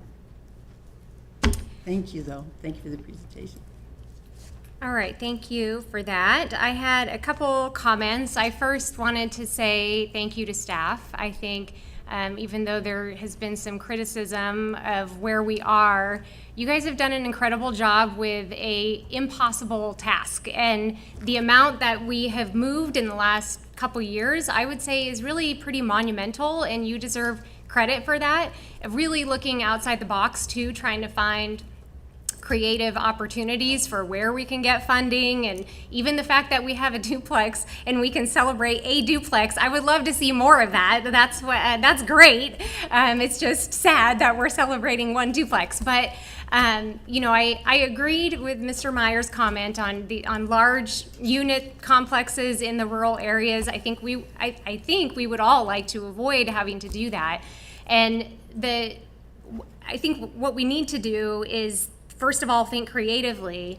I don't agree that this burden is solely borne by the building industry, and I'll use my son as an example. Him and his wife purchased a home in West Placer and were barely able to, by the skin of their teeth, afford a home in West Placer. And if we were to impose this $16 per square foot fee on their house, it would have been an additional $20,000 for them to have to pay, which would have priced them out of the market. Now you can say, oh, well, the builders can eat that, but the reality is that's not going to happen. That dollar amount is going to get passed along to the buyer, and that's going to price out, I think Diane said we're stealing from poor families, and that is stealing from poor families. We're essentially pricing out our young folks who are trying to buy homes. So I know we're early for that conversation around the in lieu fee, but that's just a bridge too far for me to get to, is to impose that on one industry. Now, I do think it's great that we have this ad hoc committee formed, and hopefully they can come up with some creative ideas. During the budget presentation, I think a couple meetings ago, I threw out the idea of looking at the increment that we have each year and whether there's a portion of that property tax increment that could be designated, whether it's 0.25% or 1/8% of that. Now, looking at our budget forecasts, I don't know how likely that is, but that is a conversation I would like to see. What would that look like numbers wise?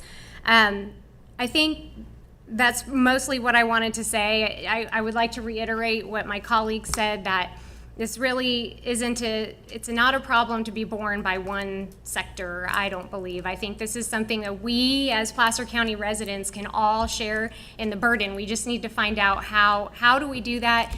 How do we bring projects forward, and how do we incentivize builders and affordable housing builders to be able to partner and give them the funding that they need to hopefully increase the percentage, maybe informally increase the percentage in some of those specific plans. If we can provide incentives for those builders to want to build more and for it to make financial sense because we can provide additional funding, that's a great conversation to have. So I think that's all I have to say on that topic. Anyone else have anything they would like to say?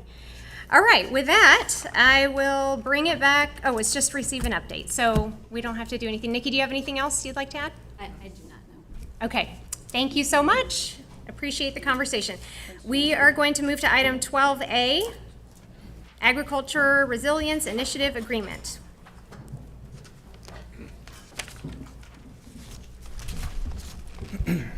Good afternoon, Madam Chair, Honorable Supervisors. My name is Kyle Smith, your Principal Planner in the Agriculture, Parks, and Natural Resources Department. Here to request a couple of actions to allow the department to enter into an agreement with PlaceWorks to conduct our Agriculture Resilience Initiative program. This program was initially born and developed by our local agricultural industry here in Placer County in 2022, who initiated the request to submit a grant award to the State Department of Conservation to fund these activities. Your economic development team in 2024, at this board's direction, submitted just an application and was awarded $500,000 to conduct this work, primarily looking at a lot of these policy arenas through a agricultural specific lens, trying to ensure that upcoming policy changes and land use changes, specifically as they relate to the general plan, include a look at how those plans and programs would impact or support the agricultural industries in Placer County, and then specifically to support and to bolster this kind of resilient industry that we already have in the community. So with that, the scope of services defined for this work is included as attachment A, but will generally include a variety of community outreach and engagement activities, and then policy development actions over the next 18 months relating to a number of policy areas, including land use, agricultural land conservation, employee housing, and agricultural business economies, among others. Following action today, staff is prepared to move forward to execute the contract and undertake kickoff and pre-planning meetings immediately.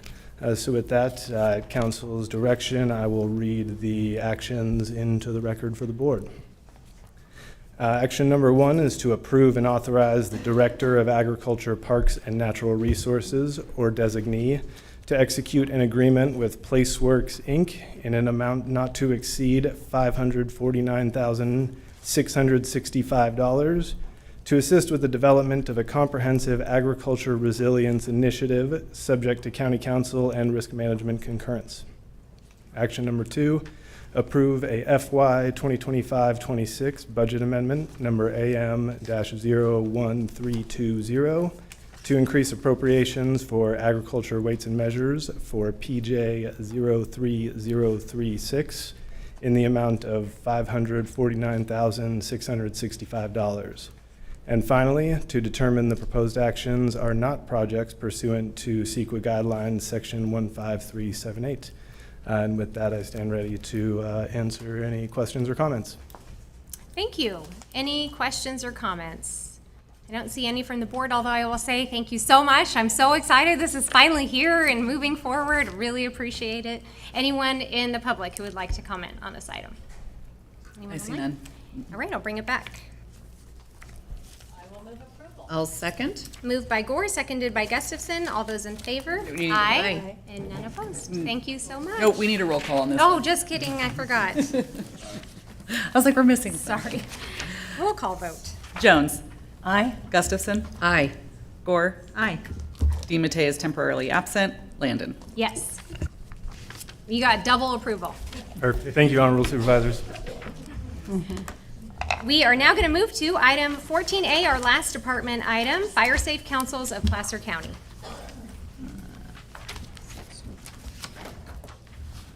That's the ag vote.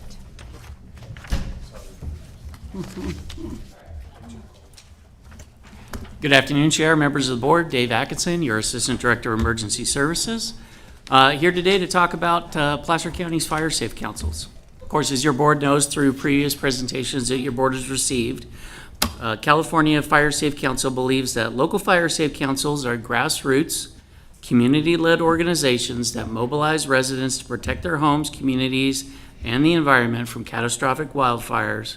They do this through education, also through community preparedness and mitigation, working closely with local fire officials to design and implement projects that increase wildfire survivability in their communities. I'll briefly walk through kind of the state of where we are with fire safe councils in the county. We have 4 board-appointed fire safe councils in the county. Starting at the far western end of the county is the light blue on the map that you see. That's the Greater Lincoln Fire Safe Council. That was established in 2010 with 7 members. That subsequently changed to 5 members in 2019 due to challenges that they were having maintaining membership. And currently, all 5 council seats are vacant. Moving to the west, the light green just to the west of Greater Lincoln is the Greater Auburn Area Fire Safe Council. This was established in 2002. And the board started making appointments in 2004. In 2019, the Greater Auburn Area Fire Safe Council, which included the area that's in the light green and in the beige just above it, was actually one fire safe council. That was split also in 2019, and the thought there being that the differences in the types of things that they are working on, they thought perhaps there could be better attention paid to those differences if they were split. The last of the fire safe councils that your board appoints members to is Placer Sierra. They're the dark blue that runs up along the I-80 corridor. This actually started as the Ponderosa Fire Safe Council. They started out as not board appointed, moved to board appointed in about 2005. And this is a partnership between the Placer County and the city of Colfax. Currently 7 members on that council, 6 of them your board appoints. And I believe they're about to have 1 vacancy. Should also point out there are 2 non-board appointed fire safe councils in the county. The first and the longest of those is Forest Hill, Iowa Hill. That's the purple, just below Placer Sierra. They don't have a specific number of members on their council. It's basically a coalition of the willing, in a sense, depending on whatever the issue is that's being faced by the community. They've been incredibly successful over the years, and not counting the BLM grant that you heard about from Regional Forest Health last board meeting, they brought in just about $500,000 in their own funding over the last several years. And they have a nonprofit that they partner with called the Iowa Hill Community Club. The newest of the fire safe councils in the counties is the Placer West Fire Safe Council, also not board appointed. They serve the Granite Bay and surrounding areas. They now have an 8-person nonprofit board. They've been able to stand up a nonprofit. They already have funds coming in, and I believe they are in line to receive an NFPA grant that was recently made available to nonprofit fire safe councils. Of course, county staff provides support to the fire safe councils, whether they're board appointed or not. Some of that, of course, is from your clerk of the board office, helping with appointments and making sure that we're doing all the things right in terms of agendas and minutes and those kind of things. But we also provide other support. We have a Fire Safe Alliance newsletter. We're reaching over 2,000. We've also taken over something called the Disc Letter, and we're also working on the Green Sign distribution program. Some challenges have been noted with the board-appointed fire safe councils over the years. Filling vacancies. Many of them expressed desire to seek and secure grants, which is not really something that currently is available to the board-appointed ones without your board's expressed authority. Independent social media accounts, ability to provide vendor recommendations, and also the ability to accept donations and hold funds. Some other challenges with the board-appointed fire safe councils, and actually all the fire safe councils, has to do with inconsistent makeup. As I mentioned, during my summary, they all have different number of membership. Some have electeds on them from other cities. The boundaries don't necessarily align well with either the Board of Supervisor districts or fire agencies or what we call fire danger rating areas.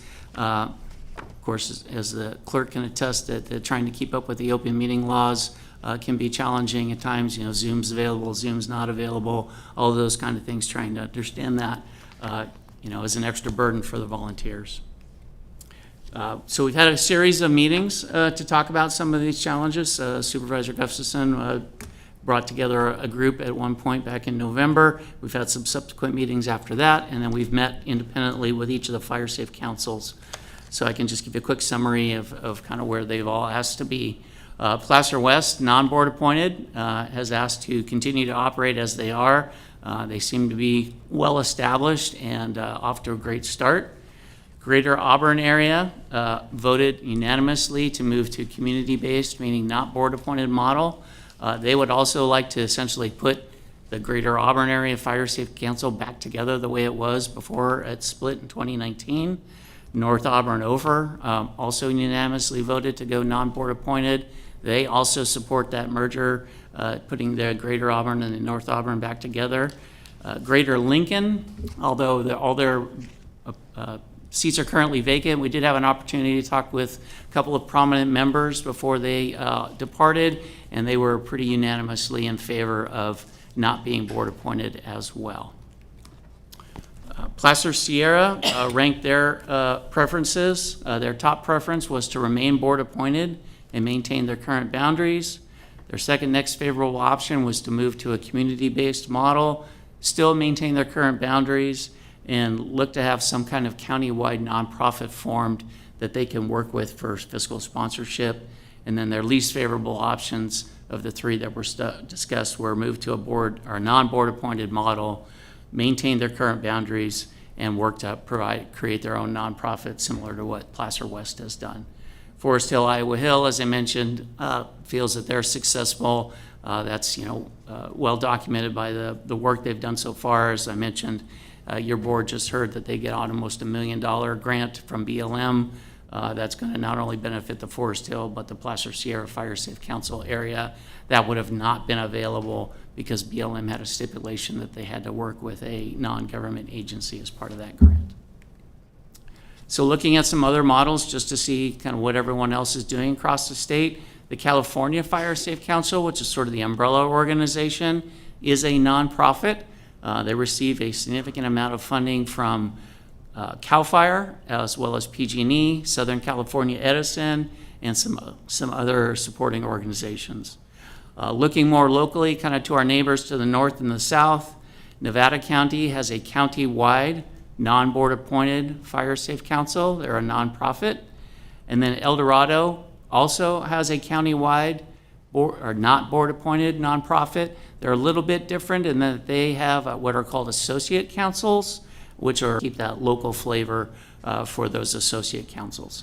We weren't able to get a hold of all 58 counties, but out of the 55 that we did get a hold of, 3 that we were able to talk to, including Placer being one of them, have board-appointed fire safe councils. Also looking at kind of the mission for our fire safe councils, again, looking to the California Fire Safe Council. Their overall focus is education, empowerment, and mobilization. Applying that to what Placer County Fire Safe Councils could be, education and community engagement, which I think they all do incredibly well. Advocacy, again, I think is an area where they all do very well. And then the last piece is really operationalizing our community wildfire protection plan, which we are embarking on as we speak. That would include not only community level projects, but as your board's been talking about, for all kinds of things, there's a lot of things out there that are really good to do that are more important than money, but they all take money to do. So really kind of two options that we would suggest. First being a non-board appointed. Your board could look at formalizing your relationship with those non-board appointed fire safe councils. Again, with a commitment to operationalizing the county's community wildfire protection plan, increasing public education, and coordination efforts through the county's Fire Safe Alliance, which has a long history, actually predates most of the fire safe councils, and remains a coordinating body for the county. And then, of course, look at the options and desires about the other nonprofits that might be created to support future grant and donation efforts for fire safe councils. Of course, we could maintain the board-appointed model. I would recommend looking at boundaries, looking at the partnership agreements we have, not only with the city of Colfax, but the city of Auburn, and then just looking at consistency, clear roles, whatever your board feels is appropriate for the fire safe councils. So just to recap, receive a presentation and provide direction to staff regarding the future operations of the Placer County Board Appointed Fire Safe Councils. And with that, Chair, happy to answer questions. Thank you. Supervisor Jones. Oh, I'm sorry. I'll go first. I have a question. I didn't turn my light off on last time. You said 3 out of the 55 counties that you contacted have fire safe councils that are board appointed. All the 55 counties that you contacted, do they all have fire safe councils? So out of those 55, they all have some flavor of fire safe council. The vast majority are some form of nonprofit behind them, usually at a county-wide level or something like that. Some of them get support provided, some of them through their RCDs, some through other agencies. Of course, the counties that we talked to, many of them were still actively involved with those fire safe councils because they looked at them as partners in this wildfire issue that so many counties in California are facing. Mm-hmm. And then, like my fire safe council, even though they are nonprofit, did you say that you sometimes you provide some small level of support or services to the non-board appointed? Absolutely. We attend their meetings, we help them with coordination, we help with educational materials. So there's already a model in this county for providing support to those non-board appointed fire safe councils. Do you feel burdened by that? Not at all. I think that they're a great partner for us. I think the BLM grant, again, is a great example that there are areas where government can't operate. There's lots of grants out there where government is not a grantee. Mm-hmm. And so having those nonprofit partners that are well engaged and sort of one of our close partners is important. Yeah, well, I'm glad to hear it because I know my community is really thrilled with the new Fire Safe Council. They're doing a great job. Yeah. You should be very proud of what they've accomplished so far. Thank you so much. Supervisor Gustafson. Thanks, Dave. I appreciate the work on this. And since we convened the meeting, as you know, I haven't been able to attend your other meetings due to conflicts in my schedule. But there is still a large area, if you pull back up the map. I'm not sure where that meant. There you go. There you go. Large area of the county that is very fire prone, that isn't represented. And that was part of my initial concern that it says Placer County and then fire safe councils, and then it's up to volunteers to form these fire safe councils in these communities, some of whom have very small populations, some have larger populations. And making sure, given that catastrophic wildfire is probably one of the single biggest issues we're trying to address, it's we need these volunteers, and we need to support the communities everywhere in some capacity. And so I personally like the model where the various communities can choose their own path forward. I know that I've heard and just received, while we've been in the meeting, a 3-page letter from the Placer Sierra group that would really like to stay the way they are with board appointments. They think it's worked very effectively, and they also believe that because they're board appointed, they've been able to get the attention of the Forest Service and Caltrans to do the work along the Dutch Flat Elta area that's so critical to protecting those communities. So as much as I wanted to see a more uniform approach when I initially, my first opinion, but what I do want to see is that we're really doing outreach. And as we look at the CWPP, we need partners, we need our communities to help us protect these other areas that are critical to our county. And so I want to continue to support you all in supporting the Fire Safe Councils in whatever methodology that they believe works for their community. If it's a fully nonprofit, the only thing I caution is that Nevada County had some experience where a nonprofit and nonprofit boards didn't administer funds exactly the way they should have been and created issues. And so the guidance and the fiscal oversight needs to be carefully monitored so that doesn't repeat itself in our county.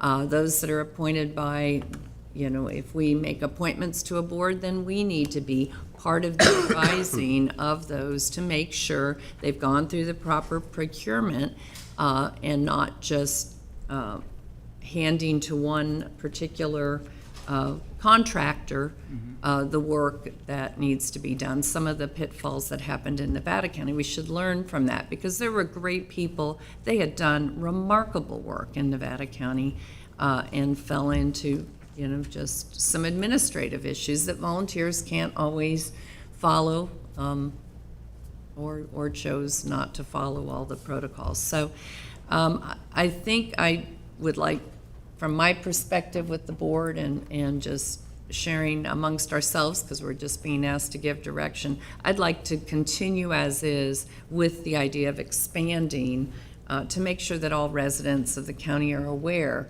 that if they step forward, we're there to support them in protecting their communities. Supervisor DiMattei. Thank you. Just a heads up, I got a text message that one of our deputies was just sent to the hospital in a car accident. I just been connected with for Under Sheriff Wright, and he says he's doing fine. And then also I just got a message that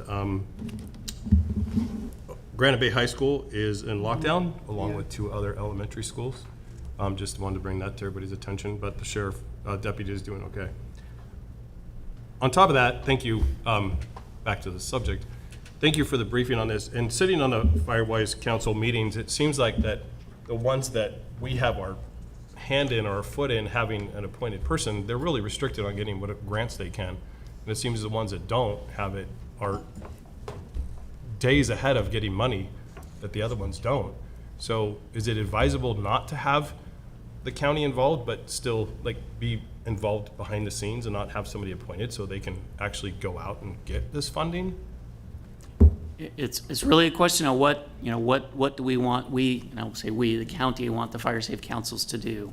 It can be the range from just a point of education, which some of the fire safe councils are content to be, all the way, I would say, on the other sort of end of the spectrum, where they're really very much more motivated about getting projects done, getting actual, mitigation projects and things like that done.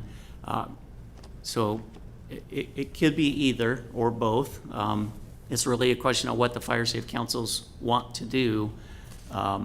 Just understanding that under certain models that there are rules and restrictions. Right. We all have to live by certain things as county government, and so they would have to understand that they would be limited to those similar type of restrictions if that's what they wanted to do. Can I follow up then and ask, so for Placer Sierra, who wants to remain the way they are, which is board appointed, what's the downfall? I mean, other than the funding, they've been made aware of that. And they said, no, we prefer to be this way. So what would be the downfall to staff? You'd still support them in the same way you've been supporting them, equal to everybody else. Right. Is there a downside to the county? I would say the only downside, maybe very limited, could be from a liability perspective, but I guess I would say in bringing forth this item really wasn't about necessarily impacts to the county as much as it's, our receiving feedback over the last few years. We would like to do something similar to what the California Fire Safe Council did and provide a directory of, local companies that could help with home hardening in a defensible space. Fine, if you're not board appointed, you're pretty much welcome to do whatever you want within the limits of, whatever created you. But if you're board appointed, that doesn't seem like an option because we have an obligation, to be fair and impartial in our, in our procurement dealings, and we don't want to look like we're endorsing somebody. And so that was, it was a. And they understand that, correct? They absolutely understand that. I feel confident that they all understand that. And so, no, I mean, there's a little bit of an impact in terms of appointments and vacancies and having to hound them for agendas and minutes. And now those agendas and minutes are going to have to be web accessible. And so we're going to have to add some, some timelines and things. But, anybody who understands that and is willing to help us make sure we can meet those is, I guess I can't say that there is a downside.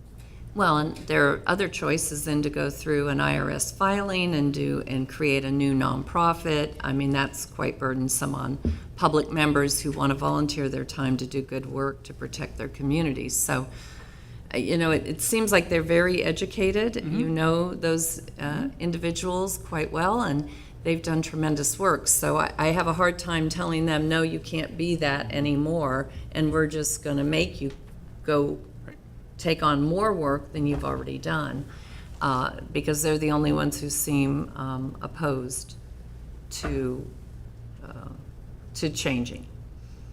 So When they're board appointed, this is for Clayton, do they fall under Brown Act? Yeah. Right, as Yes. well, right? So that's another, seems like a burden to me for them, but it seems like when I went, they want to be separated, but they're afraid to be separated. It's like, oh, okay, we're done with you, the county's not going to oversight it or help you, but I think the message has to be clear that, hey, you can go get more money without us, but we're still going to be here to help you. Don't be afraid. I mean, it's still our county, right? We're all elected here as well, that, we're here to make sure that we get the funding for fire. But if we're handcuffing a group of people to get funding, it just seems not like the right thing. But also to ensure them, yeah, we're here, but we're just not going to appoint you so that way you can go get money. And that's our biggest thing is why, we're always looking for money. If there's a way to get money, then why can't we do this? Or why shouldn't we do this? So you'd like Placer Sierra to become a nonprofit?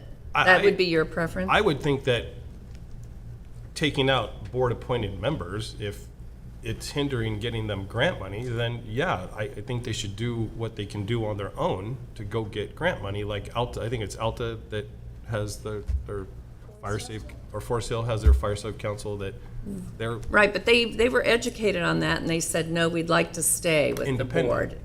Well, I thought one of them wanted to stay independent because they were getting money. But it just seemed to me when I went to these two meetings that they want to be independent, but they're afraid to be independent, like the county's just going to walk away.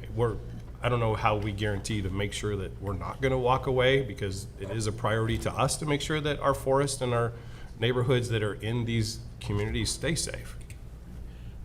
I guess I'll say that that's one of the reasons why I put, the suggestion that sort of that commitment be formalized somehow, and obviously we'd have to work with county council on that to sort of figure out what that looks like exactly. But, El Dorado County just did something very similar with their countywide fire safe council to formalize or more formalize that commitment. So it's definitely an option. Change is scary, right? Right. Everybody has experienced that. Change is scary. I will say I feel we have done our part to also educate all of the fire safe councils that, and I'll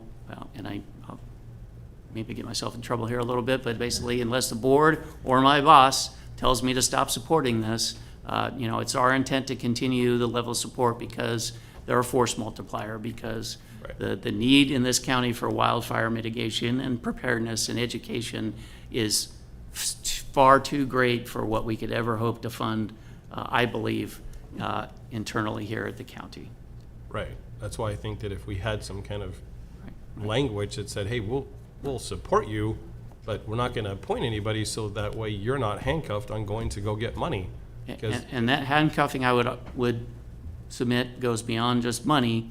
It's about, you all are not allowed to email each other and, all of those kind of things. They have those same requirements. I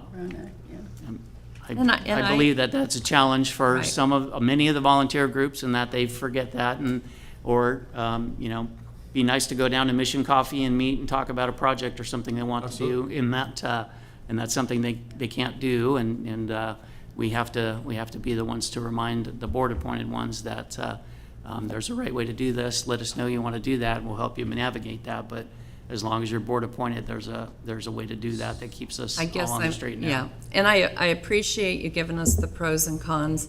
I guess I'm asking the rest of the board to consider, should the community make their own informed choice, whether they want to be board appointed or not? Why are we mandating a change for a group, at least in Placer Sierra, want to stay board appointed? So. Oh, I'm sorry. I'm looking to try to find a balance, right? So we want flexibility. We want groups to apply for funds. We want them to be able to communicate and utilize social media and get the education out there, right? And there's a lot of work on staff to do all the appointments and the Brown Act and all that sort of stuff. And it sounds like there are some groups that are very interested in going more to the nonprofit. Let's encourage that and let's allow them to do that. That was my original, let's just move it all to nonprofit. I hear that there are some who like how it is.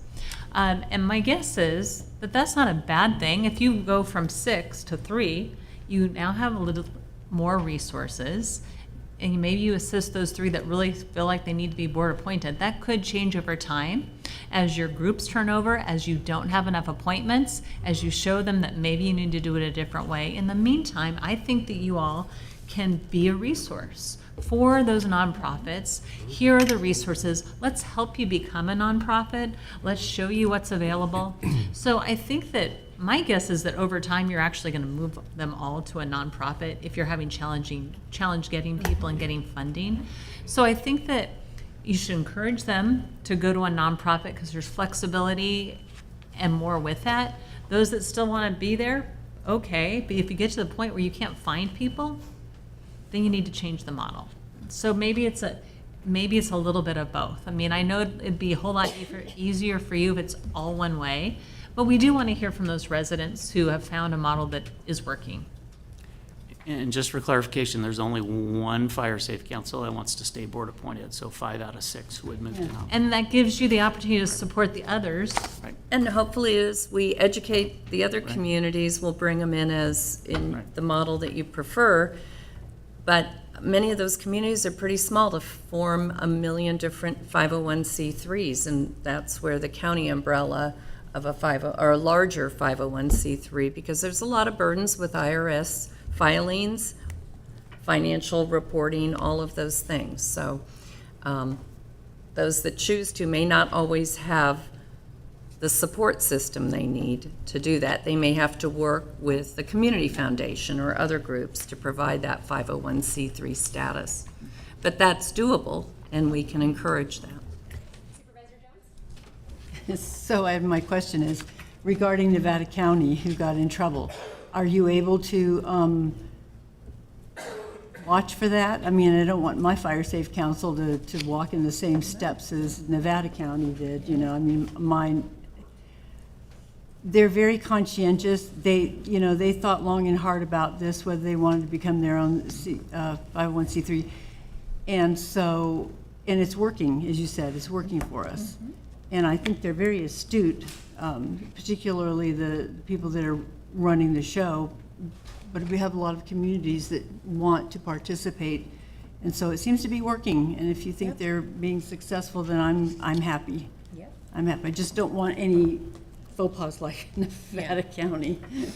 As I mentioned, it's our intention to stay engaged with all the fire safe councils, whether they're board appointed or not. And obviously, if we see something brewing, then we're gonna bring it to the appropriate people's attention. And I appreciate that very much. And I would say I would agree with Supervisor Gore. I kind of came in with the perspective of let's just make it simple and be uniform across the county. But I do think that this is an opportunity if 5 of them want to be one way and then the other one is kind of an island. Hopefully they see success with the other 5 and they decide at some point they would like to switch over. So I would be supportive of that. Thank you. I really appreciate you hearing me on this issue because that group is very effective, but they don't want to raise money. They really want to have input to the federal and state agencies that are managing the lands around them. And having the board appointment makes them more effective in a different capacity, so. Okay, with that, is there any public comment on this item? Oh, sorry, did you have something? Can I ask for a point of clarification on Yes. that, just to make sure? So for Placer Sierra, there's a 5-party agreement that's currently in place. My hope would be that as sort of part of this maintaining would be an opportunity, because that hasn't been looked at and we're getting 20 years on. I think there's an opportunity to look at that. And so with board support, I'd Good like to know. like- Thank you. like Yeah, to, I'd love to look at suggest that that. we open that up and see if there's some opportunities to freshen that up, if that's okay. Yeah, that sounds good. Absolutely. Supervisor Jones. I just wanted to add, you know, where your folks that belong to part of the county have access to the agencies, what my Fire Safe Council has done is they've had meetings with our Assemblyman Patterson and Senator Nilo. And so with regards to getting agencies in Folsom Lake to get in there and do what they need to do to make that safe as well. So And again, they're innovative and they you know, they're forward thinking, so. All right, is there anyone in the public who would like to comment on this item? And is there anyone online? All right, I guess it's not a vote, just you got your direction that you needed? Okay, thank you. We will now move to closed session and I'll have Mr. Cook read us out. Thank you. The board will now adjourn to closed session to discuss 4 matters of existing litigation as listed in the agenda and 1 matter of anticipated litigation. Thank you.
We are now back from closed session. I got my teeth brushed. I'm ready for another 6 hours. I will have Clayton read us out. Thank you. This is a report for closed session. On the first item, George Carmen versus County of Placer, the board heard a report and provided direction through a 5-0 vote. For the second item, John Joseph Casey versus State of California, the board heard a report and provided direction through a 5-0 vote. The third case, Rui Fa Chi versus State of California, the board heard a report and provided direction through a 5-0 vote. Fourth case, Brenda Dunlap versus County of Placer, the board heard a report and provided a direction through a 5-0 vote. For the anticipated litigation item, the board heard a report and provided direction through a 5-0 vote. This concludes the report out of closed session. Thank you. We will now move to our 2:20 timed item, Community Development Resource Agency 2025 General Plan and Housing Element Annual Progress Reports. Okay, good afternoon, Chair Landon, Supervisors, Chris Pahuli, your Planning Director. We'll see what we can do about the 6 hours of hearing here. Pleased to be with you this afternoon for the next 2 items from our long-range planning section. Both of these items build upon and complement the update that you heard earlier from the CEO's Housing Division on the Housing Action Plan. The first item is the 2025 General Plan and Housing Element Annual Progress Reports. We have a new staff presenter for the board for this item, but not a new staff member from our team. We have Santiago Garcia Martin. Santiago is an assistant planner with our division.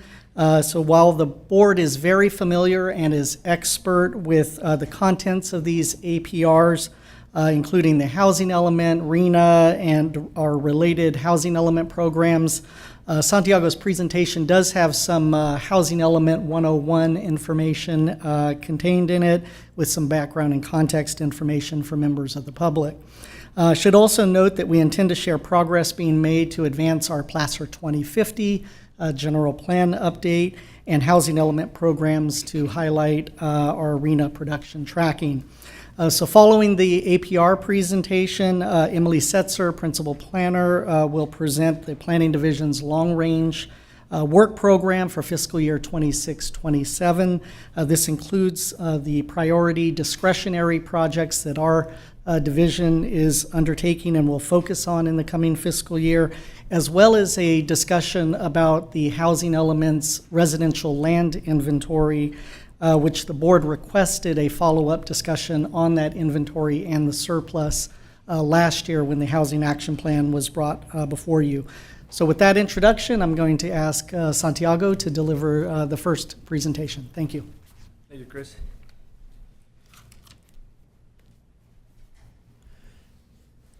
Good morning, Chair. Good morning, Supervisors. I'm Santiago Garcia Martin, Assistant Planner with the Long Range Planning Team. Excited to be here. Today I will be presenting on the 2025 General Plan and Housing Element Annual Progress Reports, APRs for short. This presentation is going to be divided in 2 main sections. I will begin with the Housing Element APR, including development activity, RENA progress, and implementation of housing element programs. I will then transition to the General Plan APR, which summarizes progress on Placer 2050, General Plan amendments, and major planning activity from the past year. Together, these reports provide an overview of how the county is implementing its adopted plans.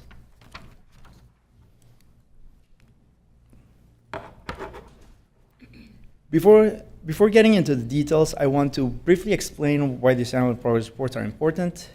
These reports are required by state law and must be submitted each year by April 1st to the Governor's Office of Land Use and Climate Innovation, LCI for short, and the Department of Housing and Community Development, HCD. The state uses them to monitor housing and land use trends, track whether jurisdictions are implementing their adopted plans, and identify where additional policy direction may be needed. Before I move into the Housing Element Annual Progress Report, I want to start with a brief overview of RENA, since that framework helps explain how housing progress is measured and reported. RHNA stands for Regional Housing Needs Allocation. In simple terms, it's the state's fair share housing process, which assigns each jurisdiction a housing target by income category. Originally established in 1969 by the Housing Element Framework to account for projected growth, RHNA has evolved over the years into a much more structured and data-driven process, with a stronger focus on affordability, housing need, and fair housing considerations. It is also important to remember that RHNA is a planning requirement, not a construction mandate. In other words, the county is required to plan for its assigned share of housing need through zoning, but the county is not responsible for getting those units built.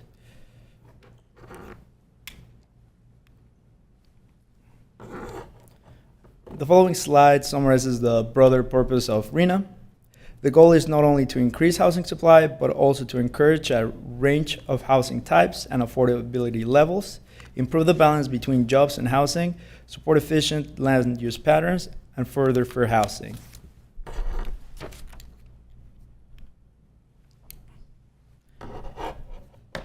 This slide shows how the RHNA process works.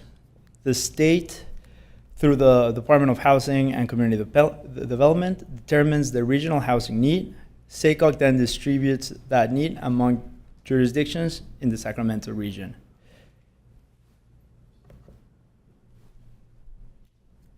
The following slide shows Placer County's RHNA allocation by income category. The allocation is divided into very low, low, and moderate, and above moderate income categories.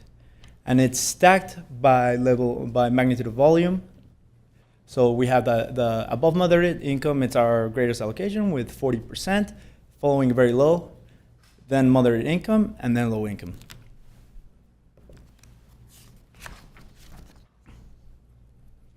Affordability categories are defined based on area median income, or AMI, and vary by household size. These categories are expressed as percentages of AMI rather than fixed dollar amounts. So the table right there, you can see the 2025 AMI allocations for Placer County. For one-person household is around $84,500, and then for a four-person household, the median is $128,000. And the distribution of acutely low to moderate income goes like this. Acutely low income is 0 to 15% of AMI. Extremely low income is 15 to 30% of AMI. Very low income is 30 to 50% of AMI. Lower income is 50 to 80% of AMI, and moderate income is 80 to 120% of AMI. It is also worth noting that recent state law now requires jurisdictions to report acutely low income and extremely low income units in the annual progress report. However, for RHNA planning purposes, those units are still counted within the very low income category.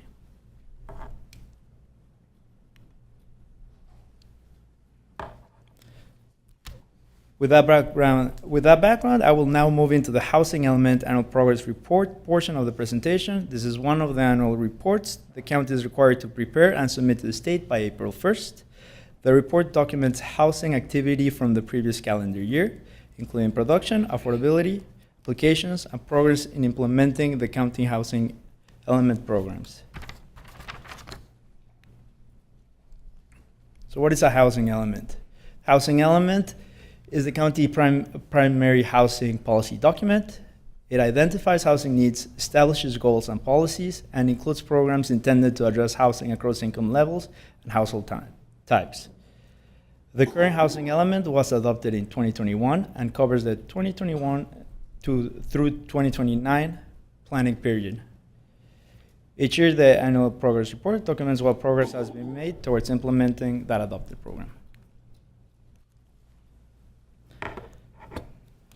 This slide summarizes RHNA progress to date. It shows unit production by income category for each calendar year, along with cumulative process toward the county's overall RHNA obligation. I would like to note that this table, it's based on building permits issue.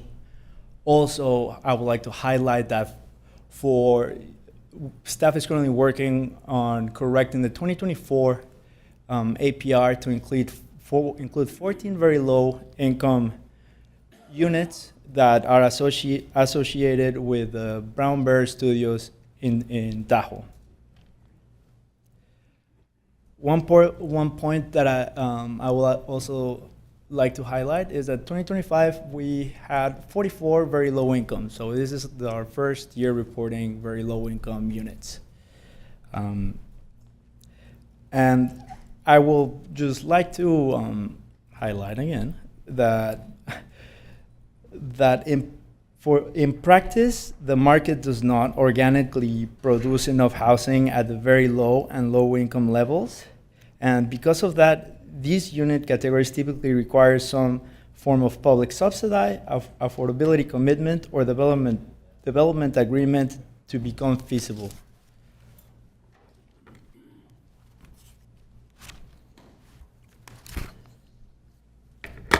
In addition, staff also tracks affordable housing projects that are currently in the pipeline. This is important because the previous tables track building permits issue, while the pipeline projects helps shows projects through entitlement process that may contribute to future progress in those developments as they move forward. Principal Planner Emily Seltzer will discuss this in her next item pertaining to residential land inventory.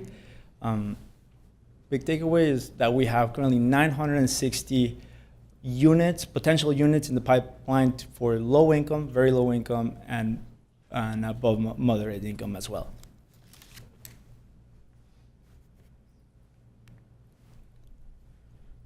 The next few slides will focus on accessory dwelling units, or ADUs.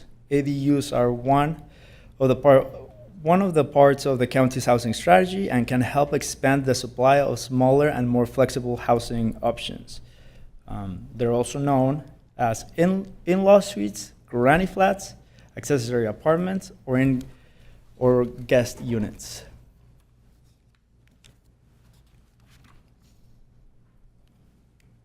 The following slideshow shows the annual ADU production and how those units are tracked for housing element purpose. The housing element assumes an average of 86 ADUs per year during the planning period for a total of 697 units. Under housing element policy HEC3, ADUs under 750 square feet are considered affordable by design. That means they may count towards lower income housing needs based on their size and expected affordability.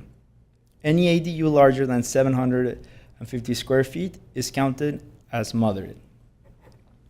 As you can see in this table, for this year we had 22 ADUs that fall under the very low income category, 40 low income ADUs, and then 52 moderate income ADUs. This means that those ADUs are larger than 750 square feet.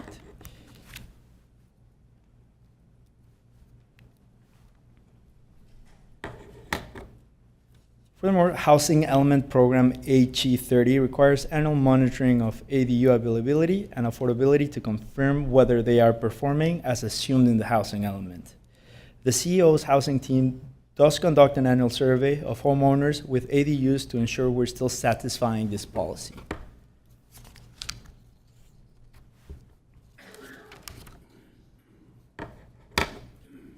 This following slide provides a summary of Housing Element Program implementation. Out of 55 programs, 18 are completed, 32 are in progress or continuous, and 5 remain.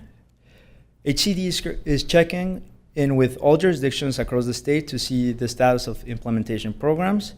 Staff met with them and informed them that we are currently working on some programs and will begin a larger zoning text amendment package in the next year to implement the remaining programs.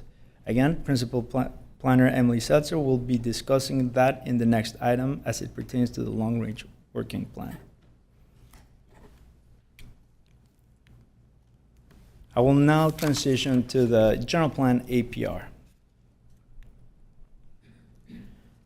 Like the housing element APR, this report is required by state law and must also be submitted annually by April 1st. It provides an update on the status of the general plan and the progress made towards implementing its goals, policies, and major planning efforts over the past year.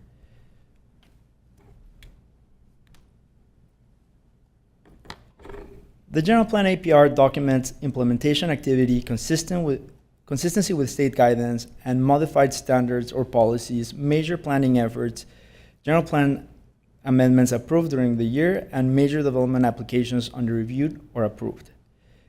In other words, it serves as the county annual status report on implementation on the general plan as a whole.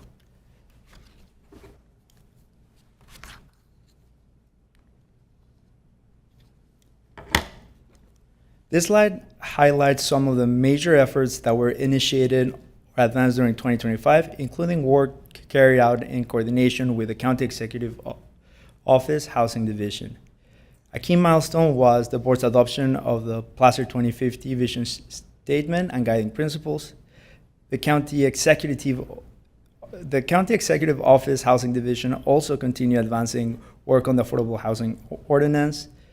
In addition, the 2025 zoning text amendment package was brought to the Planning Commission and then adopted by your board earlier this year. Lastly, the planning team received a total of 24 major development applications during the 2025 calendar year. So this slide summarizes the general plan amendments approved during 2025. First, we had amendment on HE1, that's the arena rezone. I'm sure you guys remember that one. Then we also had an amendment on the land use diagram on the Dry Creek West Placer Community Plan. And finally, we also had an amendment, some housing-related amendments on the Tahoe Basin Area Plan, Phase 2.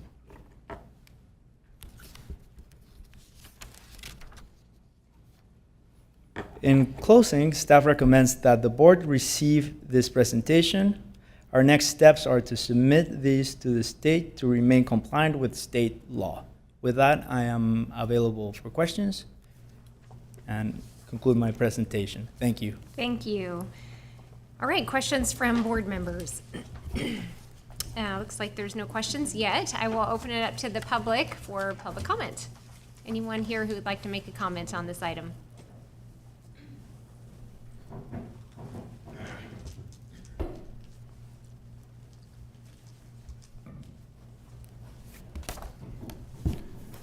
Hello again. Once again, my name is Herb Whitaker. I'm a resident of Placer County. I've been a housing advocate for about 4 decades in Placer County. I want to thank the staff for their presentation. I thought that was very enlightening, and I'd like to address just a few points. One is that, as I said earlier this morning, I think it's imperative for the county to adopt the maximum in lieu fee that has been recommended by its economists, by the Nexus study, in order to generate funding so that we'll have funding for that housing plan. Now then, just to address a couple of points. No one is saying that the builders alone should bear the burden of this problem of producing affordable housing for Placer County. This is a community problem that we all share in. And that's why I think it's critical for the county to adopt a plan which will address all aspects of this housing crisis. The affordability of the units, the zoning of the property, the availability of our scarce resources. This is a burden that has to be borne by all of us. No one is saying that the BIA or the builders alone should bear this burden. However, the builders are making a very significant profit here in Placer County. If you looked at the RENA numbers, you saw that for the above moderate income housing, we've built out about 100% of what the RENA numbers say are required for Placer County. We're building an incredible amount of above moderate income housing, and where is this housing going? A substantial portion of this housing is going to people who are migrating to Placer County from the Bay Area, people who are selling out their mansions in the Bay Area, and then they can afford to buy an above moderate income house in Placer County. So that's where the money is, and that's one of the things that the county needs to look at. Now then, if the board will examine its Nexus study, The Nexus study critically examined this question and said that with the maximum level of in lieu fees, developers would still be able to make a substantial profit and be able to continue building above moderate income housing and other housing in Placer County. So the Nexus study takes that into consideration. Also, one of the things I'd ask the board to consider is that the Nexus study is looking prospectively, not retroactively, at the housing problem. In other words, the Nexus study has said that, hey, look, if we're going to continue to build housing, it's going to create an impact and a demand for more housing for below moderate income, for moderate income, and for workers in Placer County. And we need this maximum in lieu fee just so that we can accommodate that level of housing for our workers. I have a few more points, but I think you get my point. Thank you very much. Thank you, appreciate it.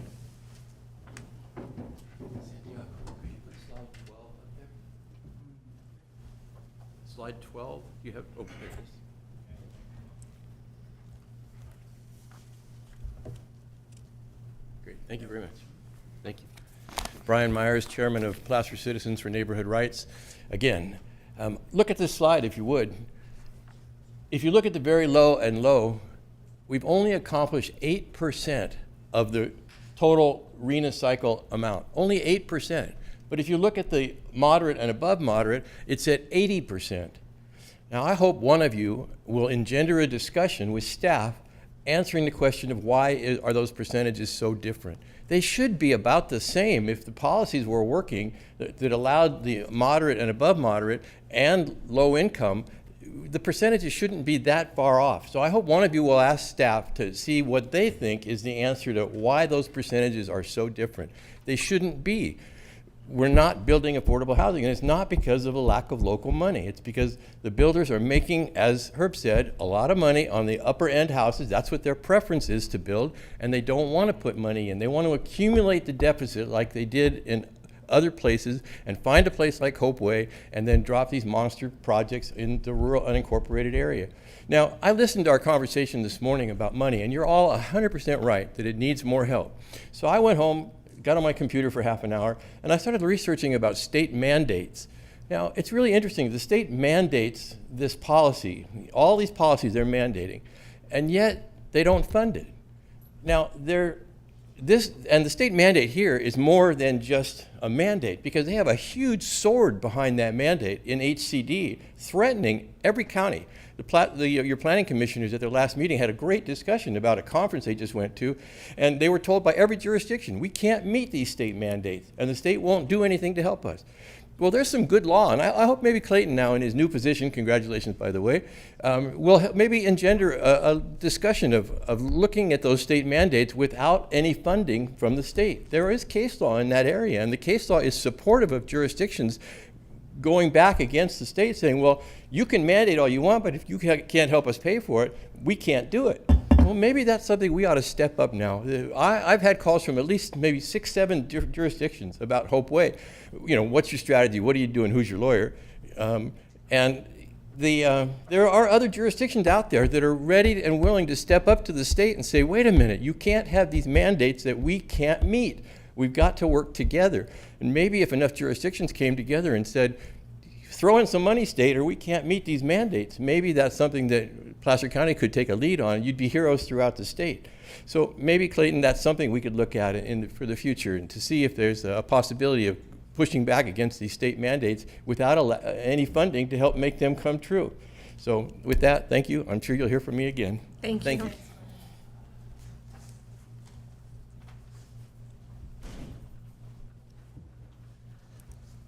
Good afternoon, Chair Landon, Board of Supervisors, Jeff Short, North State BIA. You could have left that slide up, actually. I was going to reference it as well, but that's okay.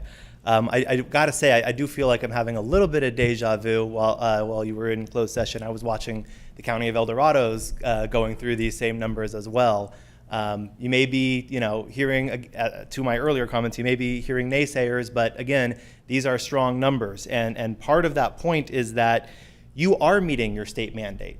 Your mandate is to have the zoning available for the units required to meet these. You've done that. I would say, and probably getting a little bit ahead of ourselves, I imagine this might be coming up in the next presentation. I would recommend you look at doing another round of rezones, looking at what properties come out as a result of that last discussion, and new people might be interested now, especially doing so at a time where you don't have the need to identify more sites, but doing so might give everyone a little bit of breathing room. So we would certainly endorse that. I don't, the max in lieu fee keeps coming up today. That wasn't on the agenda, but I would just point out to the earlier conversation that even if the Nexus study were accurate, and it is far from accurate on the assumptions that it makes about the cost to build and how much profit, these developers are making, it's way off base. But even if it were accurate and you were to do that, adding the max in fee would add over $35,000 to every single non-affordable home in the county.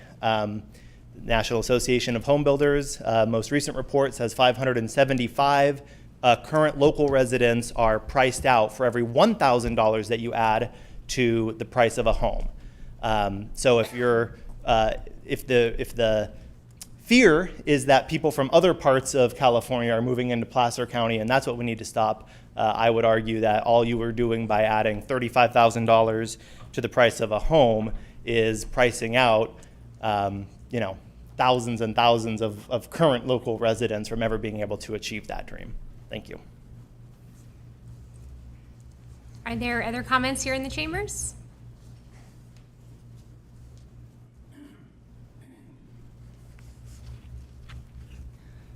Good afternoon, Jennifer, Placer County. I think some really good points have been brought up today. I think the migrating people coming in from the Bay Area, pricing out local people, and actually creating a need for these bigger, more expensive houses that we don't really need to have maybe in our area is an issue. And I just think maybe, what if we just got rid of in lieu fees and just had developers just build the houses? That would probably solve a lot of this, and I don't know what repercussions that would cause, but since we can't find people who want to build low income except in some kind of a tenement style, like on Hope Way, where we don't even have elevators going up to the third floor. They reduce the size of the balconies, so there's even less living space. It's more constrained, and it just, to me, it seems like we're seeing this with a lot of policies. We're constraining people into a smaller bit instead of doing what we should be doing, was having the developers build the lower income housing within the housing developments. Most people who've come up here, if you've listened to a lot of public comments, have said, in our neighborhoods where we had high end and low end, it was fine. We didn't have problems because it was incorporated from the beginning. We didn't have the crime, we didn't have the other issues. So what if we just get rid of in lieu fees and say, developers, you have to build these units and be done with it? Because otherwise we're gonna continually be up here arguing about, well, we have to build this, we have to build that, we need funding that doesn't exist. And so I just think that might be oversimplifying the problem, but it might also be solving it. Thank you. Thank you. Other comments here in the chambers? All right, is there anyone online? Yes, Chair. Caller, go ahead and unmute your mic and give your comments. Greetings again, Supervisors. Diane Louise Alessi from Christian Valley Park. I have to say a couple of things. One is that Supervisor Landon, you're way off base, with all due respect. You need to totally understand how the system works with the low income tax credit, and the fact that these rezoned properties are supposed to incorporate that 10 or 20%, depending on the number of units proposed for the property. The developers go in and sell those tax credits right off the bat so that they can fund most of the project. They try to then usurp the in lieu fees or different fees that they can take access to through the Housing Trust Plus or a nonprofit. There's all these different angles that the developers take on these particular RENA dedicated properties. And that the get out of free jail card that I've now just uncovered is really appalling. And further to that point, okay, so we have SB 423 extending SB 35, which is already in effect. And going forward by RENA 7, you've got AB 3093 in 2024 that was passed that closes the last loopholes. So without getting far into the weeds, you are going to be mandated to start producing, or the builder's remedy is going to hit us in the butt anyway. So this standing on RENA 6, we just needed to do the rezones and do the update dance with HCD is complete lunacy. The report is lunacy. And really what we need is we need a district by district evaluation that the public, us, the taxpayers, can actually evaluate how these rezones and pack them and stack them in our rural areas are affecting us and our infrastructure. Now, to the last point, you guys can completely abandon this paradigm that you've been in for decades and start going to your internal.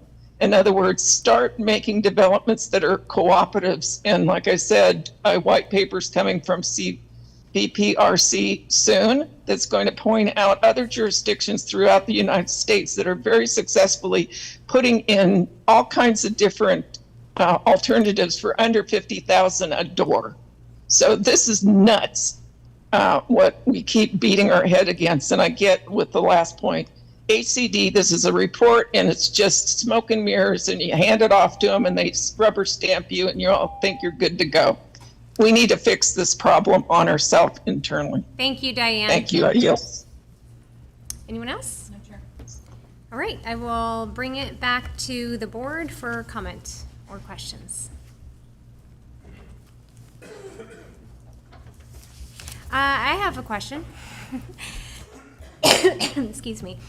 I guess it's actually not necessarily a question that has an answer for today. It's kind of just a question that I want to make sure we're pondering and I would like the answer to at some point. So as we are, I think when we were planning for our growth 30 years ago, I don't think there was an anticipation that we would be in the position we are today when it comes to where we are with RENA. And probably the number one thing that I hear out in the community, I'm sure we all hear out in the community, is what about the infrastructure? We have so much traffic, we can't widen certain roads, especially in some of the rural areas. So what I would like to know at some point is what are we doing to kind of plan for that infrastructure, and how do we resolve that when we're putting a couple hundred units in an area that we weren't expecting to originally, that was going to be commercial or something. That was just a question that I have that, again, I don't think that's for you to necessarily answer today unless you have an answer to that. Yeah, again, Chris Bahuli, Planning Director. I think just in response to that, that is going to be part of the work that we do through our general plan update, where we're starting to look at the growth that we're experiencing and also how we do that planning to accommodate that future growth, especially as we're going to be looking at likely the next 2 or 3 housing element cycles as part of that. So that evaluation of infrastructure with land use is going to happen as part of that process. Great, thank you. Any other questions or comments? Okay, it looks like we've got nothing, so this is just to receive your presentation, so thank you for your presentation. Wow, look at that. 2:55. All right, our 2:55 timed item is long-range work plan for fiscal year 26-27.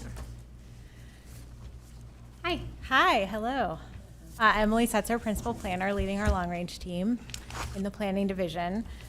So we come every year around this time before the Planning Commission and the Board to talk about the workload that our team will undertake for the upcoming year and to get feedback from you all or input on the direction of work that we're taking.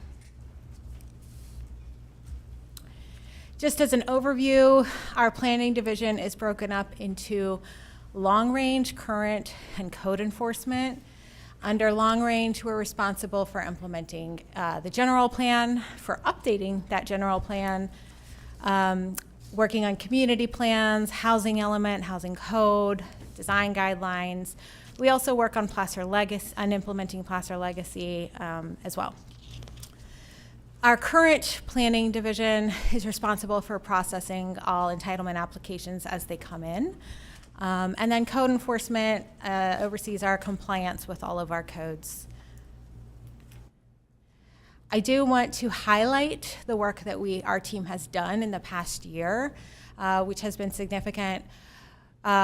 We did every year submit the general plan and housing element annual progress reports, and just like we'll do this year after Santiago's presentation.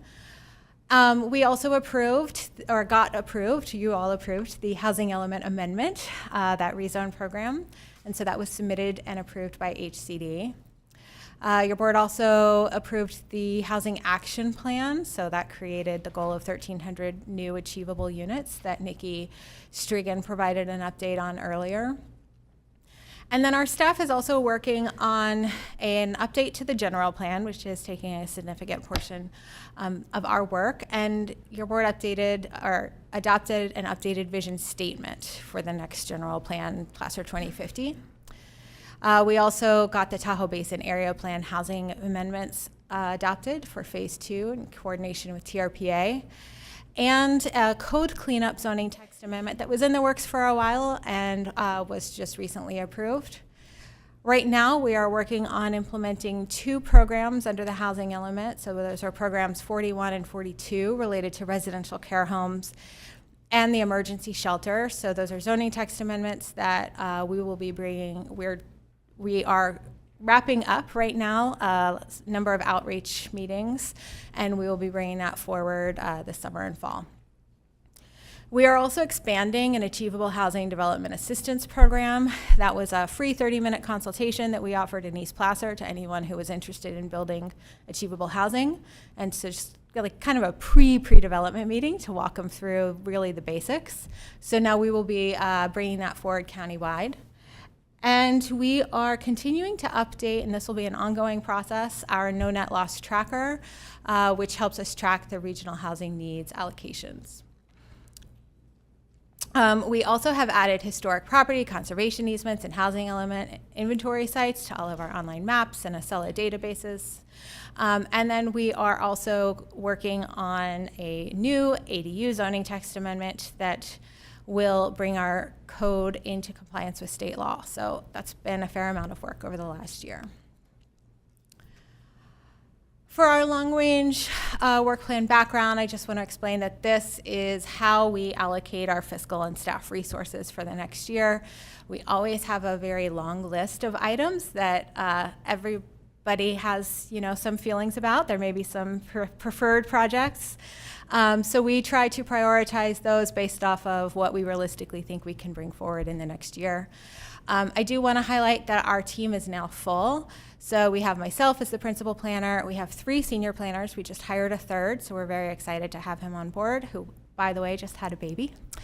We have 1 assistant planner and 1 intern, so we have a full team. We have broken up a lot of our work into the general plan update, administrative work, which is kind of those smaller ongoing coordination or mapping updates, things like that. Placer Legacy, housing, of course, and the sustainability plan. So I will keep talking about some of those housing tasks. We really are basing off this work off of our housing element and our housing action plan.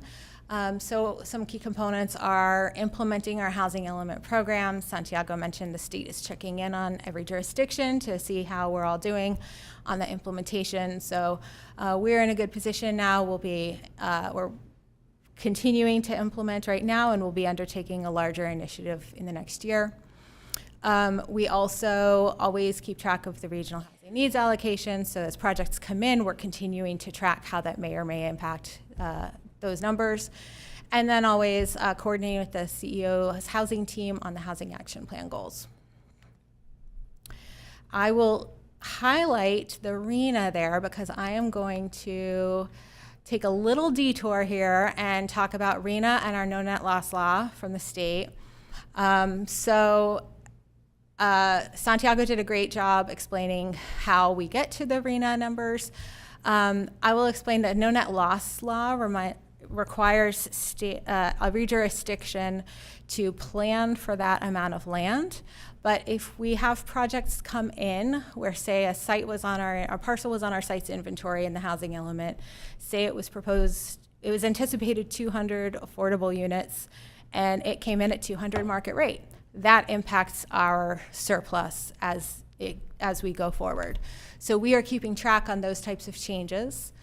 And then also, if we have affordable housing built on sites that are not included in the site's inventory, they can boost our surplus, so kind of like bonus points. But as you probably remember, was explained to you during the rezone, if we were to enter a scenario where our surplus dipped below into the negative, we would have 180 days to add new sites to our housing element sites inventory so that we can always maintain the zoning capacity. Again, we're not required to get it built. We are required to maintain the zoning capacity for this certain number of units. We did get some feedback from your board about coming back and discussing our sites inventory and our residential land inventory. So I will be just going on this little detour to talk about that and specifically. So right now our surplus for the lower income number of units is 85. It's a pretty slim surplus, but we are continually monitoring all the projects that come in and any projects we hear about that are even in the foreseeable forecast. And so you can see we have plenty of surplus in moderate, plenty of above moderate. So we're really tracking that lower income category. So we have a couple options here in order to stay in the positive. So one is, and this is staff's recommendation, option one, is that we continue to monitor. We do not initiate a housing element amendment at this time. We believe that there is enough affordable housing in the pipeline that we will continue to increase that surplus, even if some other projects do come in. This would not require rezones. It would not require a housing element amendment. If we hear of some projects that are potentially going to impact this surplus, we would have time to come back to the board and discuss that. We also have some options that I'll show in the next slide of extra sites that in a pinch, we can open up a housing element amendment and add these sites that are already appropriately zoned to that and not have to do a rezone. But we do have a second option that you can weigh in on, and that is to initiate a housing element amendment at this time in order to proactively further boost that surplus. So we could do that by adding properties to the site's inventory. That could be properties that we know are already appropriately zoned. It could also be going out and finding some new property owners or perhaps property owners from the last rezone effort who have changed their mind. Now they're interested. Maybe they weren't previously. So that is the second option, and I will walk through what both of those could look like. I will say the reason we are bringing forward this today as part of this discussion is because this could significantly impact our work plan for the next year. So option one, these are projects that we know are coming forward. They are either building more units than were anticipated in the site's inventory, or those sites aren't in the inventory at all. So the St. Anton property is part of Placer Vineyard's specific plan, will be expected to pull or be issued building permits this spring. And They are proposing to build more units at affordable levels than were anticipated in the site's inventory. So again, that creates kind of a bonus point scenario for our surplus. We also have the Project Home Key project that HHS is working on. They actually just came in for an application, so that is an extra, again, bonus points, kind of 55 units of very low income units. So that's just what we anticipate in the very foreseeable future, and that's 133 more units that would be added to that 85. We're up at above 200.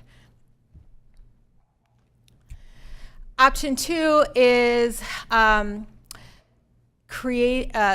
in some additional properties that could already be added to the housing element sites inventory because they are zoned appropriately already. Placer Vineyards Specific Plan Property 2 has proposed to build more lower income units than were assumed in the inventory, but they're not currently in the inventory today. Again, Property 1B in Vineyards also is doing that.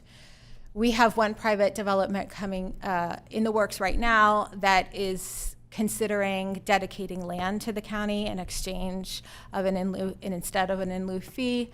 So that is a potential other option where we could add that land to our inventory.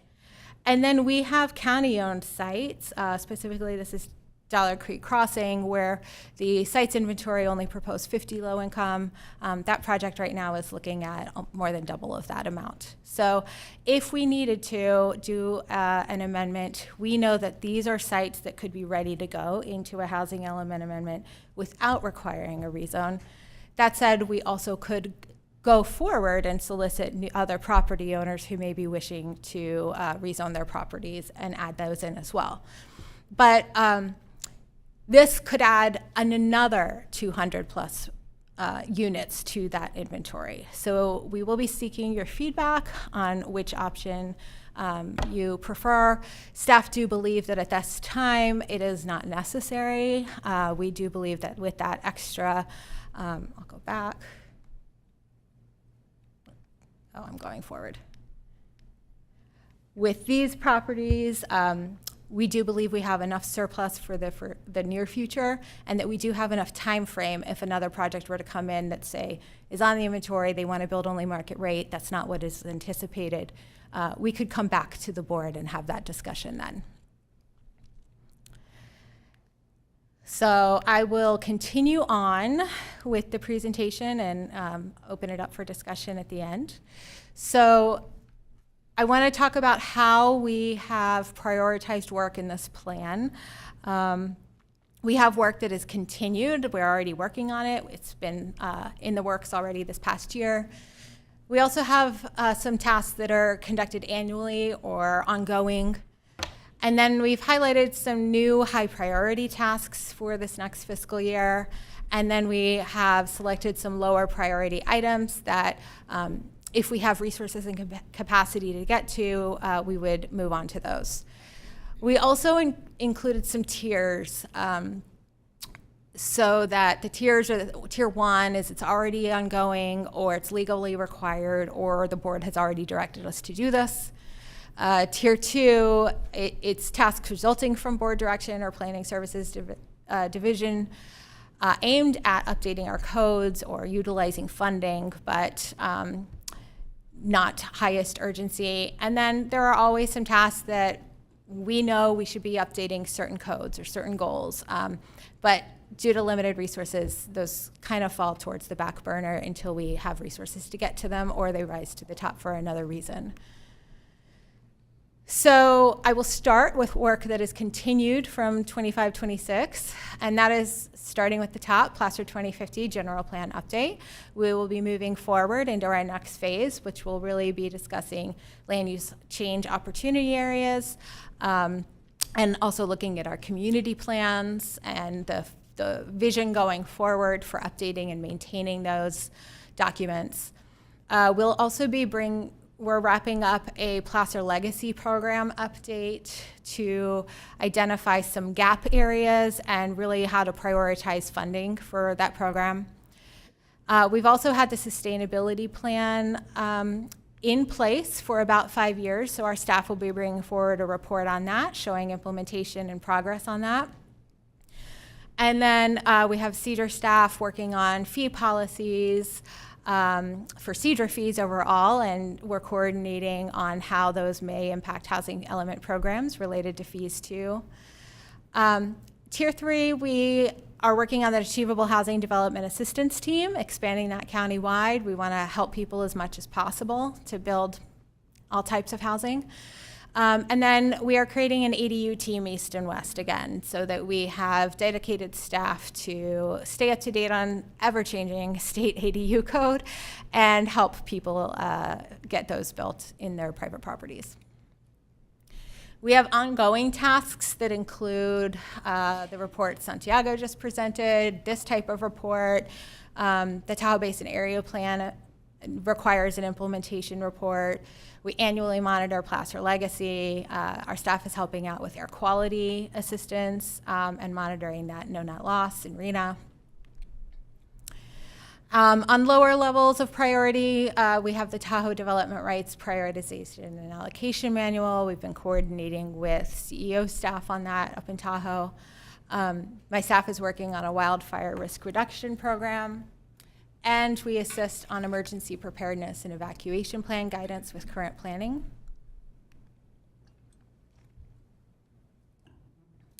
For higher priorities for this next year, in italics, we put a housing element sites rezone or amendment, so questionable if we are directed to do that or not. That would shift some of these other priorities. Like I said, we'll be updating our code to align with state law on accessory dwelling units. We also want to bring forward an update to our design review amendments or code, and subsequently to the multifamily design guidelines, really trying to make multifamily as financially feasible as possible on its own without subsidies.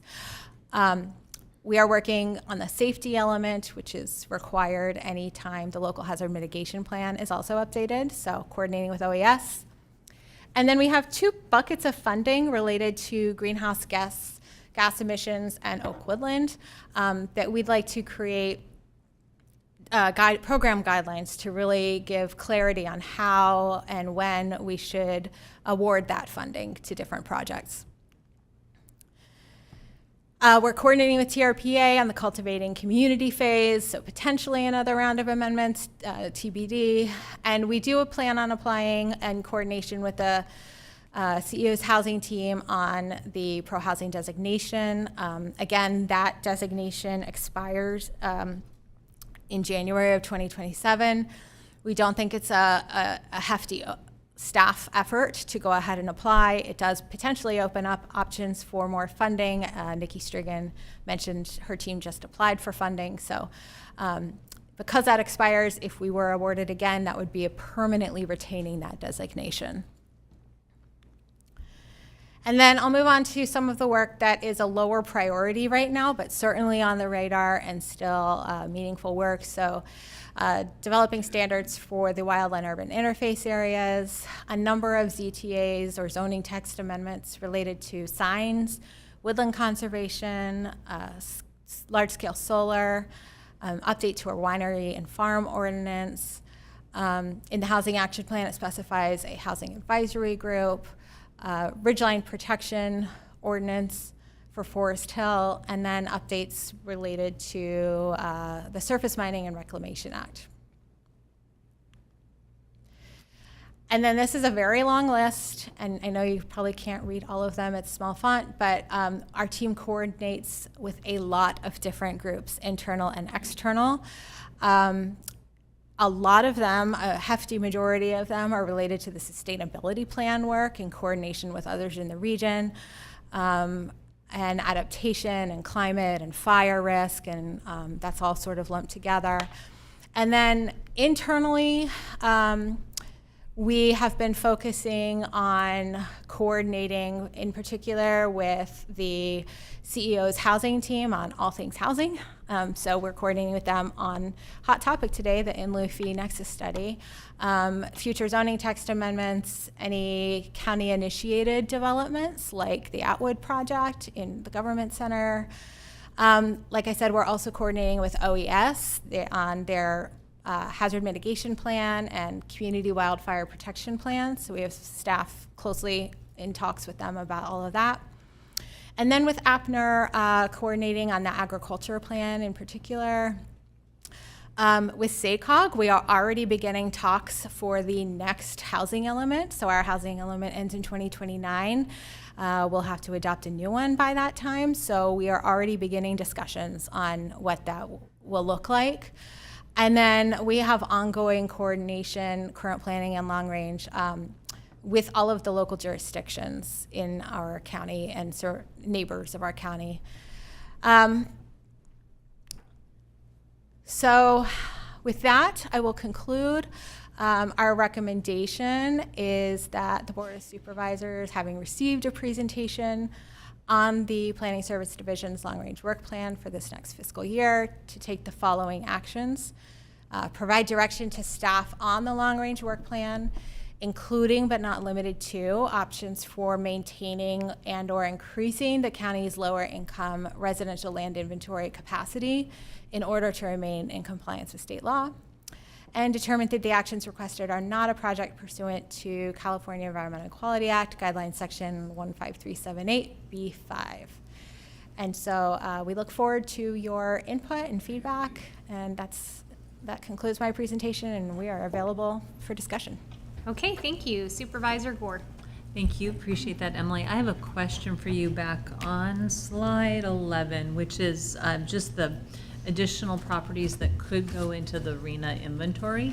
So my question for you is, with the Placer Vineyard specific plan that has projects coming forward that likely some will actually start getting built this year, I believe, I'm hopeful anyway. So that's great. Right now, we can't consider them in our RENA, or do we have to wait to put them into the RENA numbers? So they are not in the sites these two in particular are not in the sites inventory right now. So in order to get them into the sites inventory would mean opening up a housing element amendment. But when they're built, can we put them in? When they're built, we would be able to count the production. Okay. And that's to the point that Emily made during her presentation, is that once units are built and building permits are issued for a project, if they are lower, or if they are able to meet the lower income category, they are counted as part of our tracking of units. But if we lost those, I think that it was 85, right, is our surplus.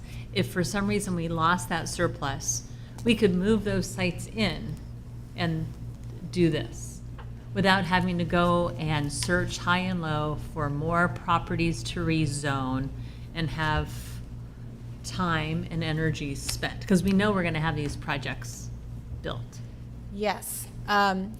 There's two ways to count these units. So one is they get built. We wait for those to get built.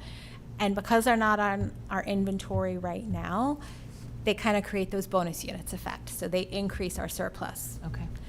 The second way is we actually do a housing element amendment before they get built, and we add them to the inventory.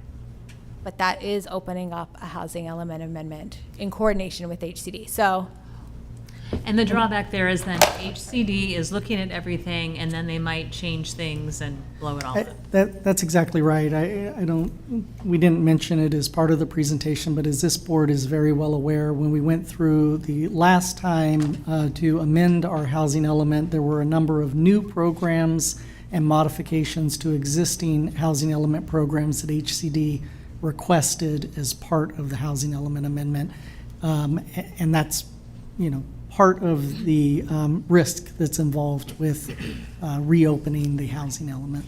That is helpful clarification, because I think that if we know that we have units that are going to be built, that is great, and we can stay the course. And the amount of time and energy spent in opening it up and then having to find new sites and then having the risk of HCD coming in and saying, here are more mandates, I suggest that we go the course, continue to work on making sure we get these affordable units built in the specific plans. And then we're going to have to reopen it up anyway when we get our new REMA members, correct? Yes. So we do believe we have enough projects in the pipeline now that we could stay ahead in the positive numbers for that surplus. Okay. Without doing a housing element amendment yet, we do think we'll have enough time that if a project starts to come in and talk to us and we say, oh, that's going to affect our surplus, we can come back and have that discussion with the board. So yes. Okay, that's helpful. And I think I'm okay with you all like letting people know, hey, we're open at some point in the future to open up properties that might be interested in being rezoned, but I don't feel like we need to do it right now. You could let people know and they could sort of sit in a waiting game if that made sense, but I don't feel like we need to go after properties right now. Thank you. Yeah, we do only have a few years until we're going to be doing Be this here again before for we the know next housing element amendment. I just wanted to supplement that, if I might, if I may. I agree with not reopening it now. I just wonder if there isn't a simple checklist that a property owner could see online how their property might be eligible, and that we promote that we're interested in property owners. So we're not back in a position of forcing people, but we make it relatively simple for them to fill out some form that then staff can go, oh my gosh, this is a great opportunity, let's put them in the queue when we do reopen or in 2029. And this goes back to our general plan. Should each community be trying to identify those sites that multifamily housing makes sense, or areas where it's resource heavy? Much of the work you've done, I mean, I'm assuming we're integrating that into our general plan, but as we engage the public, asking them very intentionally, where should multifamily go in your area? Because we all have to be part of the solution. We all need workforce housing in our communities at some level. And I guess I just want to make it simple for us to not go through what we did last time again, when we might have willing people if there was a relatively simple checklist. Are you on a major thoroughfare? Right. Do you have schools and the various criteria you looked at last time? So I just wanted to follow up with that too, Bonnie, because I think there could be other opportunities that could come through the market that wouldn't put us in that position later. Sorry, I just wanted to follow up on that. I'm sure you had other questions. No, I did have just one more, and that's in regards to the pro-housing designation. So I reached out to staff to say, hey, we've done this, we've applied twice, we didn't get the funds. Who's gotten the funds? It's only been primarily it's been cities who have qualified, and it's been a couple of counties: Sacramento, Tulare, Yuba, San Diego, and San Francisco. So some bigger counties, higher density counties population, a couple of smaller like Tulare and Yuba, and that's fine. And I'm open to a pro-housing designation. I did see that we might get some transportation funds because of that, so that could be good. I just want to be careful of doing a pro-housing designation if it's going to tie our hands in some way that makes it more challenging for us, for staff, to do our work, right? Like, I just think we're all just sick and tired of mandates, and then we have to jump through more hoops to get to housing. So I'm open to it, but if it provides a challenge for getting projects done, then I say it's not likely for us to get the funds. You can weigh that, but I just want to be aware of that. That's it. Supervisor DiMattei. Thank you, Chair. Just a couple of things. If we do amend it, aren't we limited to time on, I mean, we should have the properties prior because we only have 60 or 90 days, right, to put them into the housing element if we amended it, to add, to get ahead of our numbers?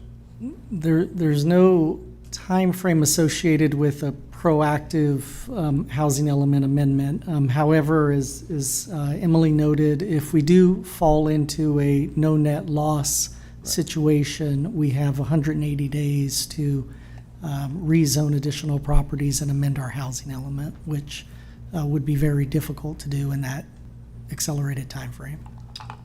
I know that I was just in a meeting the other day about this, and a lot of cities and other counties are they're really not worried about the mandates of finding properties. It's when the mandate comes down when we have to go build these properties. I don't know if the state will ever do that to us because who's going to pay for it? You know, sure, they can find money for a special election, but they can't find money for housing. Hope you heard that. But also under AB 2296, it states there's existing laws that if two or more cities and a county kind of schedule their thing together, can we work together and combine those? I guess that's a question for county council, to blend our numbers if two or more cities in a county, according to existing law, can do that. It seems like there's some cities here within our county that may be out to wanting to do that because they are running out of space as well. Yeah, I believe that's what we've been talking with SACOG about as a possibility. So it could be on the table. We're aware of some counties that have entered into agreements with cities within their county. Typically, those are in counties where there is very limited growth, and so their unincorporated county RENA numbers are not very significant. But that, as Emily mentioned, that is something that we've talked about with SACOG, and certainly something to continue to think through as we kind of head into the 7th cycle conversations. Right, because we have cities that are landlocked, Rockland, Loomis, possibly Roseville. So if everybody gets on board, then I don't see why we just can't blend those, because obviously we have thousands of acres in Placer County, and if we all work together, where they're closer to the amenities that people can do and not have to drive from Penryn and not walk from Penryn, I just think that regionally it would help us if we can make that happen, I guess. Yeah, something we can look into further. I believe most of the requirements in the statute right now apply right before the revision of the housing element, so it's something we could look at for the next housing element. But for this housing element, we're locked into the numbers and status that we have now, and it is a voluntary agreement with the city, so we would have to enter into discussions with them and voluntarily enter into that. And I believe there is a timeline set forth in the statute right now that says that agreement has to be reached, I think, a year or two before that housing element revision comes up. So now would be the time to start those discussions if there is interest. Yeah, I think it says 2.5 years. And 2 years before. If I may, I might also add that the city managers within Placer County and I have started a work group to start talking through some of those same questions in addition to the conversations happening with SACOG right now. That's all I have. So thank you for the presentation. Supervisor Gustafson. Thank you. Going back, and thanks for the overview of all the things you're working on. And when you ask for direction, take this for what it's worth. There's only one supervisor suggesting a few things, but one is, if you go back to slide 15, there's a couple items here that maybe I don't understand. The wildfire risk reduction program and the emergency preparedness and evacuation plan, you're not the lead on those as planning. I mean, we have OES, we have fire, we have other folks working on some of these programs, correct? So as planning, planning is responsible for reviewing emergency preparedness and evacuation plans as projects come in, especially if they're required, through their entitlement process. So our staff are working to create guidance documents for applicants and current planning division, preparing, helping better understand what is necessary to include in those types of documents. Because I guess from my perspective, that should be coming from our fire experts, and then you're I guess you would then create it. I just wasn't seeing that, the lead being with planning, but more Yeah. the lead with our experts in We're emergency. coordinating very closely with all of those Sheriff other and players. fire. Mhm. Okay. And then Housing Element Program 37, I went over that pretty quickly. That's a program that planning is the lead on in the Housing Element, and that is targeted at creating a program outline that would designate how we can help people in high fire hazard severity areas who are lower income households do things like hardening to their homes. So right now, our staff has been creating a program outline. It's not a mandatory program. It's actually one that the county shall consider, is the wording in the Housing Element. But we think it's a really good one for our county. So we've been creating a program outline and coordinating with OES and fire and looking at fire safe councils and trying to see if there's any partners who could actually lead implementation. So we're creating the program guideline outline so that it is ready to hand off and we can coordinate with somebody if we have a good partner and or funding that becomes available. Okay. Because when I look at the priorities, there's a lot on the plate, and I go, where can other departments be maybe more the lead? But again, those are functions that you do need to work with and review documents, but who should be the lead and who are the best experts in assisting folks. And then finally, and I'm sure Chair Landon will agree with me, that seeing the winery and farm brewery zoning text amendment fall off the list is really disappointing. We want to support agriculture. We say agriculture is really important to us, and then to see, well, gee, it's not prioritized for this year. So that's where I'm looking for room in other areas that you could lean on other departments where we really need you to work on how do we sustain the existing agriculture we have so we don't have additional loss of agriculture in our county. So Tell the state to stay off our back. So in addition to that, which is our job, but I think that this is a long list of really important things that long-range planning is working on, and it's dangerous when you ask 5 of us to prioritize your workload, I think. So a lot of choices here, and I'm just trying to offer up. If I'm asking you to add in winery, brewery, then I want to see what else I could reduce for you in that regard. Thanks. Supervisor Gustafson, if I may, just because you brought up the winery and farm brewery ordinance, and I know that was a topic that we talked about last year with this work program.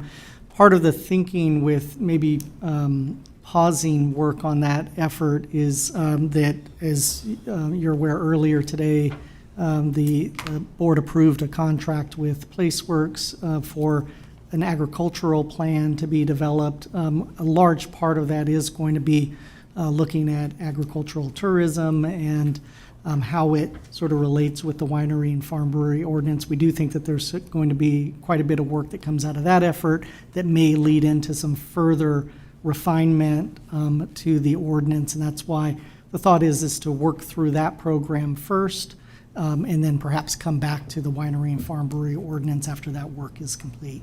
I appreciate that. That SALT grant was something we worked on getting, I know with Gloria's leadership 3 or 4 years ago, so anyway. Thanks. Okay, I had one question on the reopening versus not. I 100% agree with Supervisor Gustafson on having some type of portion of the website where people can be sent to say they have interest. That would be great. And I think as we're out in the community too, for us to just have that in the back of our mind of having those conversations with people. But my question was, can you kind of informally be looking, without reopening it, can you informally be looking over the next few years for these sites so that you can, as she mentioned, kind of have a list going? Yes, so we actually right now on the website do have a land use designation request form, and we can change the wording on that, so it's also land use designation or zoning request, so that people could fill out a form online. And then as part of the Placer 2050 update, this next phase in particular over the next year, we are looking very closely at land use areas around the county where we could foresee land use change areas. So areas that could be near key infrastructure hubs, near shopping, near already built areas. We're trying to protect the rural areas, but really looking at the areas that could house more commercial or mixed use or industry or multifamily housing, and this timing will overlap with creating the new housing element too. So, we're starting with that land use designation from the Placer 2050 general plan update, but that's going to feed into the housing element for the next cycle. Okay, got it. Thanks. And then, Supervisor Jones. Yes, I wanted to clarify. So if we did an amendment, that would trigger the whole thing with HCD looking into us and asking us questions, whereas if we just take a stealth kind of an attitude towards this, sort of lining up our ducks in a row without saying anything to them, is going to be the better option? We believe we can continue to monitor and see those projects come forward that will boost our surplus.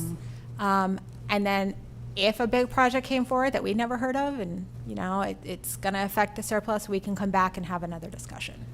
And I think what is built into that is what Emily mentioned. We have a pretty elaborate RENA tracking system. And so we are tracking unit by unit as building permits come in. And so we do believe that we would have an opportunity to bring back a revised approach to the board. Okay. Should we think we might fall into a no net loss scenario. Okay, that's good. My only recommendation is you guys look out, make sure we don't poke the bear. We don't want to wake them up.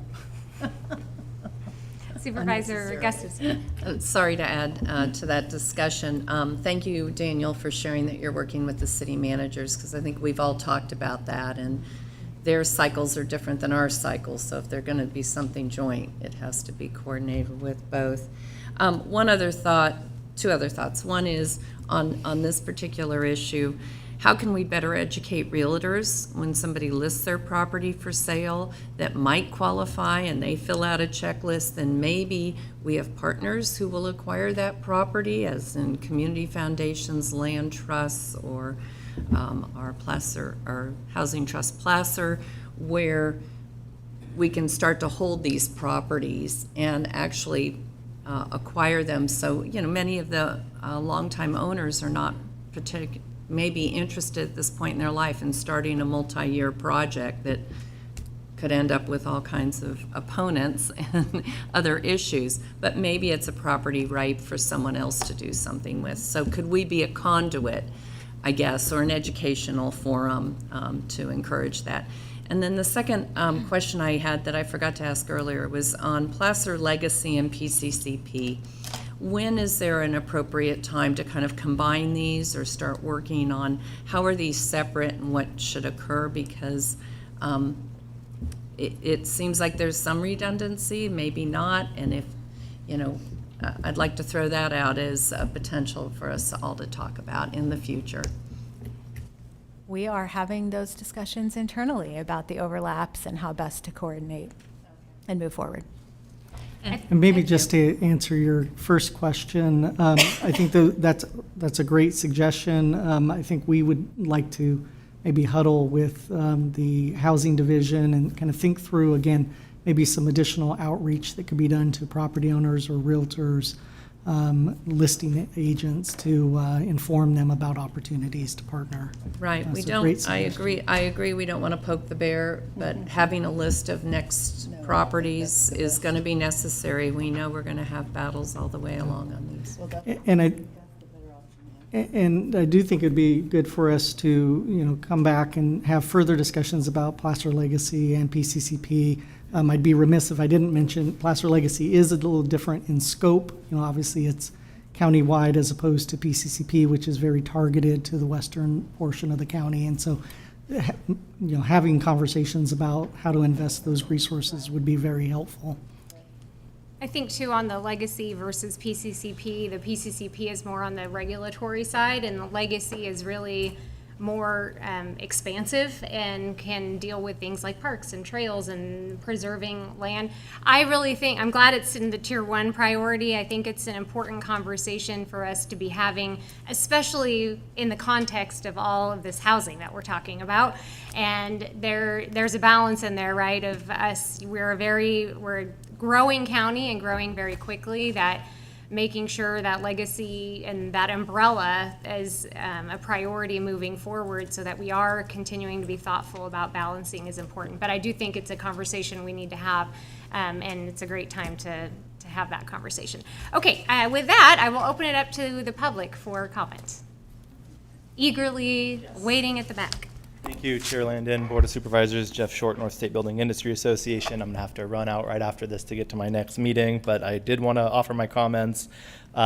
Given the new numbers that we've seen and the discussion around, for me, it's the workload that the staff and you are all doing this year anyway, but also the fear of unintended consequences of opening up the housing element. I am eager to take the bait and ask you to move forward as staff recommends. Especially given the comments about a proactive outreach continuing despite the fact that maybe you're not looking at doing a housing element immediately. 463 is a big improvement over the, 82 or 84 or whatever, but still not a huge number, so appreciate the continuing to think ahead. I will, just because it's the topic of the day apparently, point out that this is one of the bonuses of having an effective in lieu fee program, is that money, while should be primarily geared toward providing gap financing for affordable housing projects, it could also be used through Housing Trust Placer to tie up additional land for future development as well. So something to keep in mind.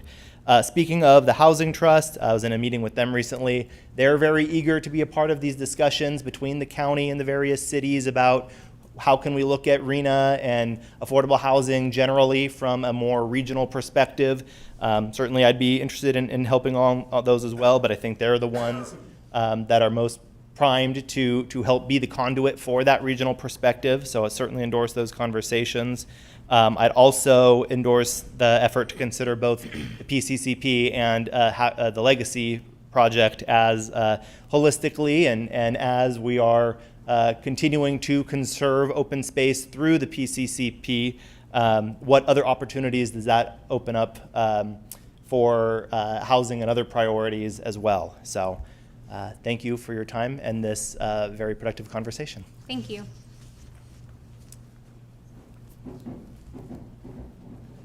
Brian Myers, PCNR. I can't believe I'm going to say this, but I agree with Jeff Short. He gave a thumbs up. You got hear me? Yeah, you got a me? thumbs up. Good.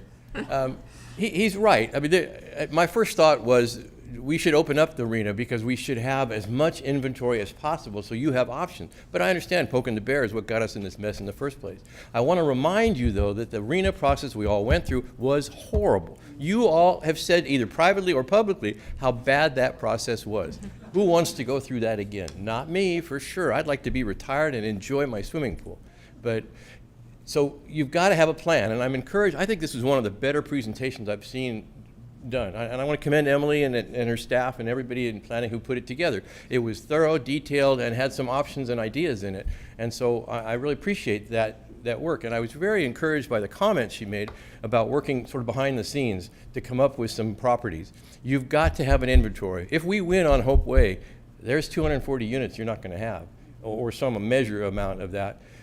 So you've got to have some options. And I'm glad to see there are some options in the low income area. There's some excess property there. I wish we would have known about that a few weeks ago before you voted, but anyway, that's behind another issue.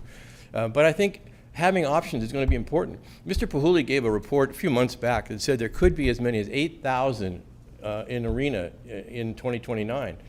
That's not that far from now. I mean, in 2 years, you're going to have to start that planning process. So why not do the informal process that planning is suggesting? An advertising campaign, I think you could do that, where you put out a postcard to everybody saying, hey, we're doing this, we're interested if you have a piece of property, either an ADU, because I know a lot of people in Penryn would build ADUs if they didn't cost $250,000, $300,000. Instead of spending $400,000 a door, give people a housing voucher for $250,000 and tell them they have to build an ADU. You know, I'd be willing to bet you'd see your numbers double. There's a lot of people that would do that. It'd be cheaper in the long run, but it's not your money to spend. But that's a great way to use the money. But you've got to have options, because in 2 years, you're all still on the board, we hope, and we're going to see this same problem is going to come up. And if you haven't started thinking about it now, it's going to be the same kind of mess that it was before, where, I don't want to say a gun to the head, but you understand the pressure you were all under to come up with RHNA numbers quickly. Now you have some time to do it logically, systematically, and with community input, which everybody keeps saying is important, but keeps getting ignored, in my opinion. So I actually encourage you to ask for a staff report in maybe 6 months as to what the progress has been with an advertising campaign. Follow up on that. It's going to be important. I'm trying to help save you from the misery you all went through in the RHNA process before. So let's see what we can do to plan better this time around. Thank you.